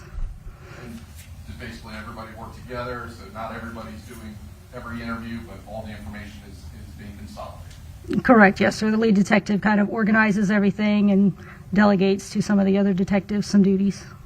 Now, during the course of the investigation, was information about Michael Shaver's phone obtained from the service provider? Yes, sr. And what was the phone number of Mr. Shaver that was looked into? Michael's phone number was 352-431-5121. Okay. And what efforts were made in order to track down the information associated with that? So we served a search warrant on his service provider, which was Verizon Wireless, and that was to get, of course, more information about the number itself. I'm showing Excuse me. previously marked as states MM.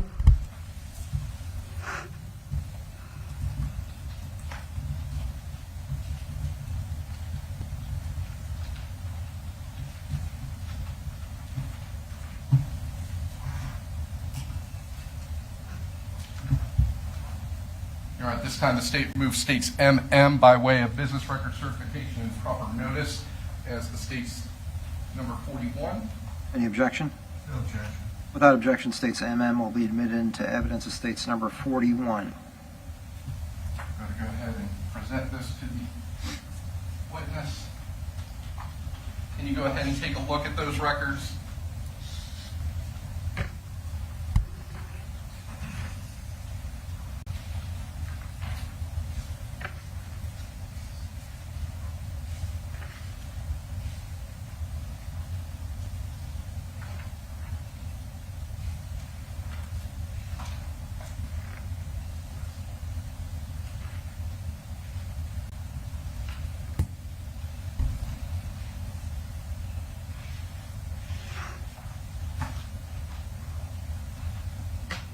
Are those the records associated with the phone number that you just discussed?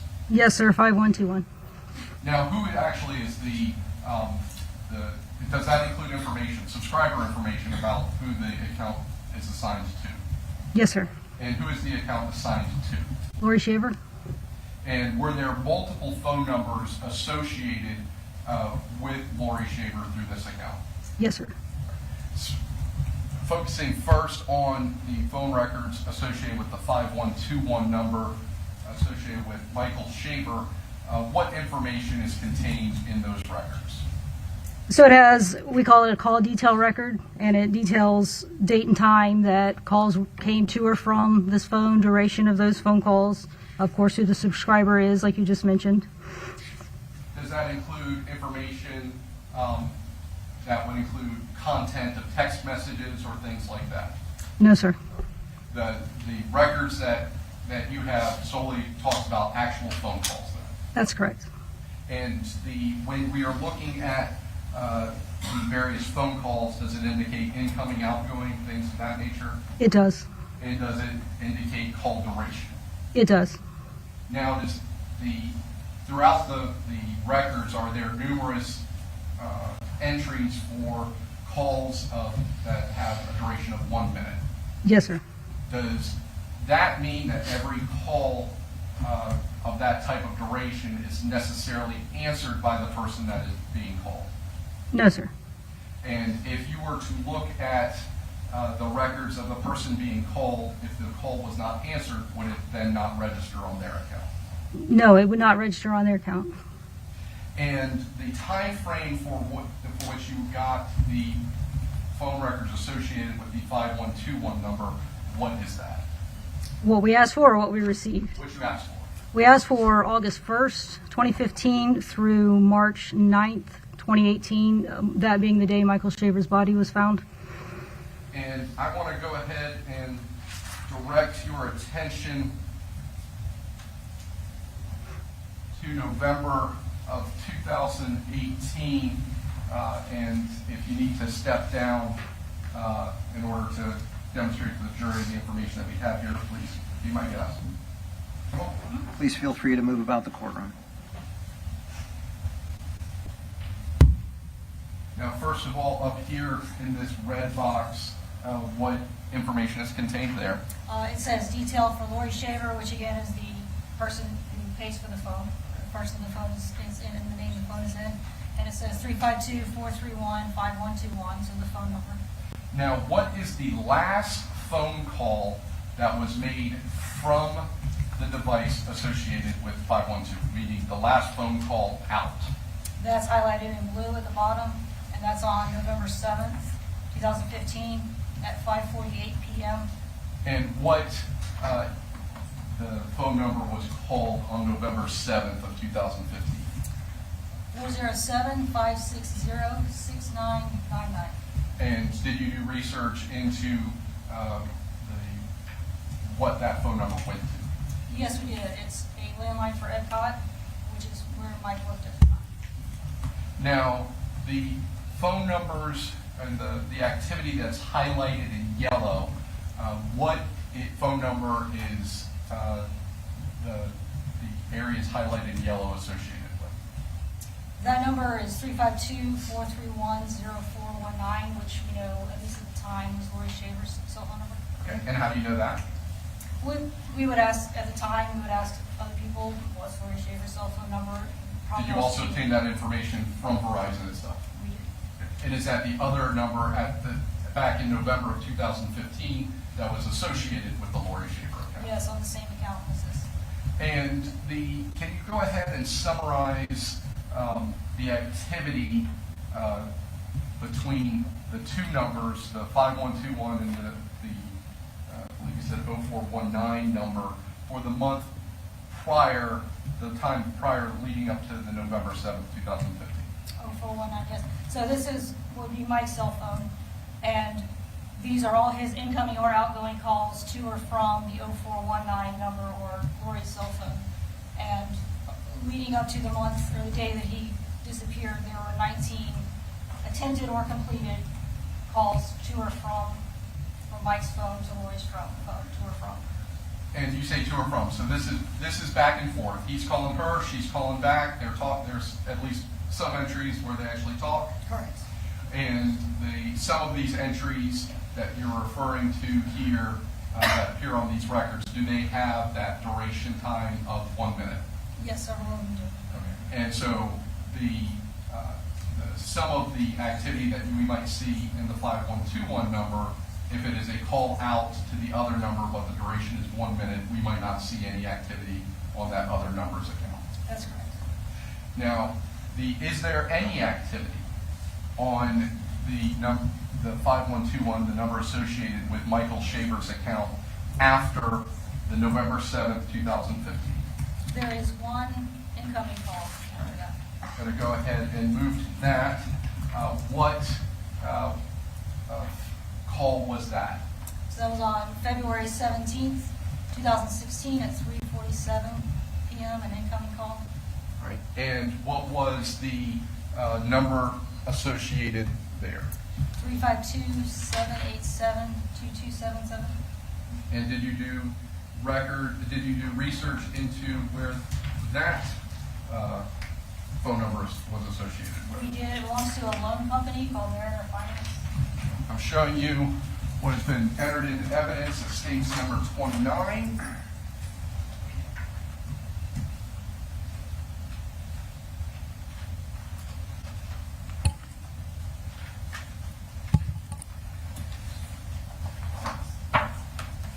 These are the business records from Mariner Finance.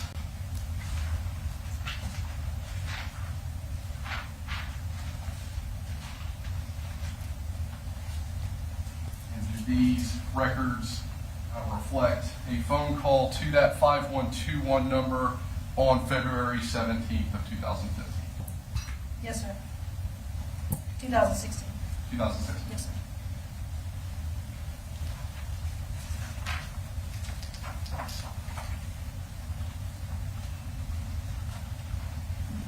Did you also obtain the records for that second number associated with the account?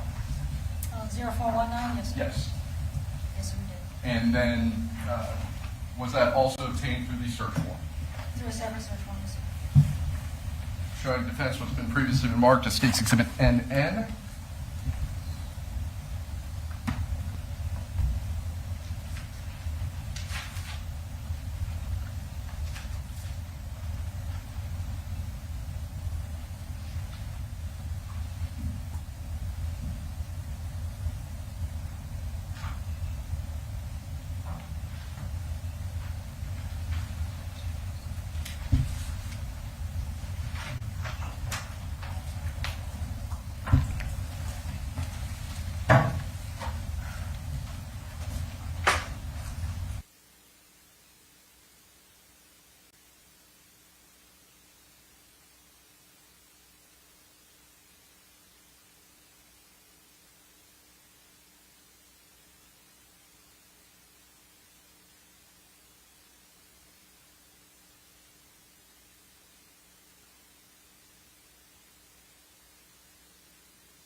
At this time, the state moves States NN by way of proper business record certification into evidence as the next numbered exhibit. 42. All right. Over defense's objection, States NN will be admitted into evidence as States number 42. I'm going to ask that you go ahead and look at those records. Are those the records associated with the second phone number associated with that account? Yes, sir. 0419.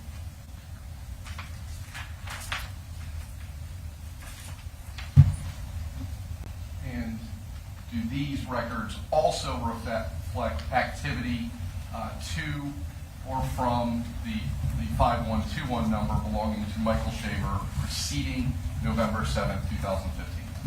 Yes, sir. Those are the highlighted portions. And how long after November of 2015 do the records that you obtained associated with Laurie Shaver's phone number, do they go? These records went until April 20th, 2016. And during that time frame between November of 2015 to April of 2016, is there any attempts to call the 5121 number associated with Michael Shaver? Yes, sir. Is there any calls to that phone number associated with Laurie Shaver from that 5121 number associated with Michael Shaver? Yes, sir. Now, during the course of the investigation, there was a phone number that was submitted through a Facebook message from Michael Shaver's account to Vanessa Townsend. Were you familiar with that phone number? Yes, sir. And was research and attempts to look into that phone number done through search warrant as well? Yes, we did. Showing the defense what has been previously been marked for identification as states 00.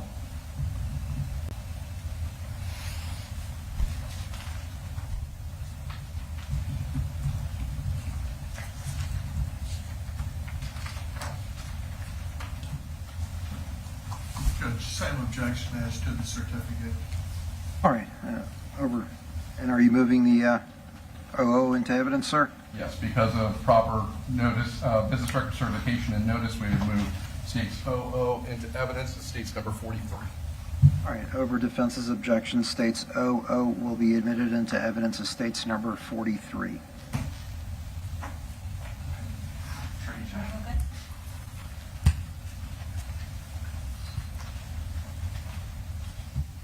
Now, in states 43, what kind of records are reflected in that document?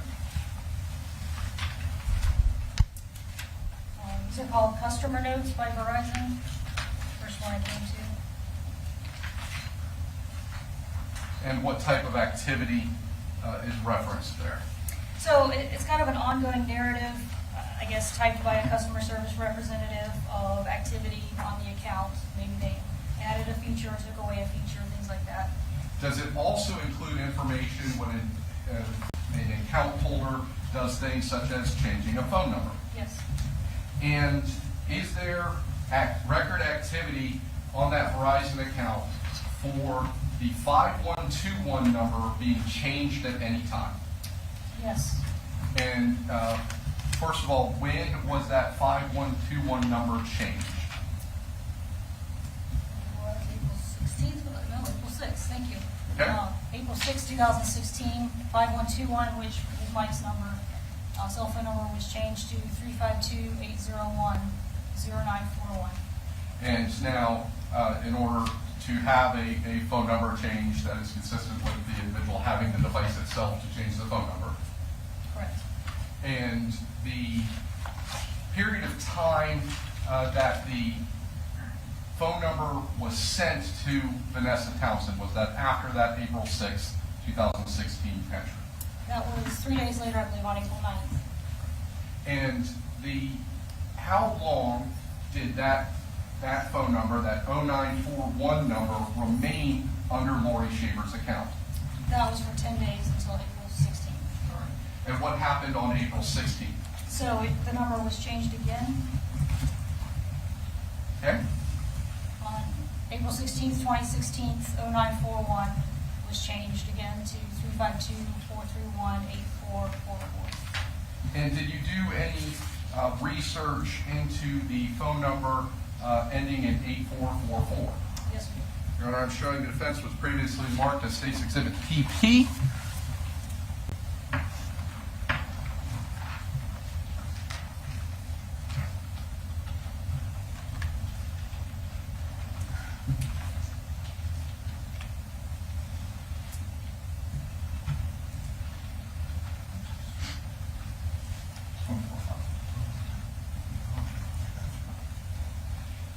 Your Honor, at this time the state would move State's PP into evidence as a certified court file, court document from case number 2016 SC, I believe that's 1508. All right, any objection? No objection. Without objection, states exhibit, which is marked as PP for identification purposes, will be moved into evidence as states number 44. Do you recognize this document? Yes, sir. And what is that document? It's a Lake County Court document. It's titled Notice of Current Contact Information. And who is that notice of contact current information associated with? Laurie Shaver. And does it include her address? Yes, sir. What is that address? 9850 Sandy Pines Road, Claremont, Florida, 34711. And is that the address where the skeletal remains of Michael Shaver were found underneath a fire pit in the backyard? Yes, sir. And what is the date of that document? Dated July 6th, 2016. And does that document also include a phone number? Yes, sir. And what phone number is that? 352-431-8444. The same phone number that the number originally associated with Michael Shaver had been changed to in order to contact Vanessa Townsend, and now changed again 10 days after that. Yes, sir, to 8444.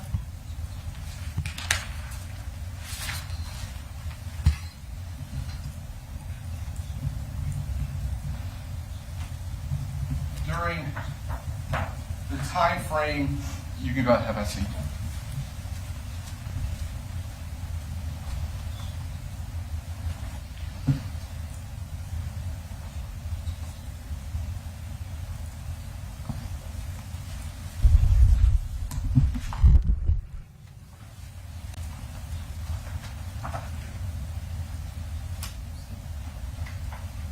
During the time frame that Mr. Wiggs provided you with information relating to names he thought you needed to investigate, did he give you any information regarding Isabel Shaver? No, sir. And at some point after Laurie Shaver's arrest, did you interview Isabel Shaver? Yes, I did. And at that time, how old was she? It was in 2018, and she had just had a birthday, so I think she had just turned 12 a few days earlier. And in the course of your training experience, have you had training about how to interview children? Yes, sir. And that's an important skill involved with, obviously, child sex investigations. Have you ever participated in those? I have, yes, sir. And was she also interviewed at the Child Advocacy Center? Yes, sir. And what is the Child Advocacy Center? So it's a place where child victims or witnesses can be interviewed in a very friendly, child-friendly setting by people whose only job it is to interview kids and talk to them, get information, useful information, truthful information, but without re-traumatizing them in any way. And the setting is completely, like I said, child-friendly. They sit on couches, they have toys they can play with, there's cartoons in the waiting room. So basically, completely the opposite as than us taking them to the sheriff's office and putting them in one of our waiting rooms. But to clarify, when you interviewed Isabel Shaver, where did that occur? That was at their house. And did I say I interviewed her in 2018? When did you interview? I interviewed her in 2020. If I got the year wrong, I'm sorry. I might have been. But that was not done at the sheriff's office. That was done at the company. No, that was at her house, yes, sir. Now, not getting into any specific things that she said at that time, did she bring up anything related to her involvement or Jeremy Townsend's involvement that required further investigation by the sheriff's office at the time she gave either of those interviews? No, sir. Are you aware that there have been discussions through Mr. Wiggs about Isabel Shaver's involvement in this case since the time that you would have interviewed her and the child advocacy interviewed her? Yes, I am aware. At the point that those statements came forward, were charges already pending against Laurie Shaver? Yes. And any other talking of witnesses would be done through the state attorney's office at that point? Correct. And Miss Isabel Shaver, are you aware, was deposed through the course of the pending case? Yes, sir, I'm aware of that. As part of your duties, are you a firearms instructor? Yes, sir, I am. And what kind of training do you have to do to get that type of role? So initially, it's a 40-hour FDLE course through the Florida Department of Law Enforcement, and then there's continuing courses that you take to keep that up, and you have to continue to teach each year in order also to keep that up. Now, as part of any sort of firearms training or defensive tactics, our law enforcement officers or anyone else trained in a similar fashion, trained to basically try to make headshots in stressful situations? No. Why not? Well, we're trained, if we're using deadly force, it's to eliminate a threat. And in a real world situation, unlike at the range, your threat is going to be moving, most likely. You're going to have adrenaline going, maybe other things going on. So unlike at the range, maybe you're a really good shot at the range and you can make a headshot, but you don't want to miss what you're shooting at in real life, because if you miss, two things are going to happen. First of all, you didn't eliminate your threat, and they're going to keep doing whatever they were doing. But also, we in law enforcement, we're responsible for every round that comes out of our gun. And in a real world situation, if we miss what we're shooting at and it hits someone or something behind that person, we're responsible for that. So I say all that to say a head is a small target, or like on TV, if they shoot a gun out of someone's hand, that's a small target. So we're trained to shoot what's called center mass, which is right in the middle of the largest target, which is the person's body, because that's a large target, and if you miss by a few inches, you still hit the person's body that you're aiming at, and you stop your threat, number one, and number two, you're less likely to miss even under stress, and even while that person's moving, and maybe also you're moving and everything else is going on. Is anyone trained with that type of training? That would be just ingrained in second nature. Absolutely. That's day one of firearms training in the police academy. And every time we train on the range, unless we're just playing around, we're always shooting center mass on the target. Nothing further, Judge. We'll go ahead and move the screen out of the way. All right, thank you. Mr. Wiggs? Thank you, Judge. Yes, sir.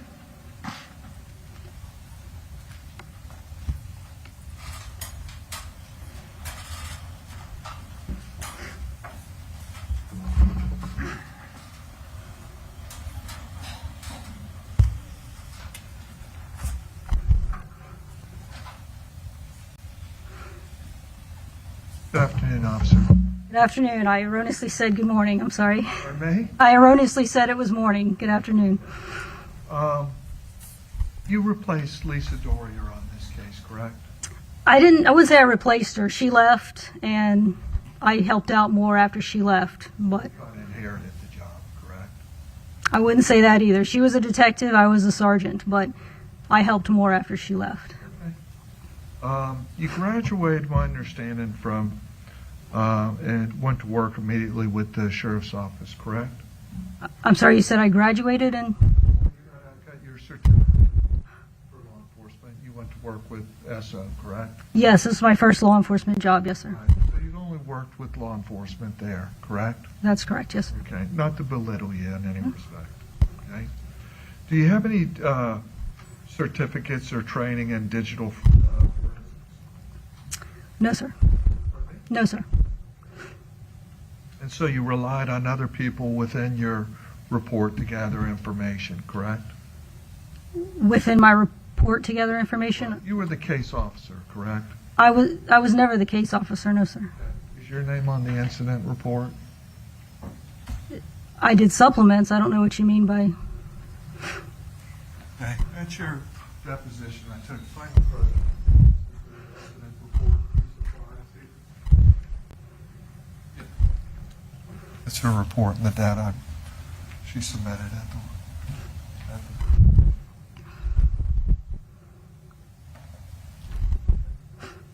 final approach. Yes, sir.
showing you a document.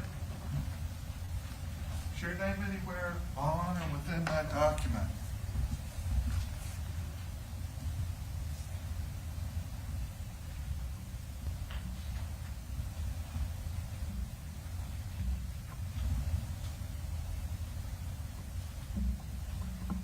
What are you looking at? I'm looking at page 1 at the moment. Oh, you talking about this post-it note? No. What's the primary document that you've been handed? It looks like just a bunch of typed notes. I don't know what it is. Are those notes your notes?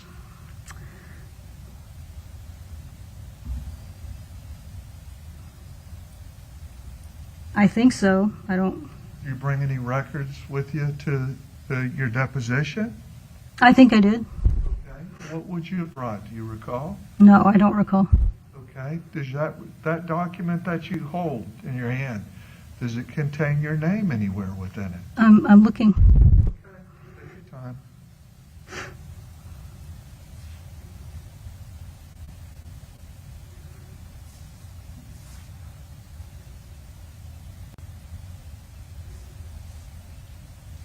Eric, can we approach, please? Yes, sir. Come on up.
Officer Dale, did you sign a probable cause on this case? Yes, I did. Okay.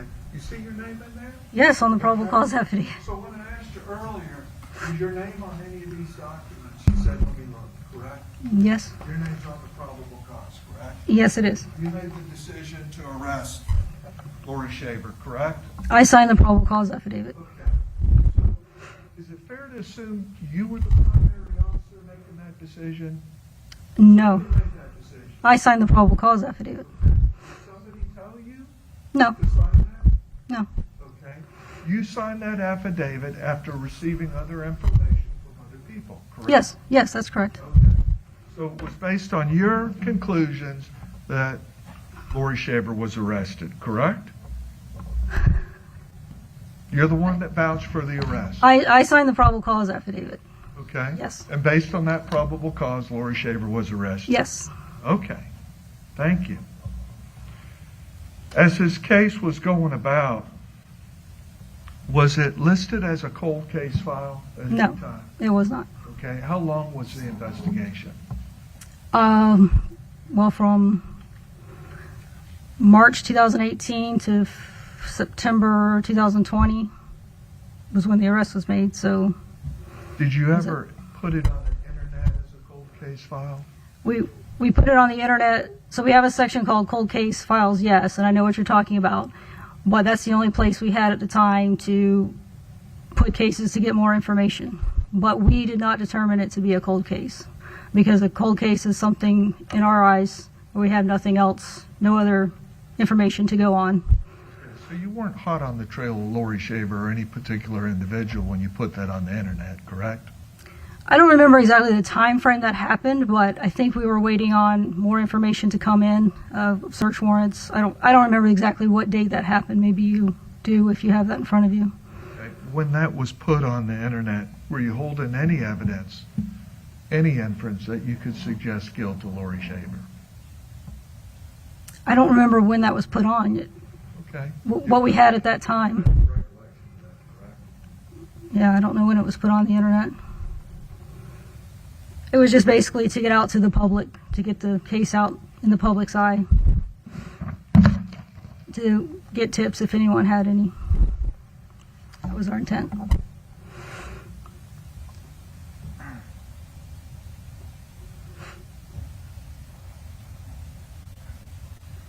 Were you aware of any internal conflicts within the Shaver residence? Michael and Laurie Shaver? Correct. Yeah, I heard of some of the witnesses described. Of course, this is third party because I never spoke to Michael or Laurie, but having both of them described some domestic violence incidents. In the probable cause affidavit, was there a decision that you signed off on to arrest Laurie Shaver for the charge of murder? Yes. And that was your decision, correct? I signed the affidavit. Okay, when you say you signed the affidavit, was somebody telling you to sign the affidavit, write murder in there, and write accessory? No, that's not what I'm saying at all. I just want to make it clear that I wasn't the only detective working on this. Yeah, it was was a group effort. Absolutely not. No, sir. Let me finish my question. Not what I'm Was saying. somebody telling you to join with that? No. Is that your decision? It was my decision. It was a group decision, but I signed the affidavit, yes. Yes. Group decision, but that you were part of that. Correct? Yes, absolutely.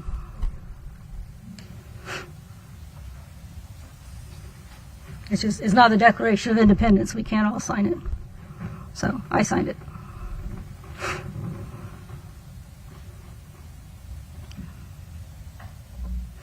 Recall me taking your deposition? Yes, sir.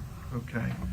Did at any time you believe when I was taking your deposition that I may be there trying to trick you, or did you assume that? Yes, I did. You did? Yes. Okay.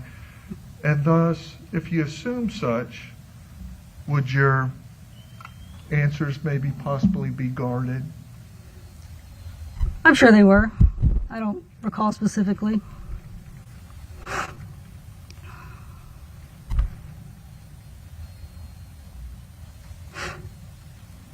Now, you, along with others, made the decision to charge Laurie Shaver with the crime of second degree. Sidebar, please.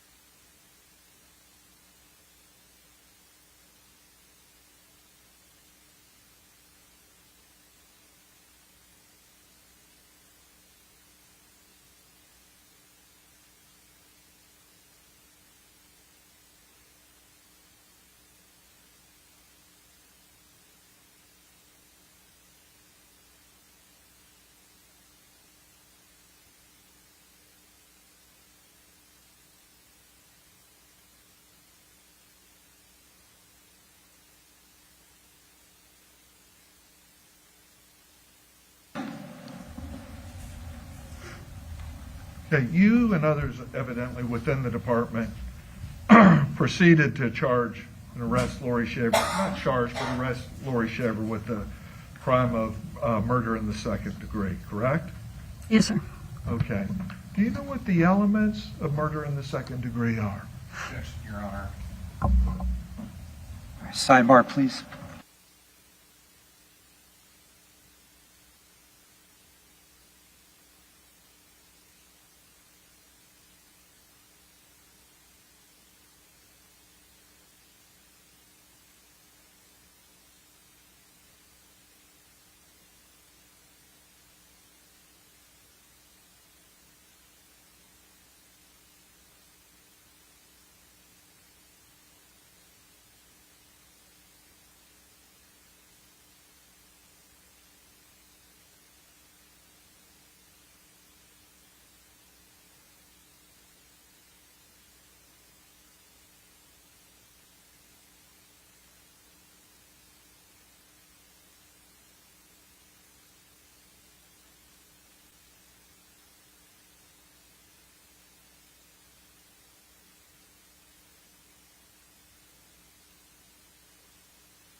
Officer, I was asking you about the decision that y'all made internally. And as to the crime of murder in the second degree, are you aware of the elements? I can't quote them, but generally, yes. Pardon me? I can't quote the statute book, but generally, yes. Okay. What are the elements for the crime of second degree murder? So, unlawful taking of a human life, not premeditated, obviously. I'm sorry? I said obviously not premeditated. Okay. Tell me, so there's a death, correct? Yes. By another individual, Yes. correct? Yes. Anything that surrounds the nature of the killing? Can I have a statute book? No. Well, I can't quote it. No, I can't. Okay. Okay. And you understand that all elements must be established? Absolutely, yes, sir. Pardon me? Yes. Okay.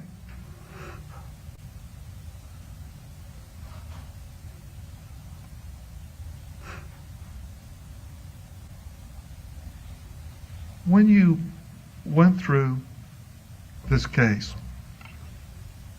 did you consider elements or issues of self-defense, whether there were any? What do you mean, did I consider them? Yeah. Well, there was a death. I'm unaware of any. Okay. You were aware that there was a death. Did Yes. it enter your mind that possibly there was an issue of self-defense involved? But I'm unaware of any. Okay. Did you investigate to determine whether or not self-defense was plausible in this case? I'm unaware of any. So no one made a self-defense claim. Michael was shot in the back of the head. I don't know of any self-defense. No one made that claim. Okay. Well, you wouldn't expect me to come in and make it, correct? No. No? I would expect someone to make it if they acted in self-defense. That's how it normally occurs. So let me ask you then, if you see certain elements, but nobody's suggesting self-defense, do you just presume guilt and make the No. arrest? No. Okay. Did you do anything, therefore, to see whether or not there was any issue of self-defense? If no one suggests self-defense, how would I know there's self-defense? Okay. And I didn't see any evidence of self-defense.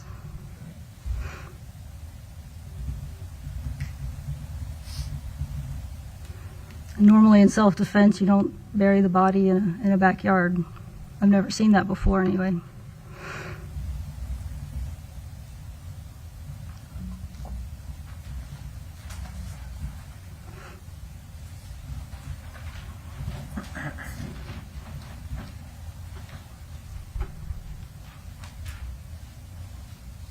There was testimony, I think, that you provided about address changes, correct? When? Earlier on direct examination, you looked at some documents, saw a certificate of an address change? I think it was just declaring that was her address at that time. Okay. I think is what that was. Okay. Did the address change have anything to do with the homicide? I don't know what it had to do with it. It was a court document. Pardon me? I don't know what it had to do with it. It was a court document declaring that was her address at that time and phone number. Okay. Would that suggest to you a homicide? No. Okay. You also testified about documents of utilities in somebody's name, correct? Cell phone bills? Yeah. Yes, sir. Okay. Would that suggest a homicide? Just a cell phone bill by itself? Yeah. No. Okay. Is a cell phone bill with anything else going to suggest a homicide? I mean, it's the contents of the record, not Okay. the cell phone bill. Those records don't suggest a homicide in any form or any manner, do they? The cell phone bill? Yeah. It's what they show, and not by themselves. No, of course not. It's the totality of everything.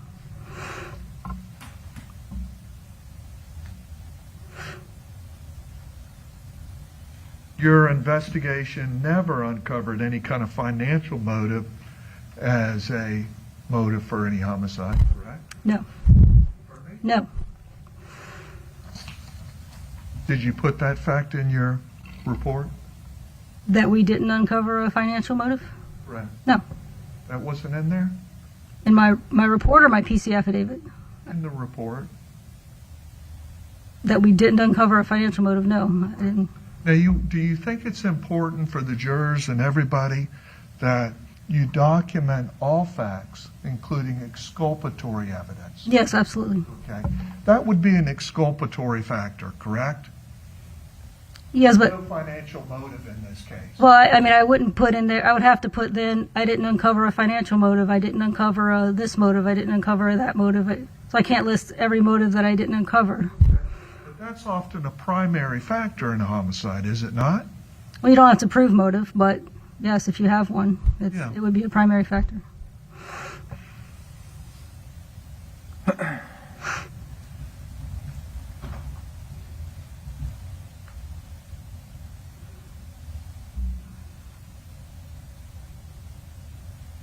And in your investigation, you discovered that the body had been dead through your correspondence and with other witnesses for several months to years, correct? I believe that is what the K-Phil lab said. Okay. So we've heard testimony in this case about people getting emails on this date and the last time Michael Shaver showing up at work on this date or that date. Mhm. Those don't suggest homicide, do they? I mean, well, his cause and manner of death is what suggests homicide. I mean, the fact somebody doesn't show up for work is not an element suggesting that Laurie Shaver murdered him on any particular date, correct? No.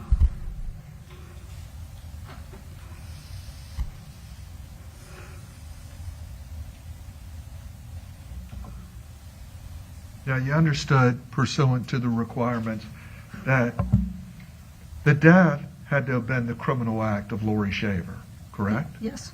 Okay. Or somebody acting on her behalf, correct? Correct. Now, you weren't present during the death of Michael Shaver, correct? No, I was not. You can't testify what happened during that incident, can you? No, sir. Can't testify who was present, correct? No, sir. Can't testify who was any aggressor, correct? No, sir. Can't testify whether or not somebody was exercising self-defense, correct? No, sir. Neither can you testify as to who, if anybody, shot a gun. I wasn't there, so no, sir. If that's what you mean.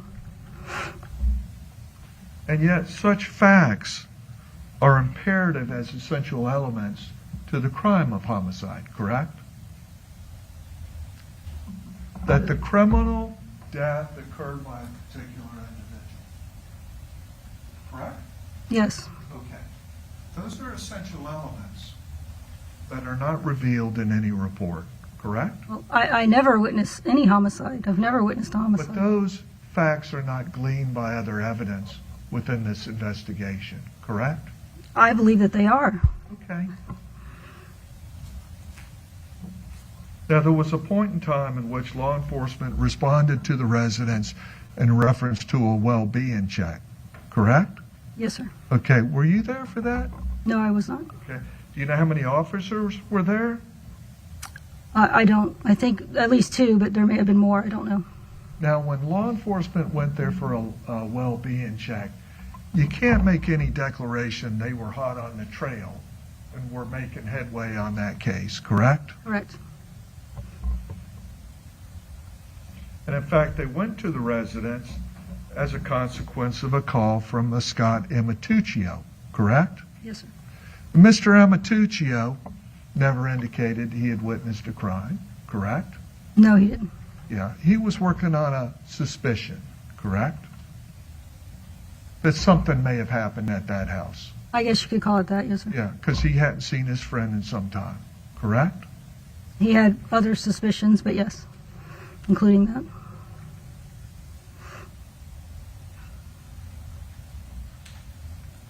And Mr. Amatuccio stated he hadn't seen his dear friend for some years, correct?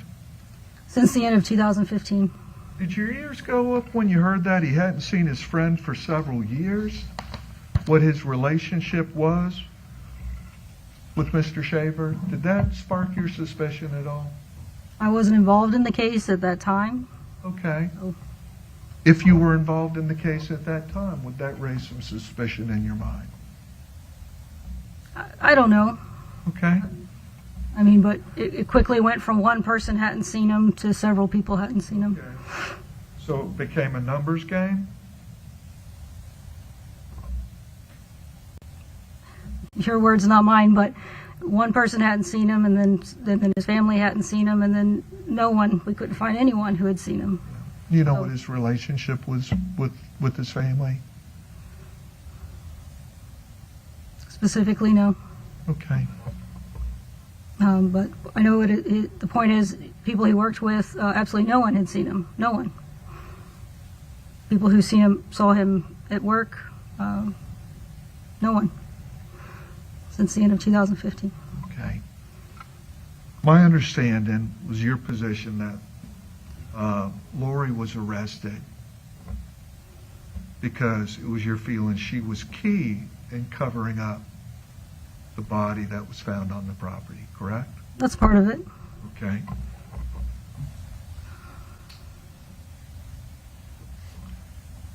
When you made that conclusion, did you reach any particular conclusion based on any physical evidence that Laurie knew he was buried there? I'm sorry, you say that Laurie knew he was buried there? Right. Physical evidence, no, sir. Pardon me? No, sir. Physical evidence, no. Okay. So you had no evidence to suggest that Laurie knew his body was there, but basically she was just the closest one to the body, correct? That's part of it, but not all of it. Okay. So she's closest to the body. She gets arrested. No, sir. Okay. Well, you say that's part of it. Well, that is part of it. It was on her property and his property under a fire pit that she built, but that's not the only reason she was arrested. Well, what was it? What else am I missing that you can fill me in on that factored into that decision? Well, she was the last person seen with him alive. Does that mean she murdered him?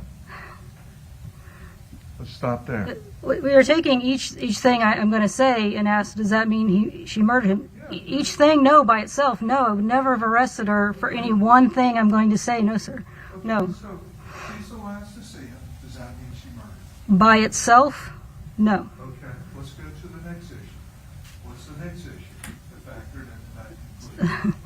So she was the last person she left with him. The two of them left together. Last person to see him that we know of on planet Earth alive. She immediately started lying about his whereabouts. Okay, stop. Right there. Is Laurie sitting here today charged with lying? No. Okay. Is that an element to the crime of murder? No.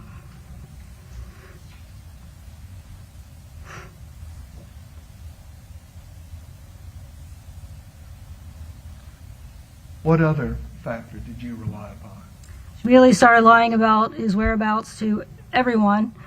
She took 2.5 years lying about to everyone his whereabouts, which delayed his friends and family reporting him missing, which delayed discovering his body, which delayed discovering his homicide and investigating his homicide.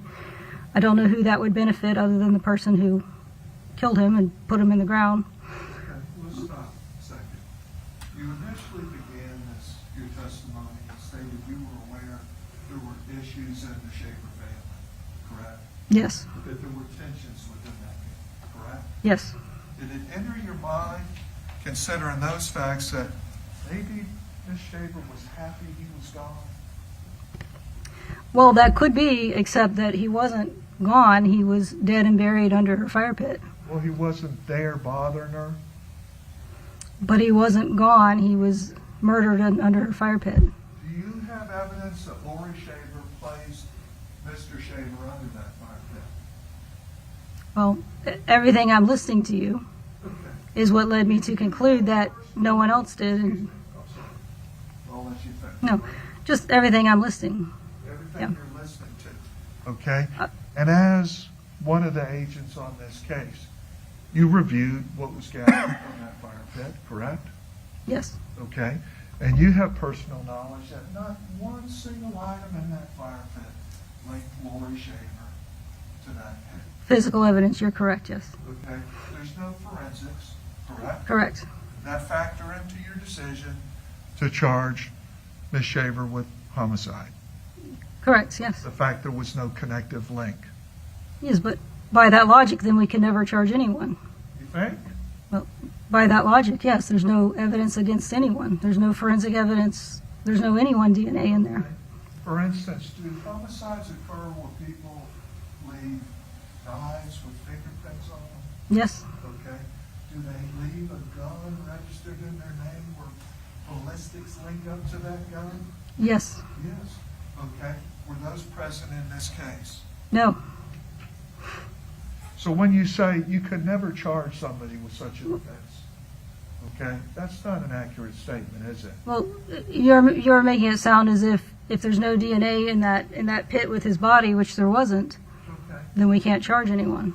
Let me ask you, was there any DNA on his physical body? No, Any hairs from her? from no one though, Okay. There were hairs found in the pit, correct? not foreign to him. You don't know about that? Not that we could test on anyone else, that could compare to anyone else. So Laurie's closest, so Laurie gets charged, correct? All I'm saying is, by your logic, if we find no physical evidence in with his body, we can't charge anyone, which would mean we could never charge anyone. So, I mean, I think you would agree that with his body being on their property, it would have to be someone who knows him. He wasn't robbed on I Drive and by a stranger, and they brought him back to his property and buried him. You don't know who was residing in that residence, do you? Well, I wasn't there, but I know who You says don't know how the altercation occurred, correct? I wasn't there. Correct. Correct.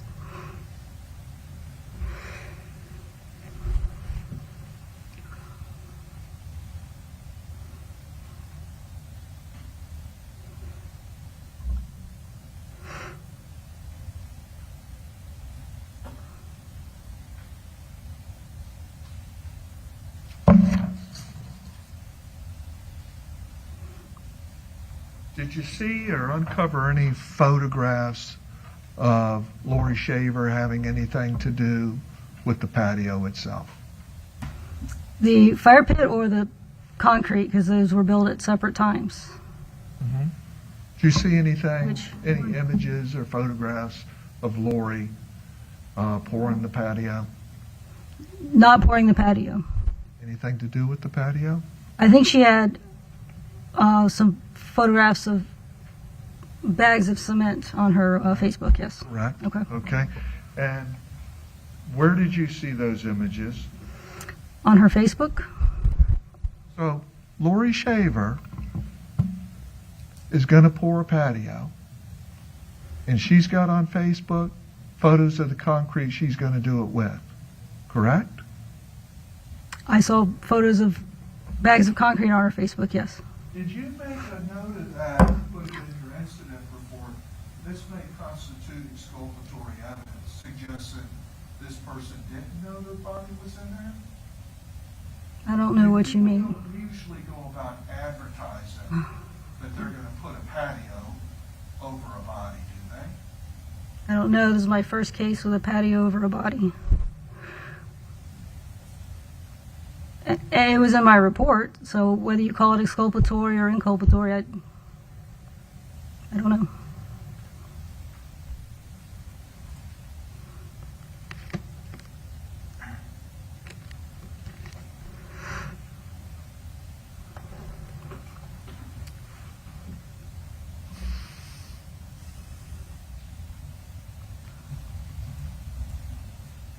In fact, you would acknowledge that that doesn't suggest guilt.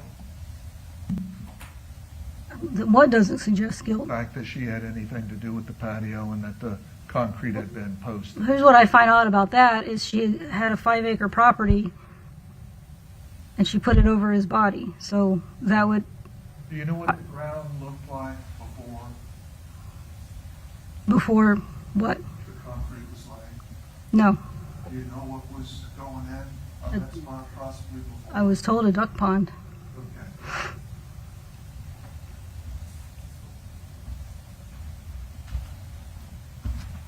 did you put that in the report as potential exculpatory evidence?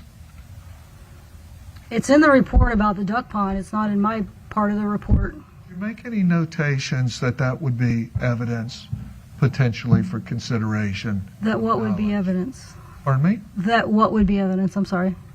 That this patio was put there for a reason specific, not necessarily to cover up a crime. I don't know her reason for putting it there. Correct, correct. But you made the decision, one of the people made the decision to arrest Laurie Shaver, Yes. implicating she had knowledge of the body being there, correct? Well, yes. Yes. Knowledgeable, in fact, of the fact that there was another ulterior purpose for the existence of the ground prior, correct? I'm sorry, say that again. I apologize. And at the same time, you knew that the ground had another purpose, intended purpose, correct? We were told that Mike was making a duck pond. Correct. Yes, we were told that.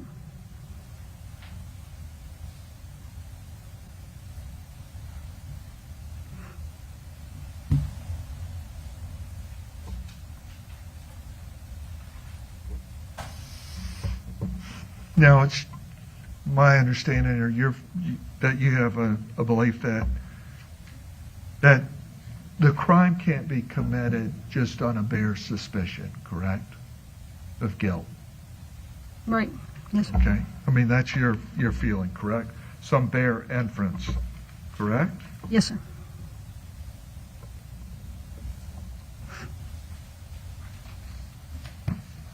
Yet, when you arrested Ms. Shaver, there was no evidence that you held establishing any knowledge on her part that the body was under the patio, correct? Well, to me, her building the patio over the body was what did it for me. If you call that exculpatory, that's our agree to disagree moment, I guess.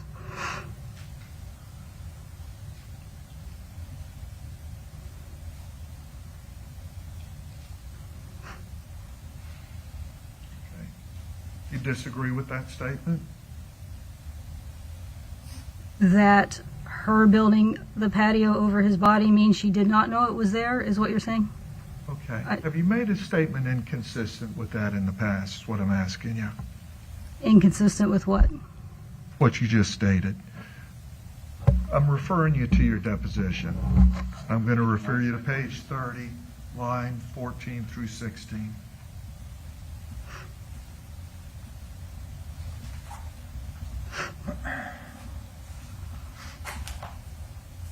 If you'll read that. Line 14?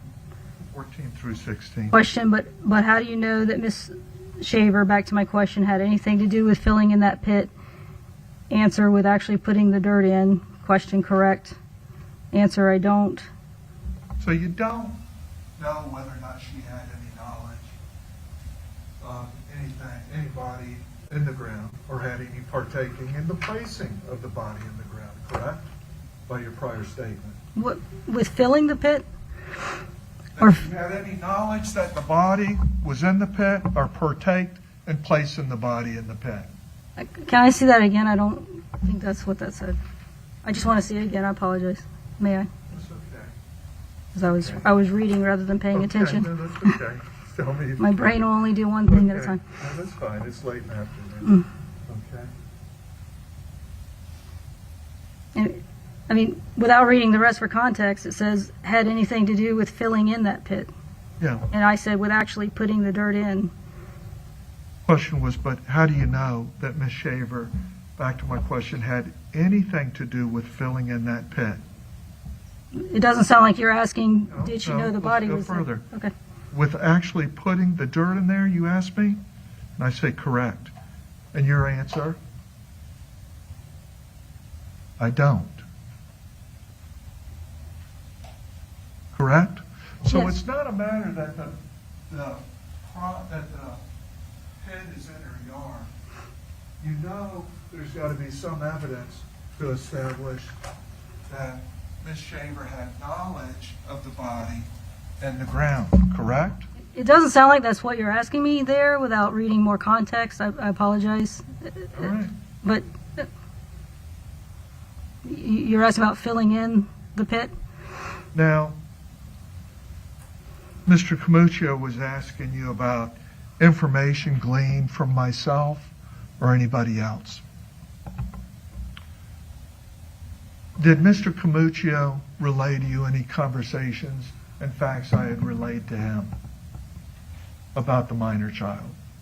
Just general facts of her story, yes. Okay. And a revelation of what had come forward? Yes, sir. For that minor? Okay. Yes, sir. And when you met the child at Child Services, Children's Advocacy Center? yeah, Yes, it sir. wasn't that the child misrepresented anything. The child didn't want to speak to you, correct?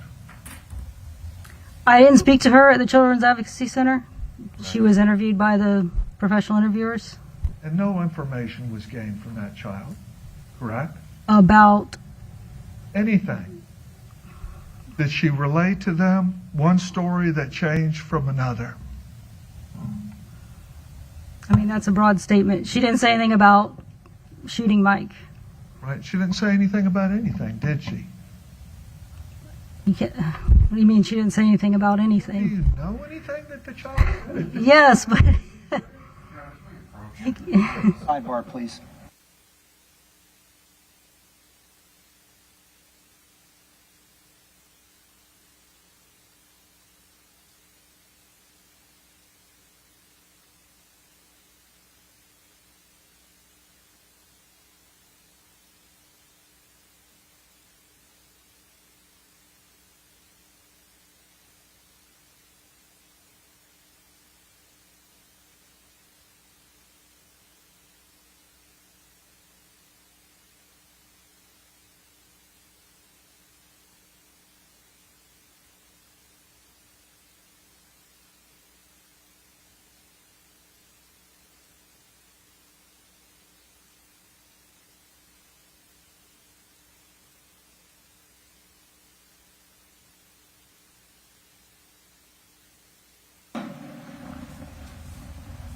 This minor child didn't fail to provide a statement. The child didn't give you any statement, correct? it sounds like you're saying, she gave a statement. Okay. Yeah. Is the statement materially different, or did the child just say she didn't, it was personal? Materially different than what? What was later revealed? It was materially different in that she did not say at the Children's Advocacy Center that she shot her dad, if that's what you mean. She didn't want to talk about it, correct?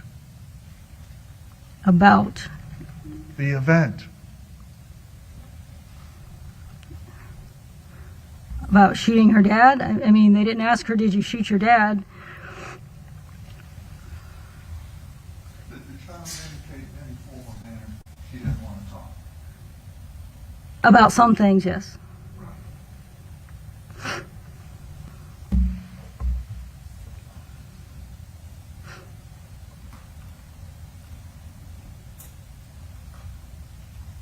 Did the state converse with you at any point in time about any conversations that I may have communicated to the state from that child? Not in detail, just generally what she generally? said. Yes, sir. And whatever the state revealed to you, did you follow up on whatever was communicated to you by the state? No, by that time, Laurie had been arrested and charged, and the state would be responsible for. If they wanted me to interview her, I would have, but it's my understanding they deposed her.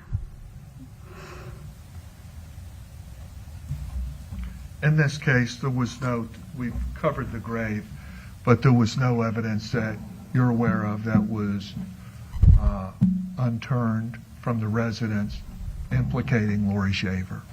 No.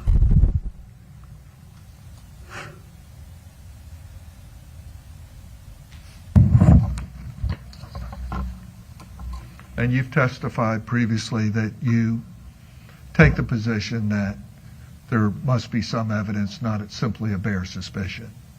Yes. Okay. And you understand there was no link ballistics, correct? No ballistics, you said? Correct? Yes, sir, I understand. You were aware of that, correct? Yes, sir.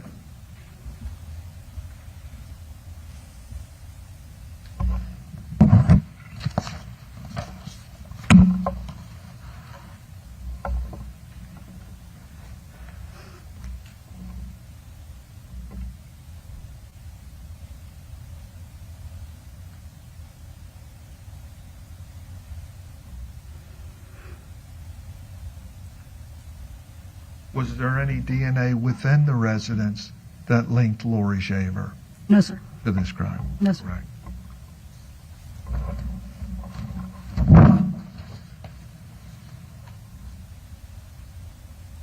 There was no digital device recovered in this case, was there? No, sir.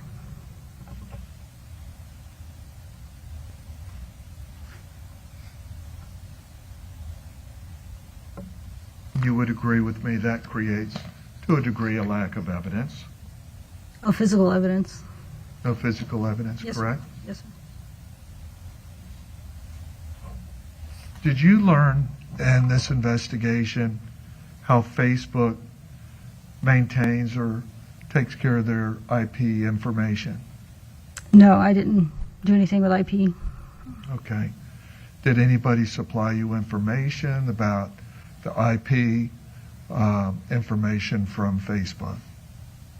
I don't remember learning anything about IP. Okay. All right.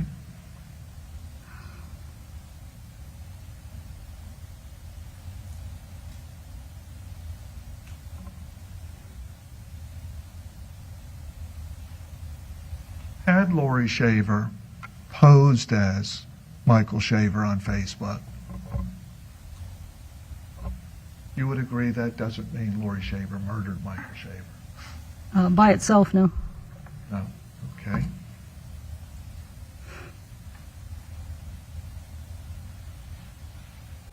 Do you know whether or not anybody in the house could have posed as Michael Shaver?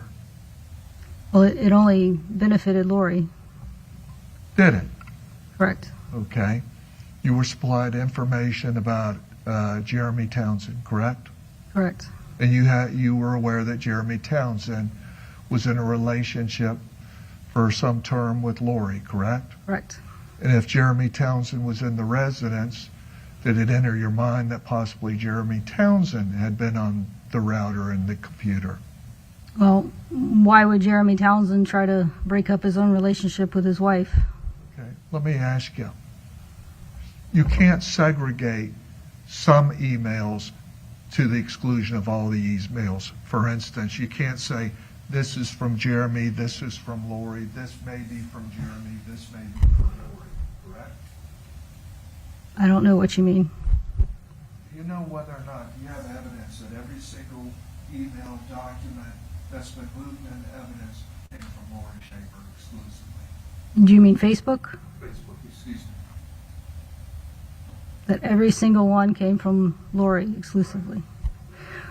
So I guess if I say no, then by what you're suggesting, both Laurie and someone else, potentially Jeremy, was pretending to be Mike, then sure, two people could be pretending to be Mike. You would agree with me, that's a reasonable inference, correct? I don't think so, but okay. The other individual was involved in the homicide. I don't know. I don't know. And you never looked at anything, any accounts of Jeremy Townsend, correct? I didn't, no. Did anybody? I don't think so.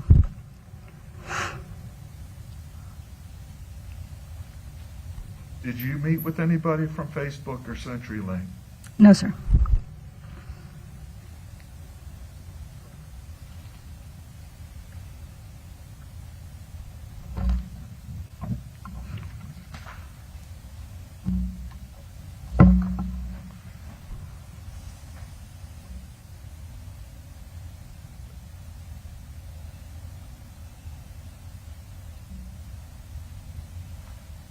Do you know whether any of these records are linkable, connected to one particular person, location, or device? No, I don't know.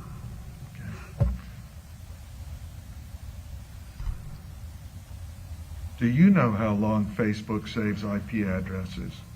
I didn't deal with IP addresses at all, sir. Pardon me? I did not deal with IP addresses at all. Is there any information in your report dealing with that? I don't think in my report I didn't deal with IP addresses. Let's see if it's in there. I don't know if this is going to be numbered. Did you talk to,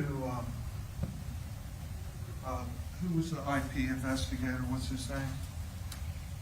That just testified, do you know? Detective Strickland, Corporal now Strickland? Yeah. Did you talk to Strickland about his findings? I'm sure we talked, yes, sir. Did he talk to you about revolving IPs?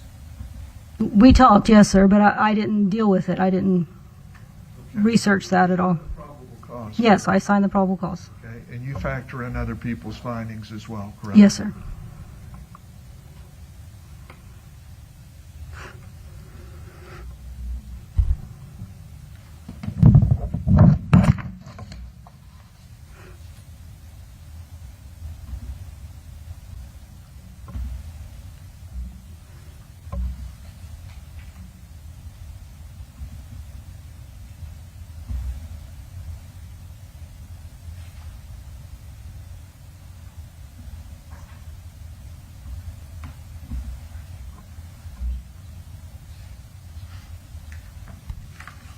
You testified on behalf of the state about, and I think I covered this, but about utilities being listed in Laurie's name, correct?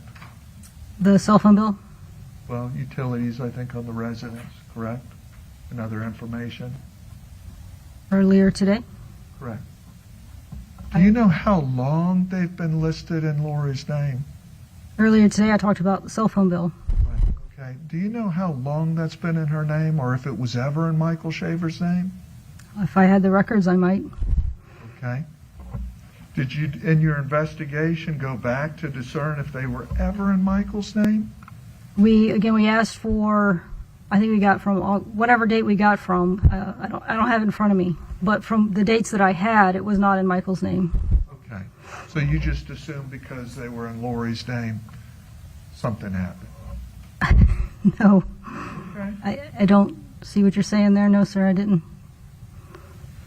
A lot of husbands and wives have their cell phones in one person's name.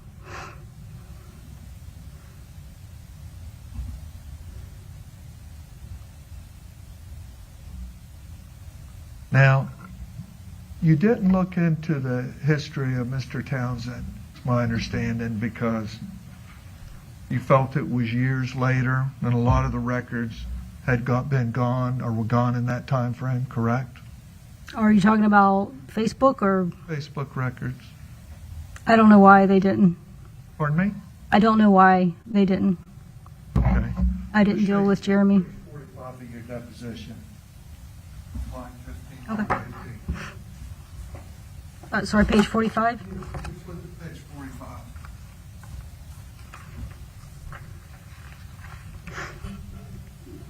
The question was asked of you, did you ever look into the history of Mr. Townsend? Page 45, line 13 Okay. to 14. In your response? Okay, yeah, you also have to remember that a lot of what we were doing was years after, a lot of records that we requested were gone because of the time frame. Okay, so Laurie Shaver's records were reliable, could be looked at, and could be brought before the court in your mind, but Mr. Townsend's were unreliable, correct? I didn't say unreliable, but Is that what you said? it said we're gone, didn't it say?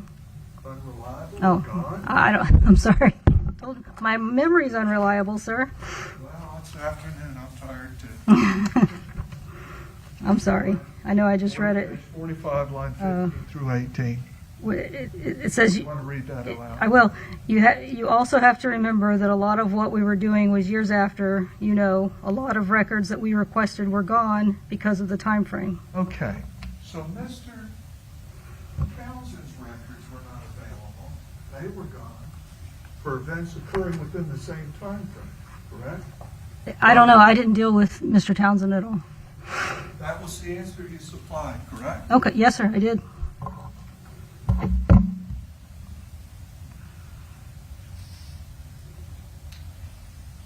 And did you speak to Kendall Davidowski? Yes. Okay. And who was she? She, at one time, dated Mike Shaver. Okay. Did you look at her computer? No, Her digital data? no. And that, again, was because years had gone by No. and hers wasn't available. I correct? don't, no, I don't think that's why. Okay. I'll refer you to page 61.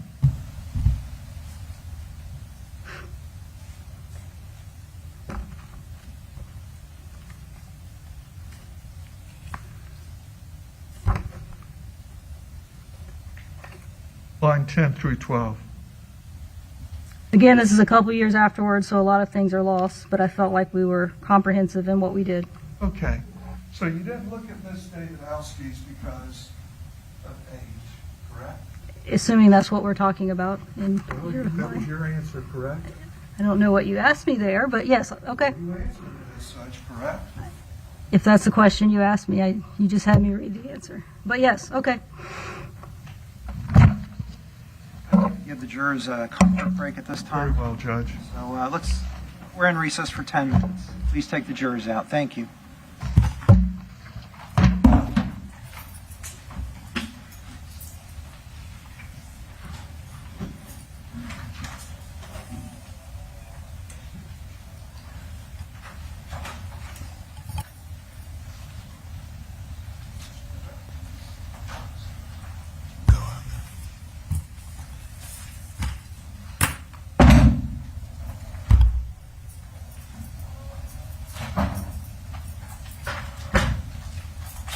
All right. Is there anything further before we recess? All right, please be back in 10 minutes. Thank you.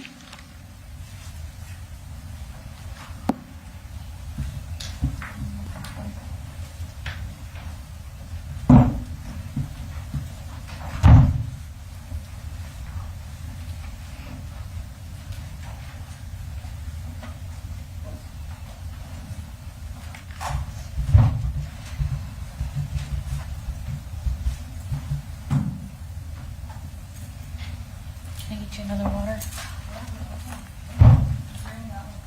Yeah, they look like. I have my tin when I got here, but thank you. Certainly, that's fine. Yes, ma'am. Thank you.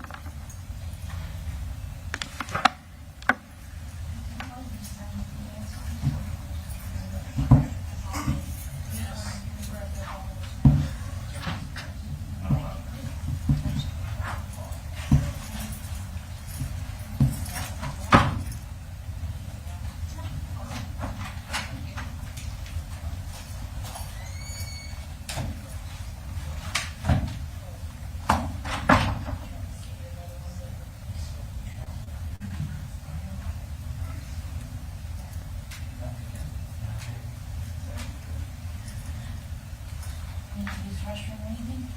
I hope they need to.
I gave it, I gave it an A minus, B plus. I haven't watched it yet, so don't. The beginning of the drive, the first 30 minutes. I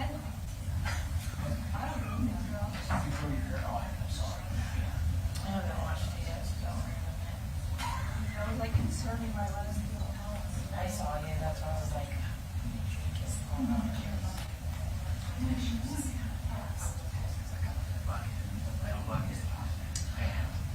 So now I take the whole damn thing and like bubble afterwards. I made sure I put a lot of butter because I never get a lot of butter. Well, this thing obviously lets you get a lot of butter.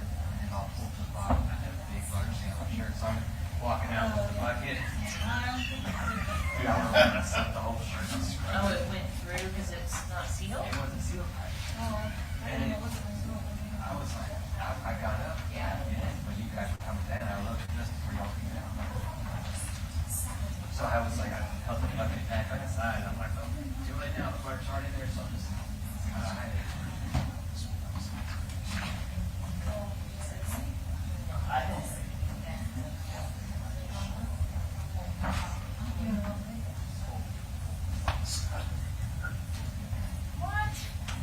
every year I end up fulfilling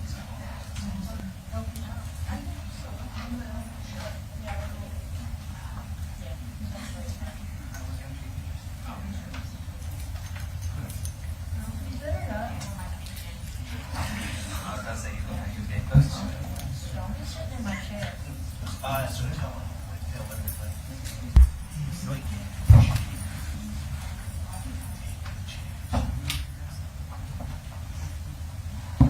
Hey, if you need another water, let us know.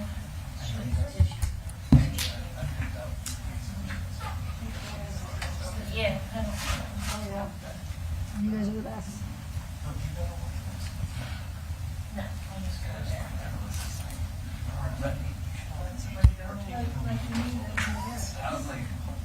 I would be that one that needs to be removed. She's like, you should have close to my call who goes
right, you may be seated.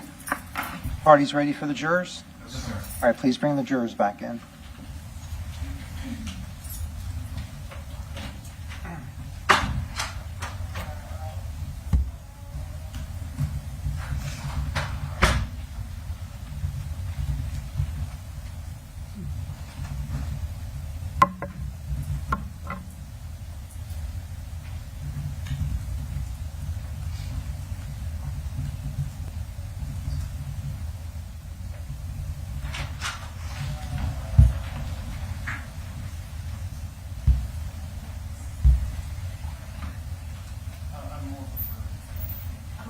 Okay, noted.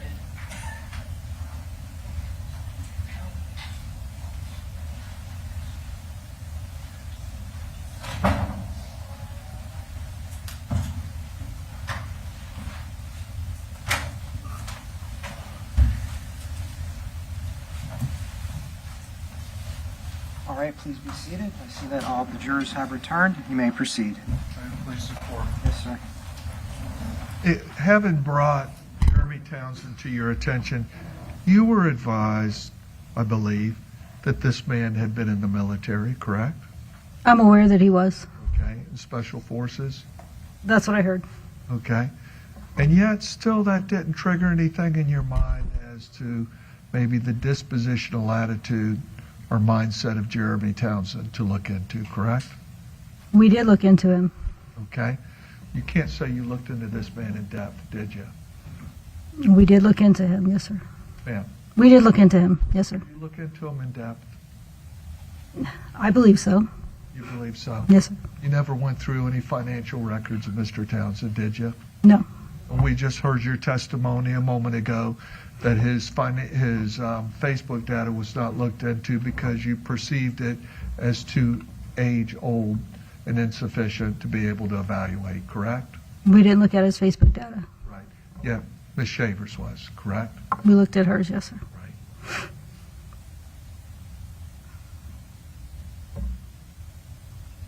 Now, let's talk about the fire pit in the house.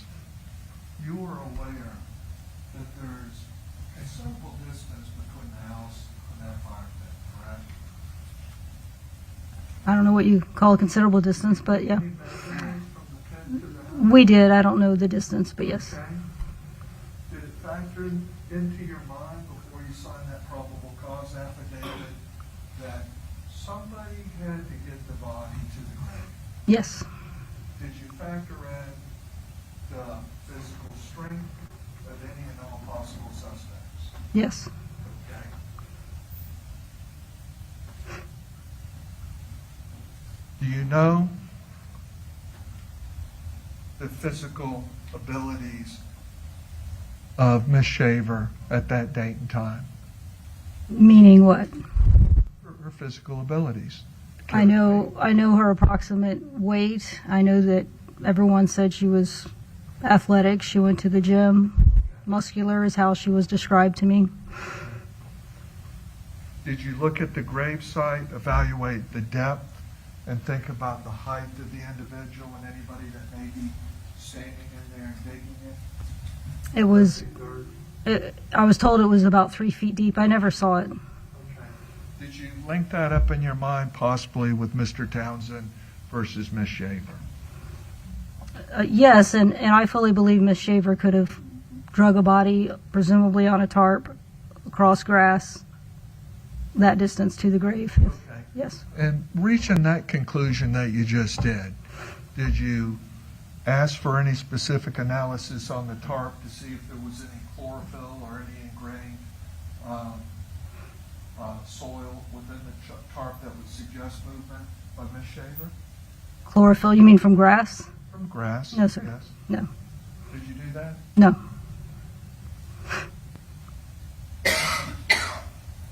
Did you point that out in your probable cause affidavit? No.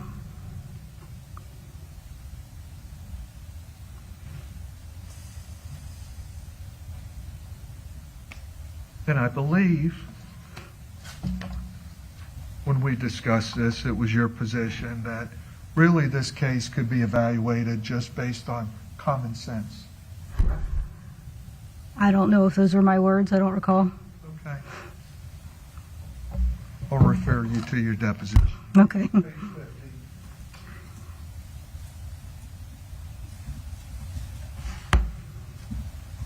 Direct you to line 50, bottom, page 5, line 1, I think it is. Page 50, line 1. I think it's page 50, I think it's, and carrying on to page 51. So we begin on the bottom. Oh, okay. I think at some point common sense has to come into play. Yeah, okay. So that was really the factor you relied upon in signing that affidavit, correct? I mean, again, this is one line in an entire depot. Can we, Go ahead, read it. how much of it do you want me to read? Well, was that a factor that you relied upon in signing that probable cause affidavit? I mean, yeah, I'm sure. Okay, because we know there was no digital data in the house. We know there was no DNA in the gravesite, correct? Correct.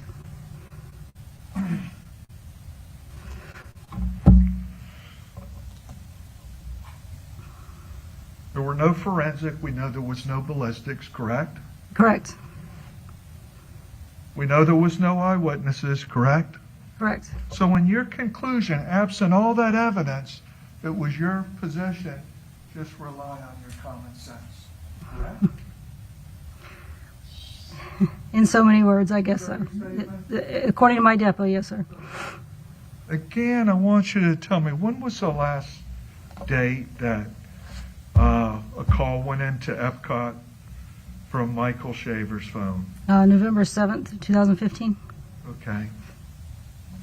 One moment, please, Judge.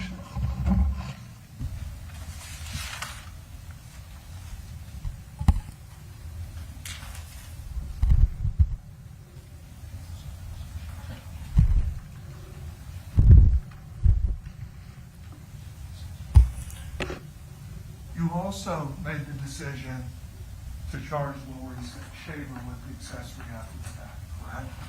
Yes, sir. That's not the problem, correct? Yes, sir. Okay. In your investigation, did you ever determine who the primary offender was that she was assessing? I believe it was Laurie. So Laurie committed the crime and Laurie's Shall we approach? assessing herself? Sidebar, please. Thank you.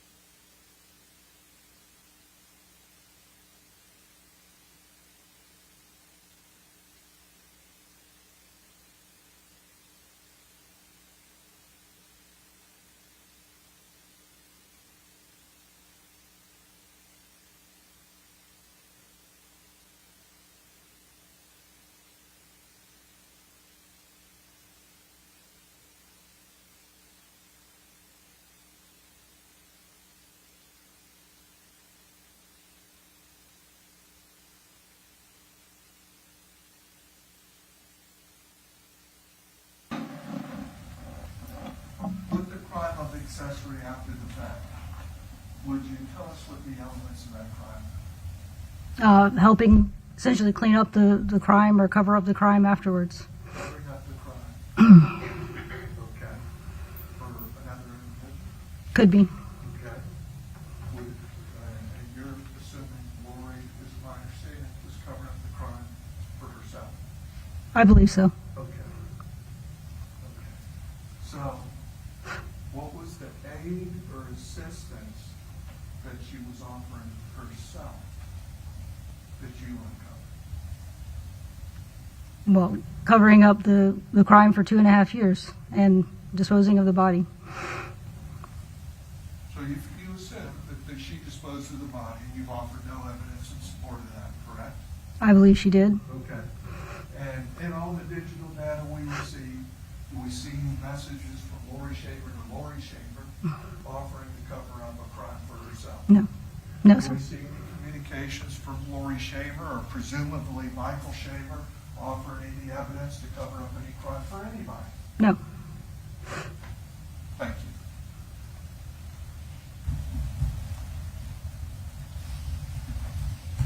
Anything further, Mr. Wiggs? Nothing further. Thank you, Judge. Redirect? Lieutenant Dale, when you refer to totality of the circumstances, what are you talking about? Well, the entire case, everything in the probable cause affidavit. In other words, as I pointed out, if you take any one line in the affidavit or any one thing, no, I wouldn't have arrested Laurie for any one thing, for her phone bill, for any one thing. But you have to look at the case as a whole and put all those elements together. And then when pushing this case together as a whole, is that where the common sense analysis that you were And that's what I meant by that. You have to look at it globally, not microscopically at one thing, because even I would agree, no, you wouldn't arrest someone on one thing, on any case. There was discussions about why you didn't look at this as a self-defense case. Yes. And when you are investigating self-defense cases, are you generally dealing with someone that is shot in the back? In the back of the head, no, sir. No, sir. Are you dealing with individuals whose body has been hidden for over 2 years? Never. When you're dealing with self-defense types of allegations, are they normally reported to law enforcement? In my experience, they've always been reported. And so once again, going to the totality of the circumstances and all the evidence from all the various sources that you reviewed, is that why that you excluded self-defense as a potential issue in this case? Yes, sir. Now, as it relates to getting records for individuals, the Facebook records and other records obtained in this case, were many of those obtained by search warrant? Yes. And when we talk about a search warrant, what has to go into a search warrant? Probable cause. Meaning what? We have to have a reason, a probable cause reason, to look into that person's personal stuff, their Facebook records, their phone records, whatever. And so there are prohibitions from law enforcement just getting records from anybody that they might want to get records from. Correct. Do you have to then, when you're talking about probable cause, does that have to go to a judge and be approved? Yes, it does. And all of that was done for the records, the Facebook records in this case. Correct, yes, sir. But at the time of the investigation, did you have any probable cause to obtain records for any other individual? We did not. And is simply Mr. Wiggs telling you, hey, you need to look into Jeremy Townsend, probable cause in order to get his Facebook records? No. Is Mr. Wiggs telling you, hey, you need to look into James Ballou, probable cause to get any records from him? No. And also, going back to common sense, if they now have a single source as the potential person involved in this, why would he give you two names? In my honest opinion, a wild goose chase. Okay. Now,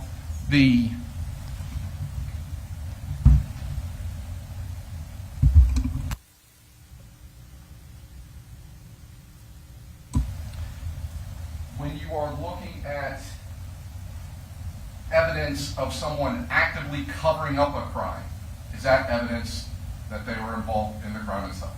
Yes, sir. Nothing further, Judge. All right, Mr. Wiggs? Yes, briefly. Ma'am, when the state just asking you some questions here, talking about common sense and having to procure warrants and the need to get a judicial order, you told me you looked insufficiently to Jeremy Townsend, correct? Yes, sir. I had advised the state attorney's office and law enforcement some information regarding him, correct? You gave us his name. Is that what you mean? Right. Yes, sir. Right. And in the investigation that y'all were doing, you did come up with an unknown male contributor at the scene with regards to DNA, correct? In the house. Right.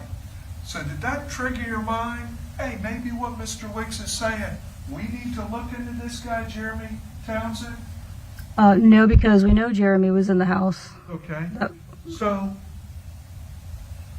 we get a DNA report indicating Laurie's presence is on the ground in a track, and there's another individual that's a male that we can't account for.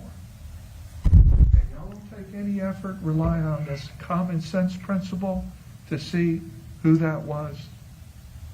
Well, first of all, I think the DNA wasn't able to be compared, if I remember. I'd have to look at a report. Second of all, if it turned out to be Jeremy's or anyone's, it would just show they were in the house, which we know he was in the house. At the location potentially of a conflict, correct? In the house? Correct. Or in the rear of the house? In the house. Okay. You don't know where any conflict occurred, correct? No, but it would show he was in the house. Okay. But you don't know what's going on in the house, correct? Okay, well, you're telling me we have her DNA in the house, so that We have a doesn't mean she did it, providing information to the state, correct? which I'm finding out months after I arrest her. Through the state, correct? Okay, yes, sir. Did you ask Jeremy Townsend for a swab? You had nothing to compare it to. See if he'd send it off to FDLE and see if they could get a match? We had nothing to compare it to. Did you try? We had nothing to compare it to. Ma'am, did you try? We had nothing to compare it to, so no. Thank you, Judge. Thank you. State? Was there any DNA to compare to the tarp, No, sir. the strap, No, sir. anything in the grave? No, sir.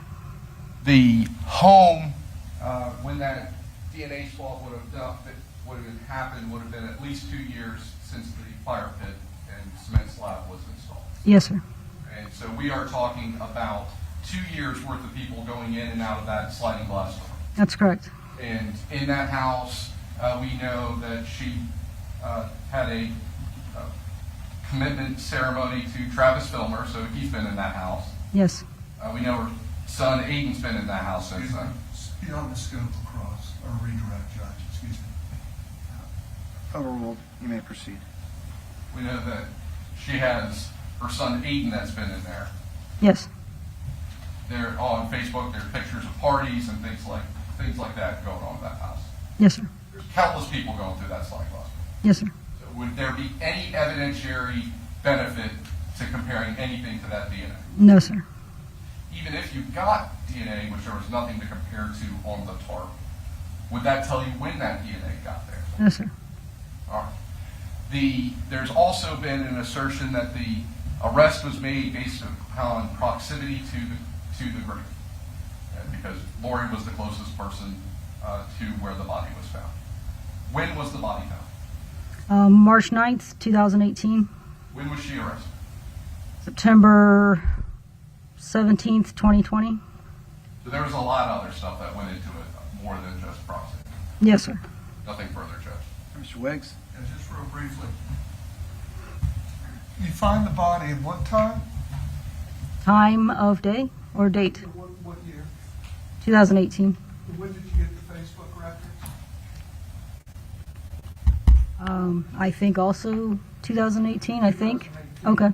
So you have these records, you have a body. Obviously, the records aren't very much of a telltale sign if you wait 2 more years to arrest Laurie Shaver, correct? Well, it wasn't just the records either. Okay, thank you. Anything further? No, sir. May the witness be released from her subpoena. I believe that she may be called in rebuttal, but she can be released today. All right. Thank you for appearing today. You're subject to recall. Have a good day. All right, your next witness. The state calls James Ballou. Okay.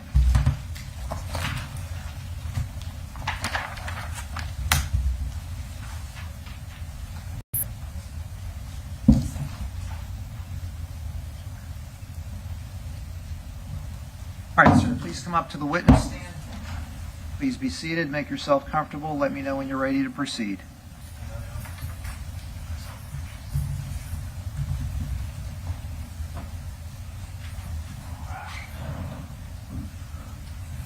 All right, please state and spell your full legal name.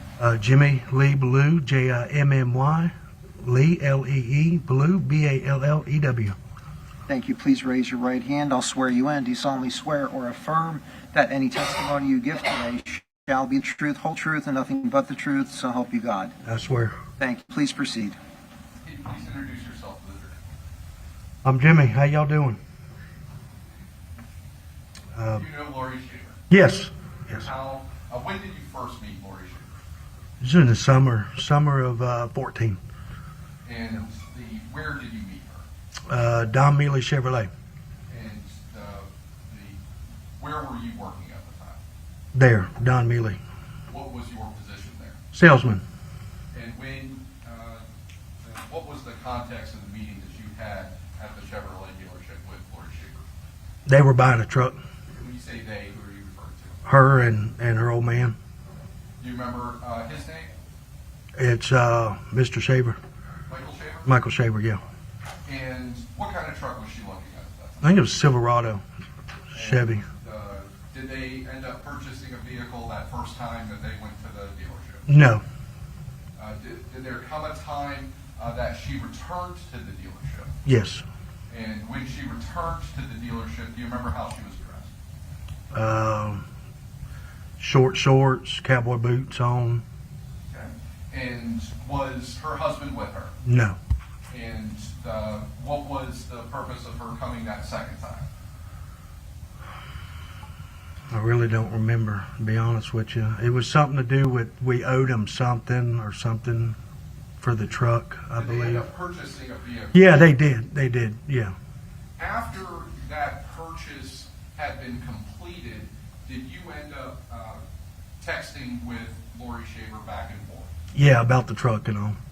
And at some point, did those text messages move on to something other than just the truck purchase? Yeah. Did you end up having a physical relationship with the defendant? Yeah, me and my girlfriend split up. Yep. Sidebar, please.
Please Did you proceed. end up having a physical relationship with Laurie Shaver? Yes, after me and my old lady split up. Yeah. And you had mentioned something about split up. You were still married at that time. No, we wasn't married at that time. No, What was the relationship status then? we've been together for, well, me and my wife has been together since 2001. Okay. So yeah, At the time you started the physical relationship with Laurie Shaver, what was your relationship? it was girlfriend and boyfriend, I reckon. I'm sorry, what was your relationship with your wife? It was girlfriend and boyfriend, I reckon you'd say, Okay. before you get married. I mean, Now, the relationship that you had with Miss Shaver, how long did that last? not long at all. Not long at all. And who ended it? I did. Did she want more out of the relationship than you did? Yeah. Mr. Robbins? Excuse me. Sidebar, please. Come on up.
more out of this relationship than you did. Yeah. And where would the physical acts between you and Laurie Shaver occur? At her house. And what time of day would they occur? Oh, I don't know. It's just been years, man. Do you remember she was working in an office or remotely at that time? She wasn't working in no office. She's working at home. And when was the last time that you had any contact with either Laurie Shaver or Michael Shaver? It was before the summer was up, so it was. I only was probably a month and a half. Probably I'd say June, July. I guess July or August would have been in 2014 was the last contact. After the relationship between you and Laurie Shaver ended in 2014, Yeah. was there a time frame that Michael Shaver actually reached out to you to ask for help with something? Probably about a month later, if not right close to it, he called me and said Laurie's trying to kill herself or she's trying to do something like that, and I said, All right. Sustained. Without getting into anything. Okay. He reached out and asked for help. Yeah, and I told him that's between y'all. And Did you have any contact with either of them after that? no. Have you ever gone back over to the Shaver No. residence after that? No. Nothing further. Thank you. Mr. Wiggs? Judge, will you approach, please? Sidebar, please. Come on up.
All right, ladies and gentlemen of the jury, the court would instruct the jurors to disregard any testimony dealing with violence as testified to by Mr. Ballou. All right, is that satisfactory to the parties? Yes, sir. Okay, thank you. Please proceed. I'd already said no further. Yes, sir. Mr. Wiggs?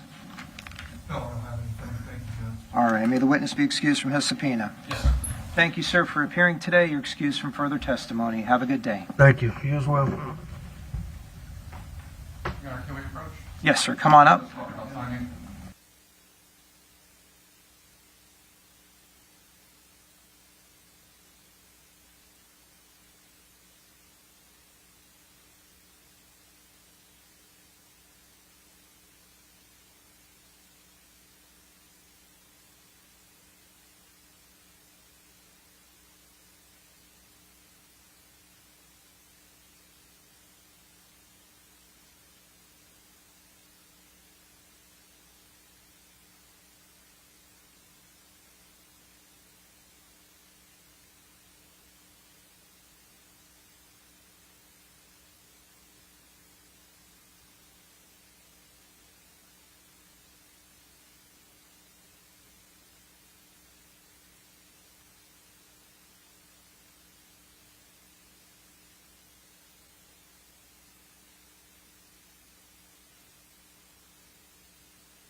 All right, ladies and gentlemen of the jury, we're going to conclude for the day at this point, and I would advise you again to please do not discuss the case with each other or anyone else. Should you see the attorneys out and about, please do not speak with them. If they ignore you, they are following the law and doing as they are instructed. Please do not research the case. Please do not view any media or read any articles about the case. And we'll see you tomorrow morning at 8 o'clock at Jury Assembly Room. Have a nice night. Thank you.